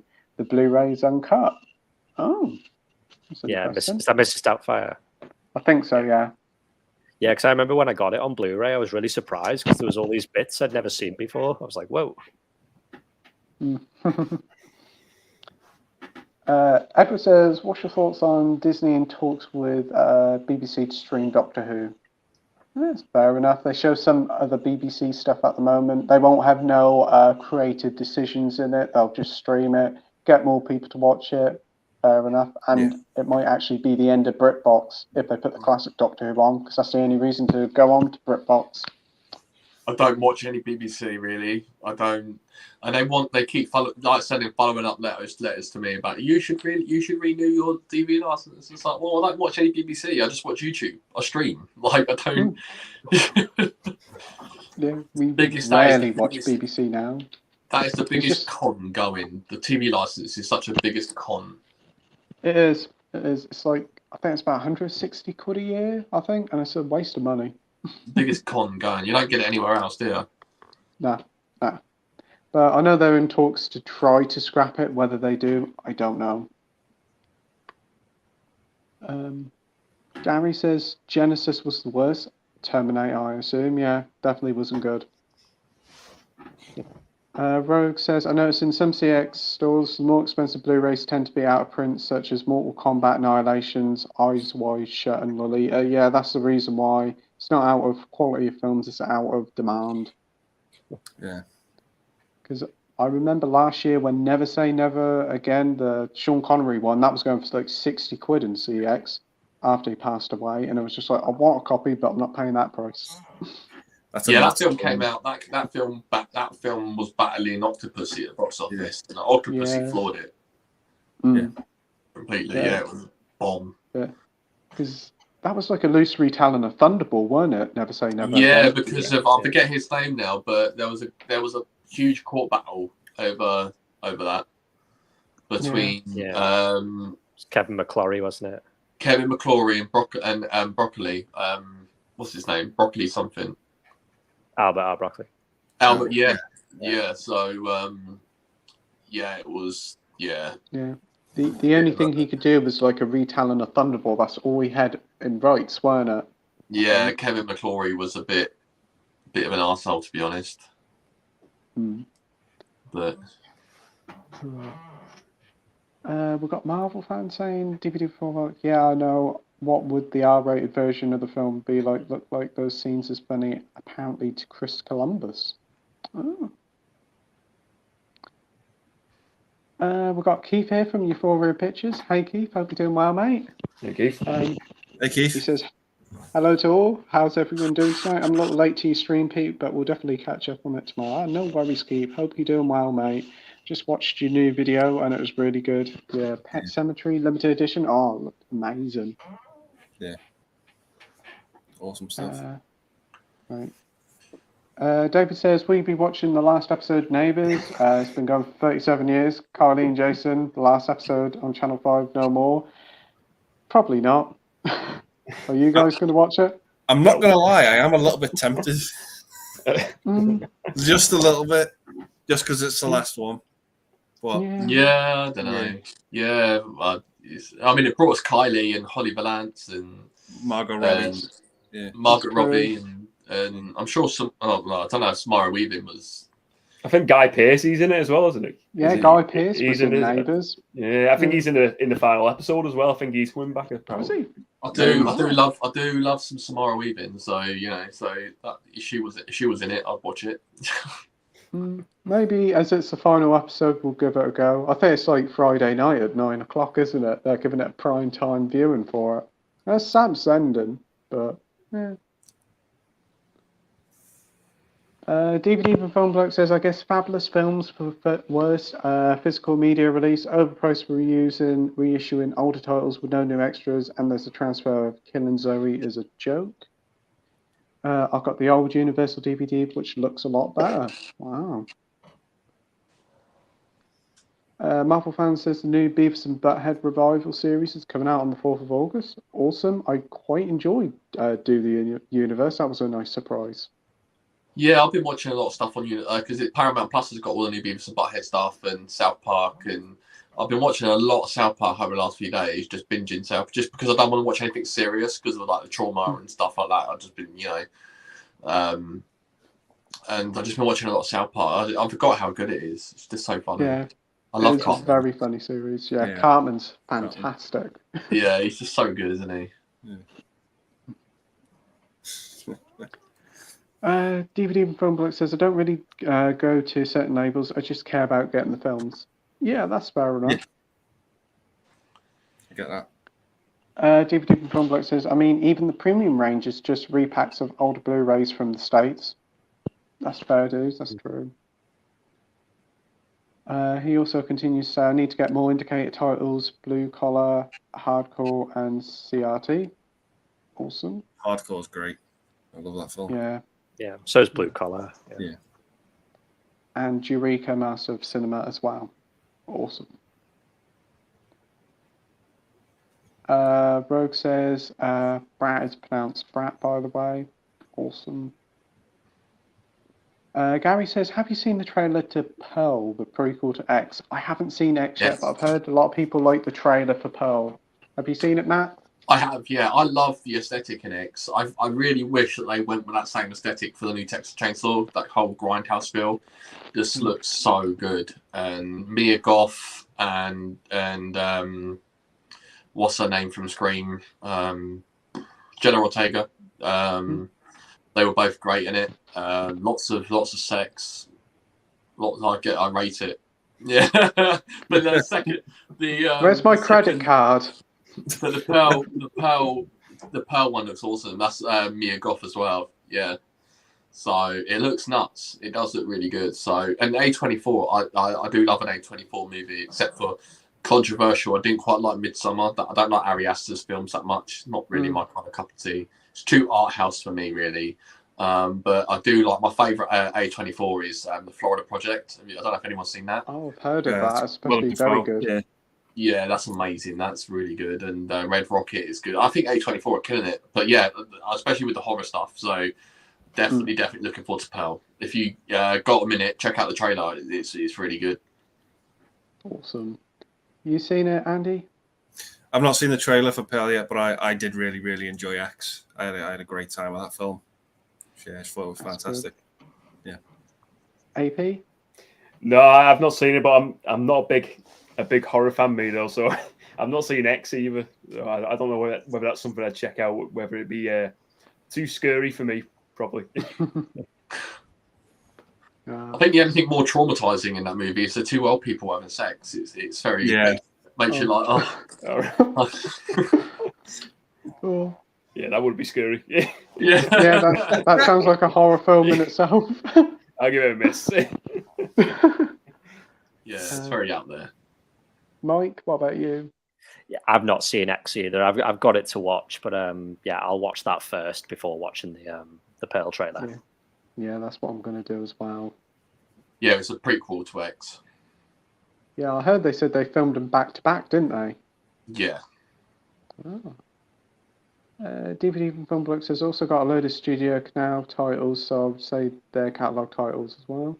Yeah, Studio Canal is a very good label. They do a lot of great transfers. DVD from Film Blocks says, I've kind of been a bit more pessimistic to Arrow. Yeah, I can understand that. They're not the label they once were. No. No, they've changed a lot over the years. It feels like they've ran out of films. If that makes sense. Like they've ran out of hidden gems to bring us. Yeah. And now they've gone for a lot more mainstream movies like RoboCop and American Werewolf in London. Yeah. Like a lot more of the bigger ones. Oh, I do need, now Andy mentioned it, I do need to get the Arrow of American Werewolf in London. Yeah. Yeah. Great film. It's a lovely set as well. Rogue says, what's worrying with Sony? They created Blu-ray format that heavily pushed to success and managed to be Panasonic's HD DVD in the format, but now they don't give a shit. True. It's like most physical media now. It's just pushed to the side. It's just like, yeah, whatever. We'll just put it out, and the fans will love it. Yeah, fuck them. And it's just like, oh yeah, thanks. Yeah, it's all pushing to streaming, but I think it'll all push back to physical within the next few years. I think, especially with all these streaming companies at each other's necks. Yeah, I just can't afford to keep getting like these different streaming. It's just ridiculous. You might as well just buy the physical and be done with it. Yeah, absolutely. DVD Funblock says, I mean, a lot of old Sony titles were great. Yeah, they were. Rogue says, by the way, I can read acrylic scripts now, so I've been learning Russian since January. It's a weird watching Stalker and occasionally understanding random bits of dialogue. Every once in a while, I'm here, which translates, where's the Stalker? It's pronounced Gedia, Stalker. You pronounce the silent I. Oh. Neil's here says favourite Lynch film is Wild at Heart. I've got that, still need to watch out. Nicolas Cage, Laura Dern, and Willem Dafoe's in it as well, isn't he? He's terrifying in that film. Yeah. Oh, sign me up. Willem Dafoe's brilliant, especially in Boondock Saints. Yeah, Dafoe's the man. He's also in the Florida Project that I just mentioned as well. Yeah. Oh, I will definitely have to check that one out. Yeah, I think I remember hearing he was in that. Any film with him in is always fantastic. He always gives a great performance. Oh, he's great in it. Yeah, he's fantastic. We've got Gary North here saying Wild at Heart is great. My favourite will always be Blue Velvet. Yeah. Edward says, what's your favourite David Warner movies? Right. One of mine is Teenage Mutant Ninja Turtles 2, Secret View. Oh, he's in that, is he? Yeah. I didn't know that. I've only seen the first one. Mine's probably The Omen. I love that movie. Yeah. Straw Dogs as well. Ooh. AP? Yeah, I'd probably say the. I'm just googling him now to see which movies he's been in, but yeah, I'd probably say the Omen. Omen, great pick. Yeah. Teenage Mutant Ninja Turtles 2 and Titanic, I thought he was good in. He was the one that was keeping guard of Leonardo DiCaprio when he was handcuffed to the. Yeah. Yeah. Oh, who was he in Ninja Turtles 2 then? Who did he play in that? He was like a scientist, wasn't he? Yeah. Yeah. Right. He was like doing these tests on the ooze. Right. Yeah. Watch that one. I've not watched that one. I've watched the first one plenty of times, but the second one I've not seen much of. The second one, it's like Vanilla Ice steals the show in that movie. Yeah. Wait, what? Vanilla Ice is in that film? Oh, I've got to see it now. It's great. He's like doing this performance at this club, and then the turtles just like come in, and then all of a sudden he just thinks up a song about turtles like on the spot. That sounds like the most 90s movie ever. Oh, I'm sold. It's like the band have got this whole song like all planned out and everything, like just on the spot because the turtles come in. It's just like, come on. But it's so good. That's great. Yeah. Yeah. David Warner's been in quite a lot of good stuff. Always remember him in the TV show Hornblower. I liked him in that. He has obviously Teenage Mutant Time Bandits for me and Titanic, but apparently he's in Scream 2 as well. Yeah. He has like one scene in it. He's like the theatre teacher, the drama teacher. Yeah. Didn't actually know that, but yeah, Scream 2 as well. That's coming to 4K soon. Yeah, it is. Yeah. Oh, that's great. But I don't understand like doing them singly. You just put them in a nice box set and just be done. It's all about making money, isn't it? To try and get people Yeah. to buy every single one separately. One at 25 quid each, or box set for 50 with 4 or 5 films in. What they're going to do? Charge them separately. Yeah. It's a shame. He played Ra's al Ghul in the Batman animated series as well. Oh, did he? Yeah. Oh, that's fantastic. Yeah. He's been in a lot of stuff over the years. He was in that John Carpenter film, Body Bags. Is he? Oh. Yeah. That was a lot of fun, that movie. Yeah, it's an anthology film, isn't it? Because I remember Keith was talking about that one. Yeah. Apparently, I read that he was originally supposed to play Freddy Krueger. Wow. Yeah. Wow. But he had to drop out because I think for like scheduling conflicts or something. But yeah, just picturing him as Freddy Krueger's, it's weird. It is. I could never imagine that. But wow. Right. DVD Robot says, "Fuck McDonald's. The best way to watch Macamee is with a Burger King." You order a Domino's and you get a big fat Domino's and then you put it on and then that's my night sorted. Macamee all the way. Oh, Domino's, you've won me over with Domino's. Yeah. Oh, I that's could the kill best way. Domino's right now. I could murder one. Definitely. I could as well. That does. Oh, I love a Domino's. I hate the way they charge for delivery now, though. Domino's, they're expensive enough, and now they charge delivery. Yeah. Oh, it's Sucks. ridiculous. I've got one just up the road, so I'd rather just walk up there and collect it. Yeah. Gary says, "I stopped eating McDonald's when they stopped selling root beer." Did they sell root beer? Just bring your own root beer. I love a McDonald's, I do. I had one last week. That was quite nice because it was so hot. So I just went in there to cool up in the aircon. It was so relaxing. I can imagine. Rogue says, "I personally see a Days of Thunder sequel happening in the near future." Yeah, I wouldn't be too surprised. Marvel fan says, "Was you on about Dumb and Dumber 2 or Dumb and Dumberer? I like Dumb and Dumber 2. I'm 50-50 on Dumb and Dumberer." I was on about Dumb and Dumber 2 because that's the larger gap between original and sequel. But Dumb and Dumber is fucking awful. Like there's nothing of redemption there with that movie. No. DVD Profile says, "Spoiler: Kite Man is the real hero of the Batman." Oh, we've got David here from 4K Lowdown. "I went to lunch and came back. You guys are still going." Oh, yeah. Oh, mine. We've been going for like 4 hours. Yeah, I was going to say I'm going to have to hop off soon and take my medication because I'm doing my new meds and stuff. So I've got to take my medication and probably get some food because I'm starving. So I still want to sit here eating in the street. I don't know what this was. This was a bit dodgy.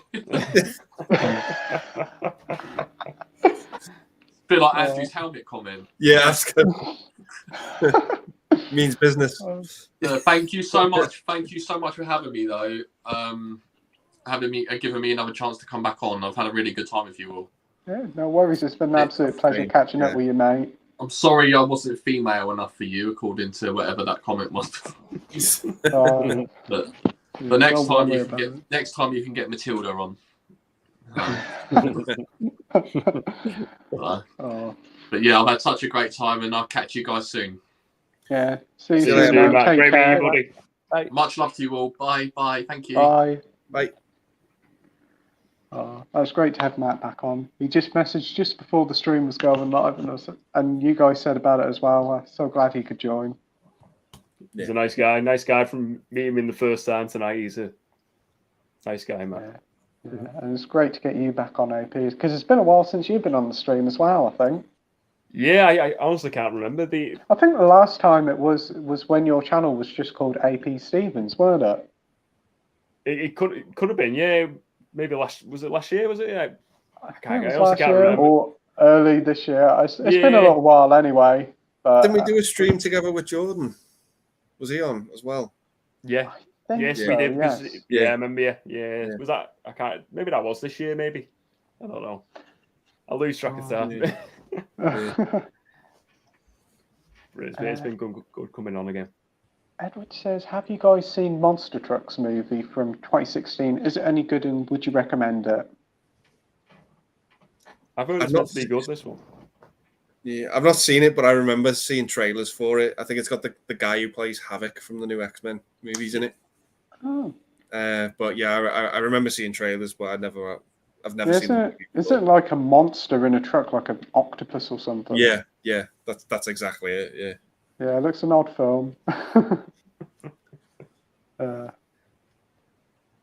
Comments have gone all weird. DVD and Film Bloke said, not going to lie, I would pay to watch a hippie Bond movie. Me name is James Bond, man. Yeah, that would be quite fun. Yeah. Alternative universe, James Bond, hippie Bond. Edward says, have you guys seen a movie called Dragnet, starring Dan Aykroyd and Tom Hanks? I've never seen it. You seen it? No? Andy? Yeah, I've seen it a long time ago. It's fun, but it's not great from what I remember. Yeah. Mike? Yeah, same as Andy. It was a long time ago I saw it. It was one of those like proper Sunday afternoon movies, I remember. Yeah. We've got Andy here saying, for me, Secret Wars will bring back Captain America and Iron Man. Hopefully so. That'd be nice. Yeah. Gary says, Patriots Day is a top Mark Wahlberg film. Yeah, looks it. I got it cheap from Music Magpie for a couple of quid, so I definitely want to give it a go. There's another one I really like called Fear. If anyone knows that movie. I've heard of it, yeah. With Reese Witherspoon. He's like, they're in a relationship, but she like suffers like from domestic violence with him, and he goes totally insane. He just like comes after her and tries to like break into her house. Yeah. Andy says, Good Neighbours was family viewing when I was younger. Yeah, I can remember on BBC Two, then it went to BBC One. The theme song is so iconic. David from the 4K Lowdown says, my Goff actually played 2 roles in X, but I won't put his comment up because I think it might be a spoiler. Okay. Mark says, Marvel fan says, got Shang-Chi and the Legend of the Ten Rings for DVD for $4.99. I will upgrade to the Blu-ray if the movie is good. But what is your thoughts on it? I enjoyed it. I like the first half more than the second half. I thought the second half was a bit too OTT with the CGI, but the first half was superb. What about you, Andy? Shang-Chi, it's the second best Marvel movie in Phase 4. Yeah, I'll probably say second or third, yeah. AP, have you seen it? Yeah, I mean, 10 out of 10 film for me. I was surprised how much I enjoyed it. I didn't think it would be as good as it was. It was, I mean, like you said, Peter, the first part of the movie was definitely better. I think with the like the bus scene, that was amazing, and the scaffolding fight scenes were brilliant as well. But I can't wait to see a sequel and to see him in more Marvel movies. I thought it was a top film, that one.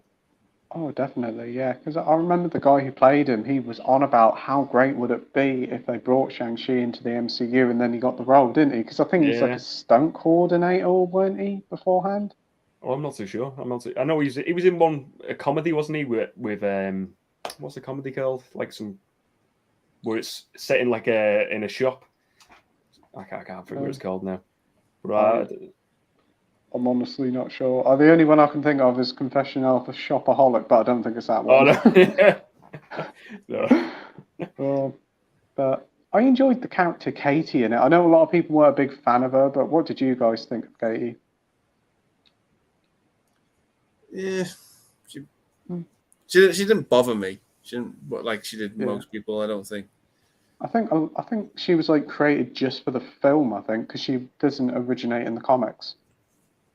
Yeah, somebody told me. Yeah, but she's funny. I did comedy moments. I think it was just a bit weird when she's doing the archery at the end. She becomes Legolas, but it was. I mean, yeah. She just magically became one with the bow. I couldn't believe that. That was a bit OTT, but yeah, fun character. Have you seen it, Mike, or not? No, I've not seen it. Winslow's here, and he says, rewatch Secrets and Lies today. So many brilliant performances. Mike Leigh is definitely one of my favourite directors. Awesome. I love that film. Just a quick heads up, guys. We're going to finish at around midnight. We've only got a few more comments to go, so if you want to get your comments in quickly before we finish, so we don't miss all your comments. Rogue says, get in the car, Mr. Big Round Ball's the best William Dafoe line ever. Awesome. Is that from Wild at Heart? Is it? Was it Boondock Saints? Might be one. It's probably one of those two movies. So. Yeah, it sounds like it's one of other of them. Winslow says, what's your thoughts on Ana de Armas as Marilyn Monroe in Blonde? I'm really excited for it. As Ana de Armas in an 18-plus film? I'm sold. What about you, Andy? Oh, sorry, Mike.